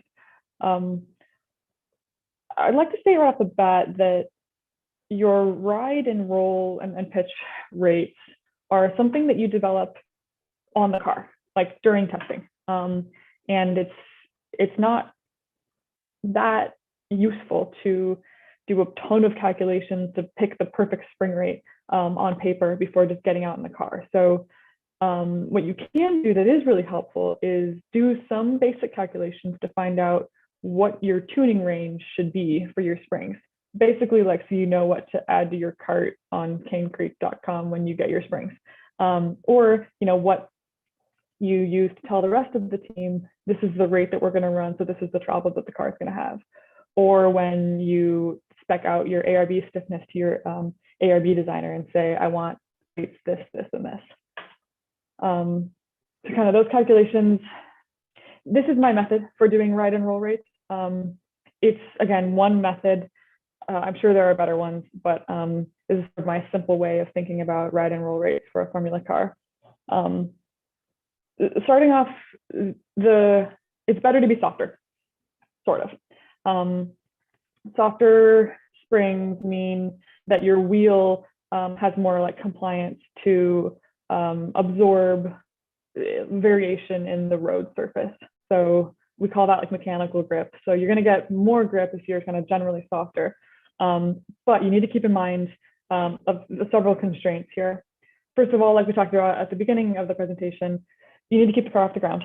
And you don't just want to have this, like, you don't just want to raise the car up to do that, because that means a high CG. So one calculation you could do would be to take whatever you know is your max acceleration longitudinally and laterally. And then based on where you place the car off the ground, calculate how much roll you can allow and how much pitch you can allow, excuse me, before the front wing hits the ground, or before like the under tray hits the ground or something. And then that allowable roll or that allowable pitch divided by the acceleration could be like your roll gradient. So I got that like calculation over in the corner. You can then use that roll gradient to back calculate how stiff you need to be in roll from like a newtons per millimeter or pounds per inch perspective. And then obviously, like we talked about at the beginning, it's not just about not hitting the front wing on the ground or the undercarriage on the ground. It's also about making good downforce out of those elements. And you can weigh the trade-off with your aero team between getting a lot of downforce versus getting a lot of grip from mechanical grip. And then this one's a little more wishy-washy, but you kind of want to set up your roll and pitch for a place that's comfortable for the driver. So if you have a vehicle that has a lot of body motion and kind of is rolling around and pitching and heaving up and down, that can be sort of not very confidence inspiring for the driver, especially if the driver's like shifting around a little bit in the seat and not as easy to control the car. So it's worth sort of, you know, taking some to look back at old data to say, we ran this last year and the drivers thought that was, you know, stiff enough, or they thought it was kind of too stiff, or kind of take some subjective feedback with you as you do these calculations. And then the kind of next step is, if you've picked your ride rates roughly, or your ride spring rates roughly based on like how much clearance you're going to need, you can then look at a tuning range for your roll rate distribution. Like we talked about in the roll center slide, your roll rate distribution is one of your biggest tuning opportunities for handling balance. And whether you talk about understeer or oversteer, roll rate distribution is a huge tuning implement there. So if you want to be able to tune your roll rate distribution independently of your ride springs, and you may want to, or you almost always want to, then you're going to need anti-roll bars. You may make a trade-off that says, as much as that would be nice to tune those two independently, it's not worth the weight, or it's not worth the added manufacturing complexity. But in general, like being able to tune roll rates independently is pretty helpful. You can kind of then do some calculations to say, if I want to change my roll rate distribution by X%, maybe plus or minus 5-10% from 50-50, something like that, then I'm going to need to do X, Y, and Z as my ARB rates, and then tell the ARB designer to do those, and you've got them to tune with. You may even want to overshoot, considering that you're going to have some flexibility in the chassis and other things going on. Yeah. Your intended tuning range might actually need to be bigger in practice than you initially calculate because of some of those as-built That's such a good point. influences. Yeah, we had my last year of Formula. I think I ended up at a 30%, maybe 25%, like on paper roll rate distribution, which turned out to be, I don't know, 45 in real life, after you took into account all of the compliance in the chassis and then the ARBs themselves. But yeah, definitely give yourself more tuning than you expected to need. Esther, an example from real life I was struck by that reinforces your point about spring rates being determined by testing. So turns out the executive chief engineer of Cadillac in his second year of SCCA, and a guy who worked for him as a group executive in engineering, both amateur race in a class called SCCA B-Spec, which is low powered, basically production cars, full roll cages like X-World Challenge cars on race tires, but with sealed spec engines. So these cars are the front wheel drive, high grip, no power. So the runoffs in 2018, I think, were at Sears Point, Sonoma Raceway, track they'd never been to. They qualified third and fourth. And between them, these are guys who should have access to the best informal consulting. Turns out that neither one of them was using any GM test facilities on their personal race cars, they said, but they had 150 pounds per inch differences in the spring rates between the two cars based upon what the individual drivers liked. And it's a smooth track, so it doesn't make a whole lot of difference. So I thought, it's like, wait a minute, I thought you're supposed to be able to empirically calculate exactly the spring rates you want. Not the case. No, not even a little bit. That's such a good example. I really took me a while to learn this, that I thought you could sort of just empirically calculate everything, but it was pretty eye-opening to get out to the track and immediately start swapping springs because the car wanted it. I would chime in and say that there is one piece of this puzzle that is missing. I mean, it's not really, I don't think it should have been in this presentation. I think there's a piece of this puzzle, which is, how do you want the car to handle, right? And if you have a team of people or somebody that is providing guidance on how you want the car to handle, at various speeds, that should also influence what sort of tuning range you might want. Yeah. The other thing that I just remembered about choosing ride rates is to have some sort of idea of how much your drivers are going to weigh, because in Formula, when the car is so small relative to people, you can have like kind of appreciable differences in vehicle mass based on the driver size. And we had it one year where we had like 100-pound kid, 200-pound kid, both were driving endurance. So we had to be thoughtful about spring choice because the 200-pound kid just rode lower. He's a great driver, but he just rode lower. So one of the other things that is driver feedback and get the drivers to adjust their style. An individual driver may want a particular kind of car, throttle steer and stuff. One of the things Terry commented about is the huge advantage of having a multi-car team with data is you can lay the plots out side by side, have the drivers figure out who's faster, where, and so then feedback, change the behavior. It's possible certainly within one range to to try to optimize that. So it isn't just necessarily tuning the car to what the driver wants to do, but it's an important factor. Yeah. So dampers are one of the great mysteries of Formula SAE, and sort of one of the great that are thought about, which is probably okay. There are a lot of important things, and you can kind of get away with being close enough on dampers for a lot of kind of more basic Formula SAE performance. But it's not super hard to do some quick calculations to put you in a good starting place. And then again, dampers are something that you tune on the car, but you need to be in the right code first off for your kind of spring rates that you're going to choose and your vehicle mass and inertia. So you can do some calculations ahead of time to make sure that you're there before you start tuning. I like to think about the damper performance in the high speed versus the low speed region, obviously in compression and rebound as well. Most teams run these TTX25 Oberlin dampers that have four-way adjustable, so high speed rebound, high speed compression, low speed rebound, low speed compression. But if you don't, maybe you have like a two-way adjustable damper.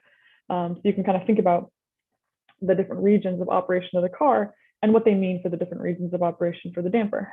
So one way to think about it is a quarter car model. In general, your quarter car model is going to be really good for unsprung mass level oscillations. And what you're looking for there is to minimize normal load variation, so you got the most grip and the most consistent delivery of grip.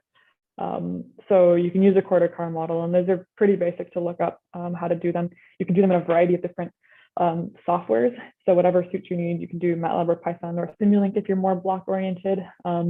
Or there's a software called Modelica that I can link in the end of the presentation later. That's like a physics-based block software. And then I like to think about low speed operation of the damper for more kind of like your 1 to 5 hertz like vehicle motion type thing. So primary body of the car moving around on the wheels, as opposed to the wheels oscillating with respect to the car and with respect to the ground.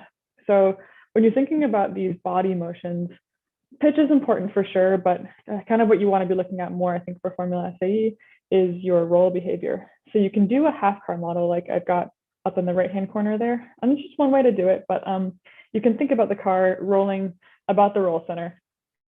Close enough for this kind of model. And look at kind of how the tire stiffness and your nominal spring stiffness and your vehicle's roll inertia and your unsprung mass, how all of that stuff plays into getting a good damping in the damper. What's a good damping? For the most part, you can look at what percent of critical damping you're at. And controls textbooks and dynamics textbooks will tell you all about like what critical damping means and kind of where you want to be for the fastest response. 0.7 is the magic number of 70% critical damping for the fastest settling time with kind of a balanced amount of overshoot and settling. So you can look and just make sure that your damper rates give you that adjustment. And the other thing is you want to be like sort of focused in on placing your nominal damper starting point kind of in the middle of your adjustment range. So if you are lucky enough to get your shocks dynoed or be able to look at the data on the valve code that's in your shocks on the Oberlin's website or wherever your shock manufacturer's website is, you can kind of look and make sure that your damping in whatever pound seconds per inch is kind of at the middle of your adjustment range. So you have a long way to go up and down if you need it.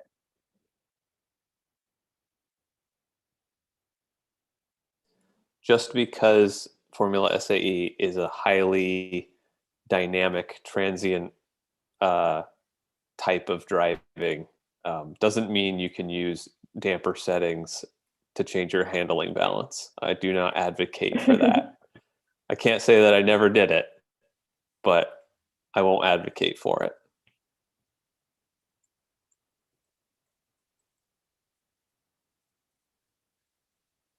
this is my friend Phil from school. He was our chassis lead, and he was wearing the chassis. Yeah, so this is kind of once you've done your kinematic design and you've laid out some of your specs for your rates before you start tuning. You need to finish out the suspension design process. We didn't dive into a lot about kind of the component design stuff, because I think that's a little more readily available in like your statics textbooks, kind of how you design structures. But there are a lot of other details about how you design, how you design for it being a race car, as opposed to like a beam in your like bridge textbook. And then kind of how you manufacture that stuff, how you service it at the end, and then how you service it through its life, and then how you validate that you've designed what you intended to design. Yeah, generally speaking, I mean, a lot of the parts that end up in a suspension are either going to be laser cut, CNC machined components that get welded together.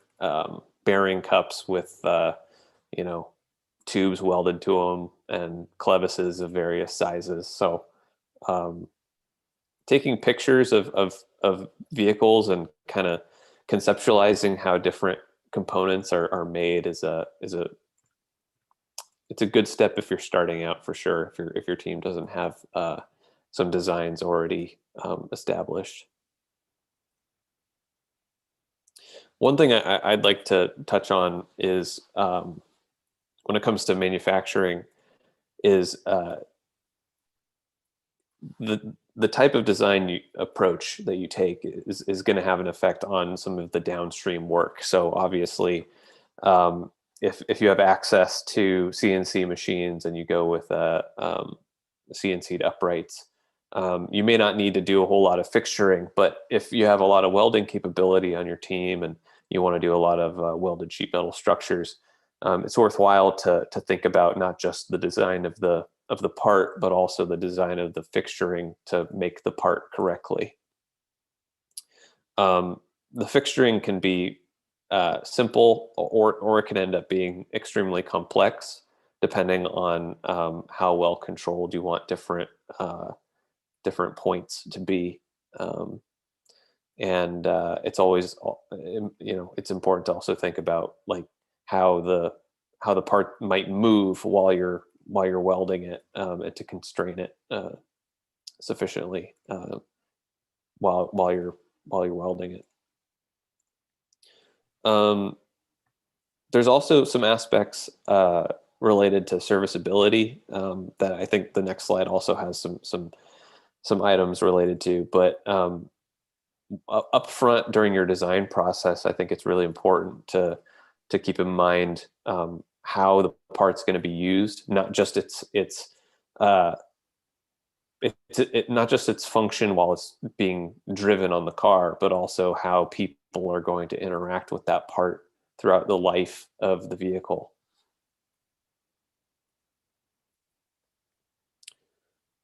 Yeah, to touch on the tolerancing and serviceability aspect, kind of when you're talking about your clevis spacing so that it's big enough that you can actually fit your component in easily, and you replace it every week, but also tight enough spacing or tight enough tolerance that you've managed your net slop or your net like kind of misalignment that you could get at the tire. So obviously having as we'll talk about here, like having designing to be able to adjust alignment a lot is really helpful, because that allows you to maybe run kind of wider bolt spacing or wider bolt hole tolerances to make it easier to bolt things up, while also being able to adjust that at the wheel end so that you're not building up these tolerances.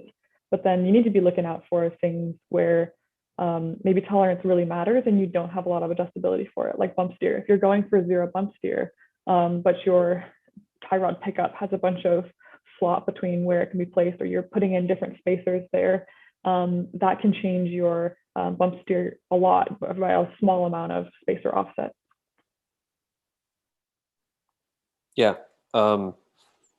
just kind of piggybacking off of that, how these parts are used throughout the year is really kind of important to think about. And I know I mentioned tool clearance a minute ago, and you can see there on the upper right that it even something as simple as like a 3D printed assembly can give you an idea of how difficult certain parts can be to service or interact with. Other things to think about, I think the earlier you think about them, the better. Things like sensor mounting, if how you're going to run hoses and wiring. Wiring in particular can be kind of tricky, especially with connectors. And if those connectors are waterproof, they're usually pretty large. So thinking about where those are going to go and how you're going to constrain them in relation to all these moving parts. One of the things that I encountered on the team was we ran into a situation where we had a brake line, and it was a hard line that exited the chassis, and then we had a fitting for a soft line off of it. And the way that the soft line and the hard line were placed, or the location they were placed in relation to the A-arm, meant that anytime the A-arm went up and down, the soft line actually pulled on the hard line and tried to flex the hard line. So thinking about how things are going to move in relation to other things, not just the suspension components themselves, but also the surrounding parts like sensors and harnessing and brake lines is pretty important. There's also the aspect of thinking about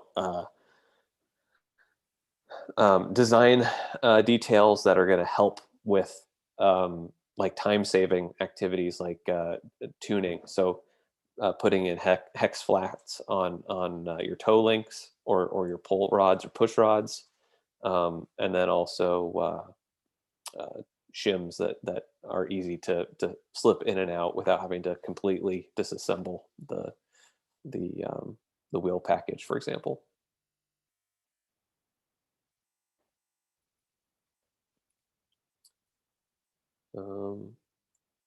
Go to the next slide here.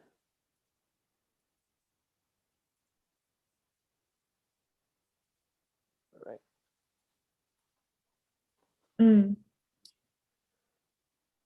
So when it comes to what can go wrong, I think Esther and I will both have quite a bit of input to throw out here, but just at face value, there's here's a list of some of the things that can go wrong in the suspension system.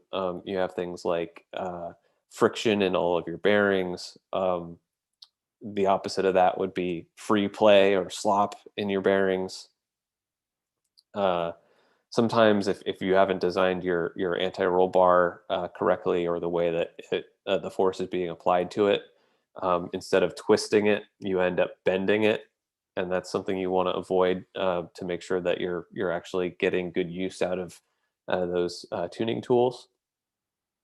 One of the items that I had personal experience with was some out of plane bell crank loading, where through the travel of the suspension, the angle of the push rod in relation to the rocker changes, and you end up loading the bearing in ways that maybe it shouldn't be loaded, and that also creates some friction issues.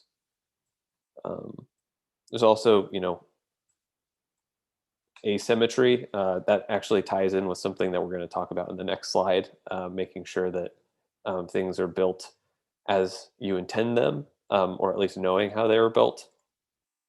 And then self-clearancing parts, which is a fancy way of saying that parts are getting worn down during operation. It's just something you don't want to experience if you can help it.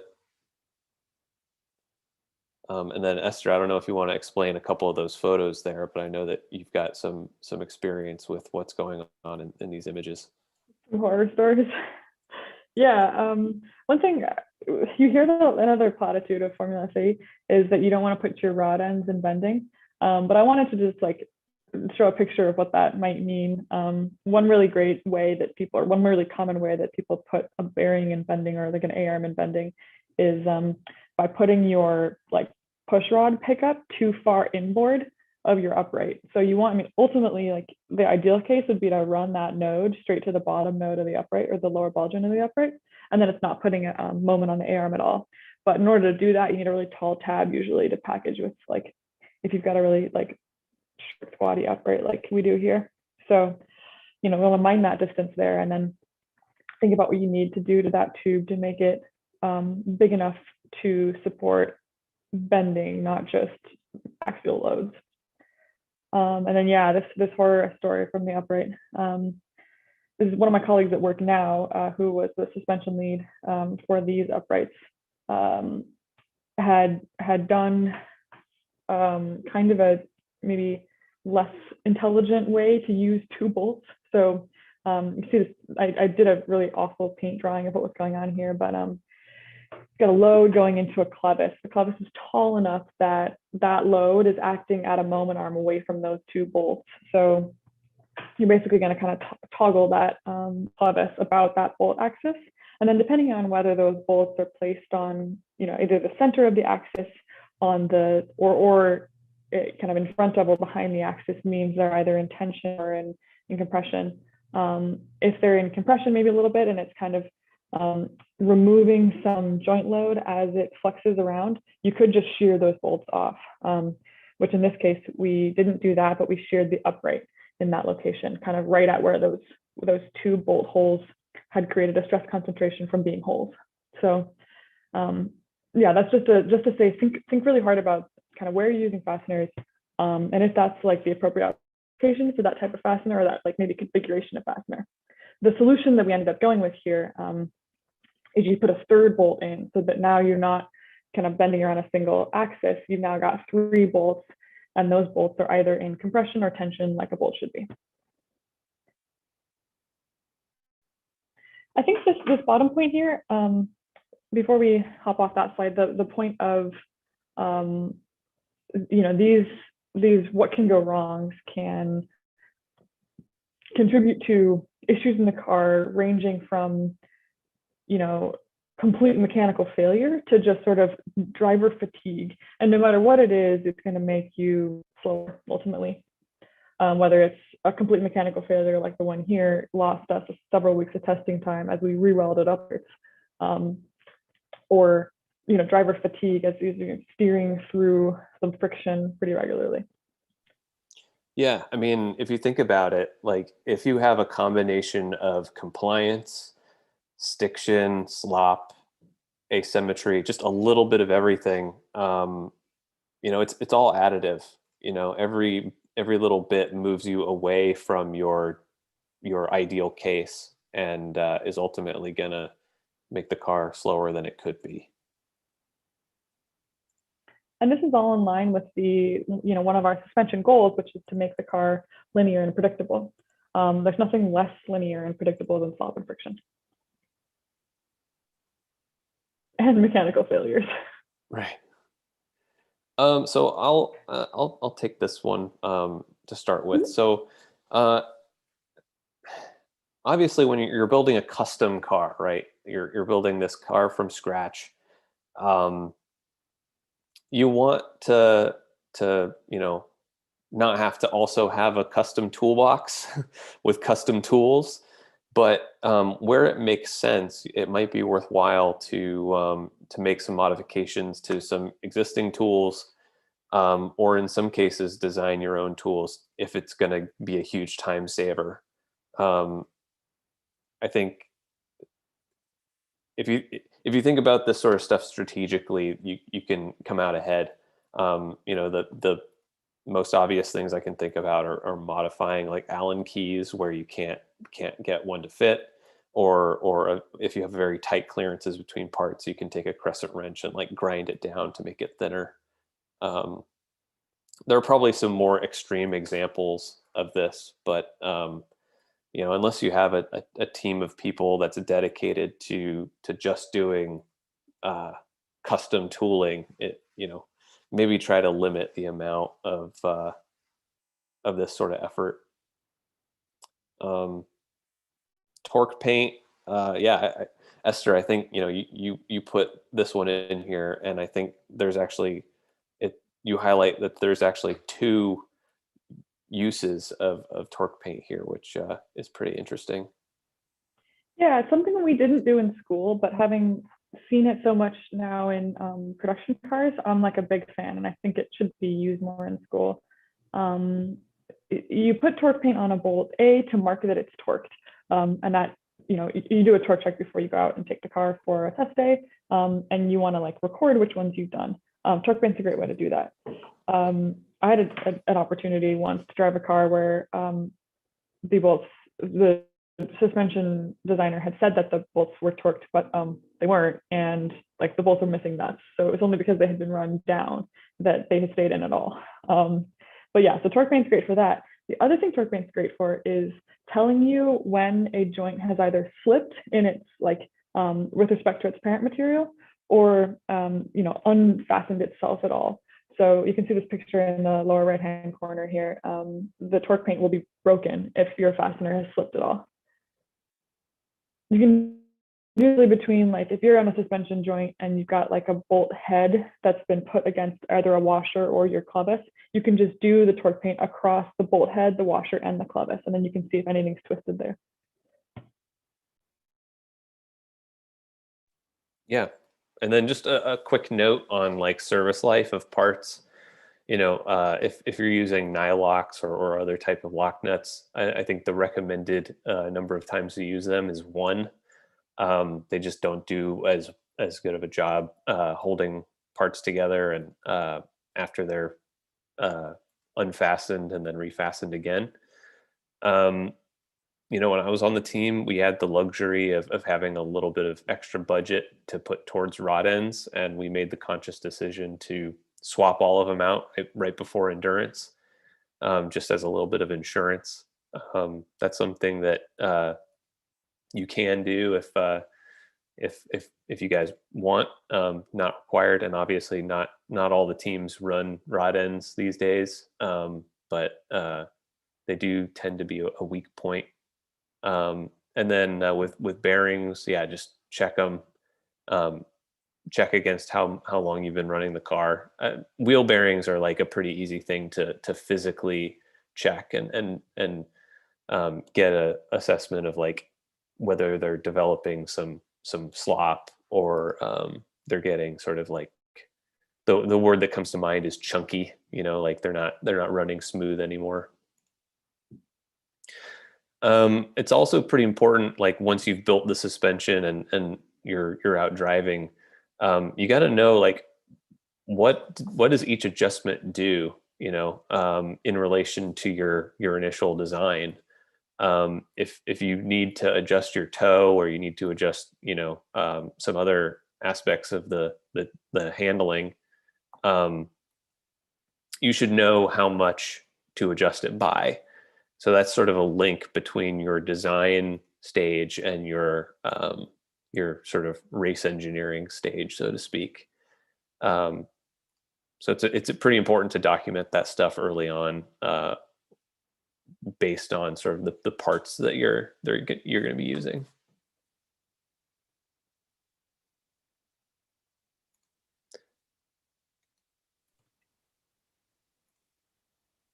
I think we're good on that one.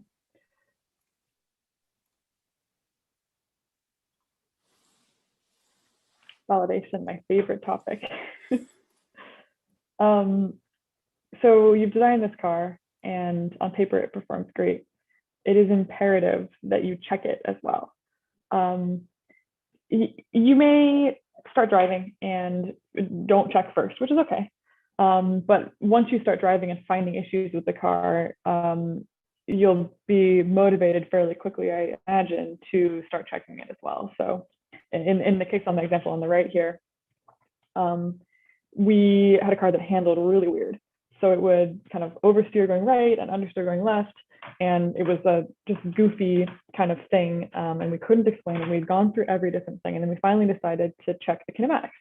So we put, we zip tied lasers to the uprights, and then put a poster board really far away from the car, and took a height gauge and basically measured the angle of the wheels through steer, or through heave, sorry, the steer angle of the wheels through heave, and found that 3 of the wheels traced beautifully with our design bump steer, and 1 wheel was like off in left field. And then, you reason through in your head how this works, and you realize that that was fairly quickly the cause of our asymmetric handling. So this is it's really critical to see what's going on here. It ended up being that the steering rack was just slightly mounted crooked like that, and that made a significant difference in our handling behavior. I think Harry touched on this talking to Terry earlier as well, that you can check your kinematics and you can also check your compliances. I'll leave it up to the group to sort of think about how you might do that, but putting some load somewhere and measuring some deflection is ultimately what you're after. Oh, cool. Yeah, Ryan just posted an SAE paper on, Ryan, is that on measuring compliances on a Formula car? It is on looking at the effects of tolerances on your kinematics and what you can do about Beautiful. Nice. Thank you for that. I'll copy and maybe I'll add it to the presentation before we share.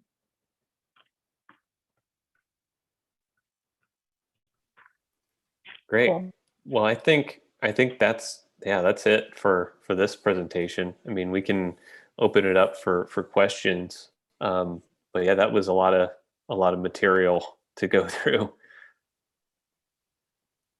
So can we share this presentation after the fact with the group so that they can, see it in a PowerPoint format in addition to watching the YouTube?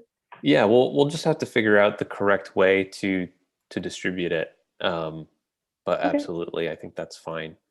Whether it's, I think as long as we can give a copy of the presentation to the SoCal section, they can manage sort of the distribution because they'll have the video as well. Nice. Yeah, I mean, we covered quite a bit. I don't know if there are any questions. I don't see any in the Q&A at the moment. I thought we might invite Jeff or Terry to comment on that. You guys presented a bunch of material. I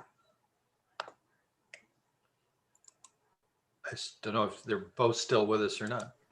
They're both still logged in. Yeah, I'm still here. I'm not sure if Terry's.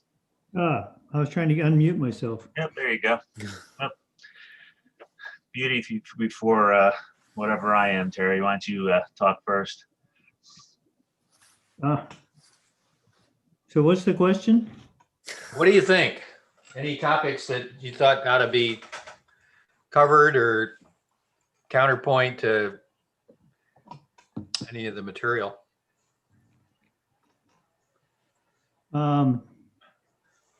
In the suspension presentation, I didn't see a methodology that I believe that Esther and Joey received from me. Was that did you get Harry? Did you give that to them? Yeah, I sent that PowerPoint. Oh yeah, let's I'll grab that and put it on we'll figure out a way to link that to the end of this presentation, because I think we presented maybe like kind of a high level overview of it, but that was a really great like detailed methodology that I think would be really helpful to students. Yeah, I think as a starting point, when you can synthesize the kinematics pivot points, it gets you a long ways to having a solution that you're after, because you've already decided things that you want. So once you have the kinematics established out inside the wheel, to get to the inner pivots and the link lengths, you have an idea what roll center height you want, and you have an idea of what roll camber coefficient you want. So you can therefore calculate the length of the swing arm and the location of its pivot and carry on with that. And that'll help you nail down some points, and you can wiggle around from there. It's what you end up doing, is fine tuning from that. But I don't want to make it a big mystery or whatever, because all it is linear algebra, and then that's easy to solve for those for those parameters. That's a great point. Yeah. In the part about load transfer,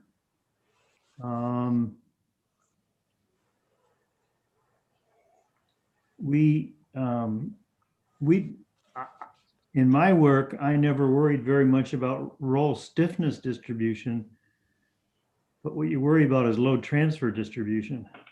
Yeah. We call it TLLTD, tire lateral load transfer distribution, percent front, and you compare that to the static weight distribution, and the deltas will have the delta from between those two will give you a pretty good indication of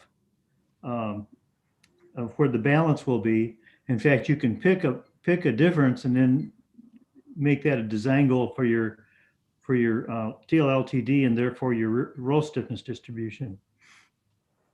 So it's another one of the. Yeah, it's a great point. You see what I'm saying? Yeah, Terry, you're touching on the intersection between the vehicle dynamics side and the vehicle balance part of this, which we didn't touch too much on vehicle dynamics, but I totally understand where you're coming from, where where the masses are in the vehicle and how the spring stiffnesses are distributed are going to have an effect on the balance of the car. Yeah, maybe we'll make that next year's presentation. And then there's one more thing I thought of is you made a big point about you don't pick spring rates. You just throw a bunch of them at it. When we design cars, we usually pick the spring rates by using ride frequencies. And if you know what ride frequency solution works with that particular kind of car in that particular environment, you can estimate the springs to start with, and they're going to be real close. So, and there's other little rules of thumb you learn over time. For example, on most race cars, well, on production cars, the front ride frequency is lower than the rear ride frequency. And that's when you go over bumps and it'll catch up with a minimum number of cycles in terms of oscillation. That's the reason. Ollie criteria. Huh? That's Ollie's criteria, right? He might have talked about it. Or it's Ollie, you showed before, yeah. Yeah, I think. Yeah. I don't know everything's in the book though. What I was going to say is doing race cars, the front roll frequency or ride frequency is stiffer than the rear because you want the front end to point and you need power down. So with a rear engined race car, road racing car, they're commonly sprung such that the front ride frequency is higher than the rear. A little funny comment on that is we had to do the same thing on the Tesla Model S when we went to all-wheel drive because the thing was so damn fast that normal classic setup of, having it, 0.4, 0.5 higher in the rear, hertz that is, just completely did not work when we were putting down, 1,000 Newton meters of torque. And the anti-dive that we had built into the front of that car then became pro lift when you apply torque about a hub that was never designed for all-wheel drive setup. So that was a really interesting problem, including rebound springs, torque tuning, and a ton of really adverse decisions on springing and damping. Ryan, it doesn't sound like you changed the geometry with the front motors. We could not. No, the castings in a production automotive car, that's usually what the inboard suspension points are, at least on an aluminum car. They're so expensive to change that we had fixed geometry. So there's a little bit you can do with springs and dampers, and then there's a little bit you can do to maybe change an outboard component on an upright because those parts are to repair or adjust. Ryan, that's interesting science and very interesting to know. But this discussion here I thought was mainly about Formula SAE cars, which are predominantly two-wheel drive rear. Well, at least until the four-wheel drive, until the four-wheel drive electric show up. Yeah, then things will change. Sure. I think that's a really good point, which is that you get into a dangerous place saying that like all cars should have rear ride frequencies higher, or like all race cars should have front ride frequencies higher. That it's a great place to start from, but each team has to do their own investigation to see what works for kind of their set of vehicle parameters. This is a unique class of racing in the sense that it's incredibly open as far as rules are concerned, because it's supposed to promote different teams designing their own unique setup, kind of doing those layout explorations that you can't do in a normal racing situation. So I love those rule of thumbs to start with, but I definitely would caution teams against kind of using them as gospel. And I think, Ryan's point, although it was outside of the scope of like Formula SAE, is a good one to talk about, like, what happens if you design a car for a conventional rear wheel drive setup, and then all of a sudden, like, you throw in a new powertrain variant and everything's changed. The other comment, Terry, if I understood what you said, is you want to pick a ride frequency based upon sort of what works for a particular type of car, right? Yeah. Whether So it's downforce or not, whether it's purely mechanical and no downforce, all those will change what the solutions are. Yeah. So you can certainly, you know what the weight of the vehicle, your target vehicle weight is that you're going to design if you've iterated, or if you build a prior car that's pretty similar to what you're doing, and you know roughly what your calculated downforce was. As you may not have good ways of measuring downforce in the actual car, but you can sort of start there. But I think there's a lot of different opinions about what ride frequency you actually want on an FSE car. I'm not saying that's correct. I'm just saying I think that's sort of what is. If you go talk to 10 teams, they may or may not have an opinion about what the right thing to start with is. Yeah. But it's a complicated subject, but we haven't talked at all about drivers. And this is not like normal racing, because we don't have professional drivers. And different drivers drive vehicles differently. And it's also not like normal racing, because if you look at the last generation of the Oregon State car, very, very light, very low power, compared to like a Stuttgart car, very high power. I mean, the discussion on ride frequency and how you drive that car would be very, very different. So, with a very powerful car like Stuttgart, getting power down is probably paramount, and mid corner speed is probably not the most important thing. Whereas the Oregon State car is probably more like in regular racing, like a spec Miata, right? The throttle is probably digital. How you drive, it's probably all about not slowing down, more like a go-kart. So to think that there are hard and fast rules with rules of thumb within Formula SAE is more complicated than that. And then you have drivers and the communication with the driver, which is a huge thing. What Terry did a lot in NASCAR and Indy Car, just getting a Formula SAE team to have a vocabulary with the driver to figure out how to make the car go faster is something that a lot of professional drivers are not very good at. When you have a professional driver who is very good at that, it makes the race engineer seem like a genius. Right. And it's not a natural skill.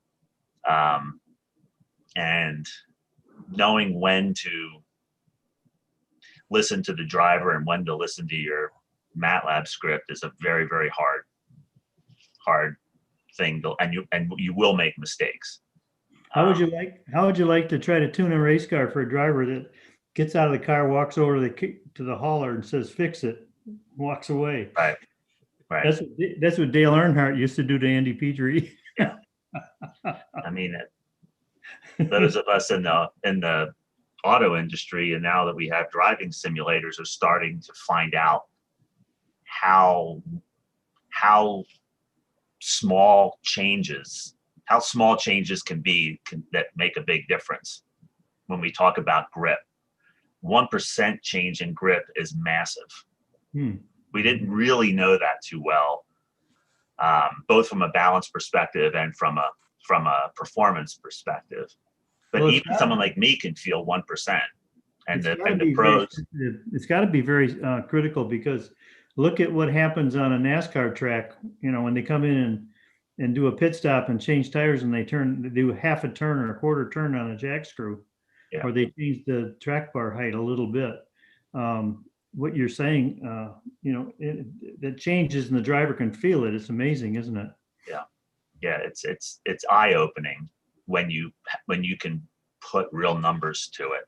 Yeah. And no Formula SAE team's ever going to get to that level of detail. But it's the notion that any of these cars are perfect or right is, they have to be good enough, and they have to be reliable, and they have to be adaptable to drivers, and which makes them robust in some sense. And thinking about that, which is not an easy thing to write an equation for, is a lot of the challenge. Guys, I'd like to answer your comment. I did a ton of autocrossing in the kind of mid 80s to early 90s, and pretty fast streetable Corvettes. And one of the things I found, I wasn't a super fast autocross driver, but occasionally you get an opportunity to do a ton of runs. And I would usually get steadily, there'd be some oscillation, steadily faster as the day went on. So it's like 20 autocross runs, and I'd be a lot faster than I was in the first 3 or 4, which is what you normally run. And so you have this SAE event where you say, okay, we want to go out and duplicate the Michigan course, and we'll run a whole bunch of cycles. And it's just trying to decouple. I think it's much more of a spread out learning curve than for a pro driver on a racetrack. You show up in an autocross, you've never driven that exact course before you run it.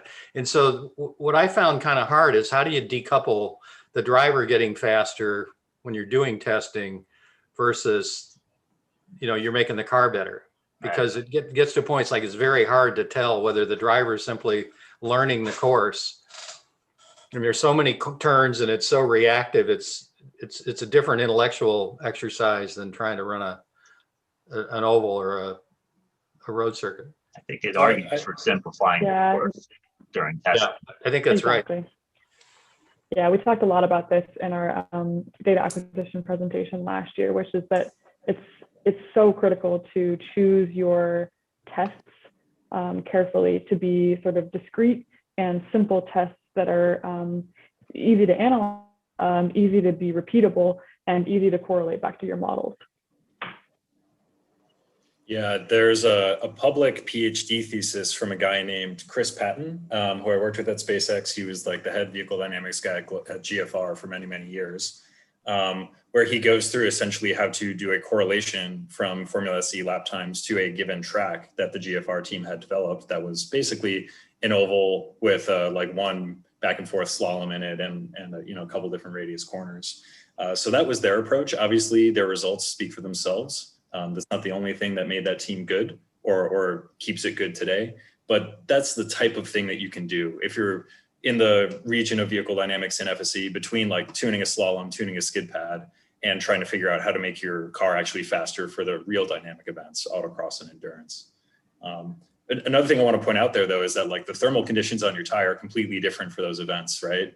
In autocross, you're going out with cold tires. Basically, they might heat up a little bit for the second lap, but your balance will be totally different there compared to a third or fourth lap of endurance. And so figuring out how you want to potentially adjust the setup of the car for that, or otherwise train your drivers for that change, especially with an LC0, is a place where I think you can unlock a lot of points in the dynamic events. And that's where we spend a lot of our time. Yeah, that GFR course also it's also, from an efficiency perspective, takes a whole lot less time to set up than spending 3 hours putting cones down to try to match Michigan, which that does not make a car go faster. So in that early presentation that had minus 100 points, spending 103 hours putting cones down to match Michigan, and then it rains. spending half an hour doing the GFR course and actually running before the rain ought to be way on the right-hand side of that.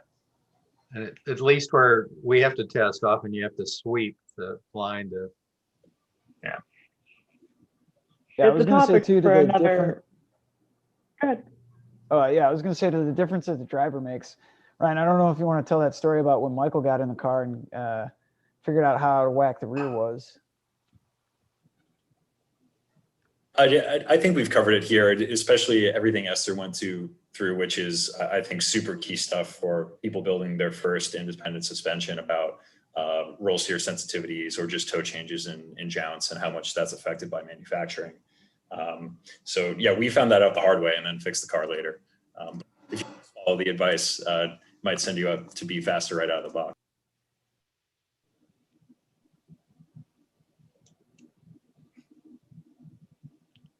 Cool. Well, I mean, we've been going for about 5 hours. I'm getting kind of hungry, and we could probably call it here. And I think, I think it's safe to say that we all sort of like talking about this stuff. So maybe in a month or a couple months, we can schedule just like an open session just to, chit chat about all things Formula. Because I think everybody's got some war stories or some thoughts that they'd like to share, and rather than have it be like a structured presentation, it might just be fun to just kind of chat about stuff. So I'll follow up with everyone offline about that, and maybe we can set that up for a couple months from now. Joey, thanks for putting this together. Absolutely. Thanks to all the attendees who made it to the bitter end here. Yeah. And hope you got something useful out of it. But I always love being able to give back. As you can tell, I loved Formula 15 years ago, and I still do. So please keep coming with your questions, keep coming to competition with your cars. And, to the extent that your alumni or other judges or volunteers can help, we're pretty much all excited to do it. So just let us know. Yeah. Yeah, I think our LinkedIn things were in the beginning of the presentation, but absolutely feel free to reach out to, I'll speak for myself, but I'm sure I'm speaking for the rest of the group. Feel free to reach out if you have questions, and we're always happy to talk and help along. Yeah, absolutely. And special thanks to TJ for managing this whole thing. TJ from the SoCal section, to making time on a Saturday to help out. Oh, was that Jacob? I think I interrupted you. Oh, no, I was just saying we're here because all the students are here, right? Like we do this because they're here. So it's not any tax or anything, we're accessible. We're here because you guys are here. We love to interact. So. Yep. All right. Well, thanks again, to all the students and the presenters. And I guess we can call it there and talk to you guys soon.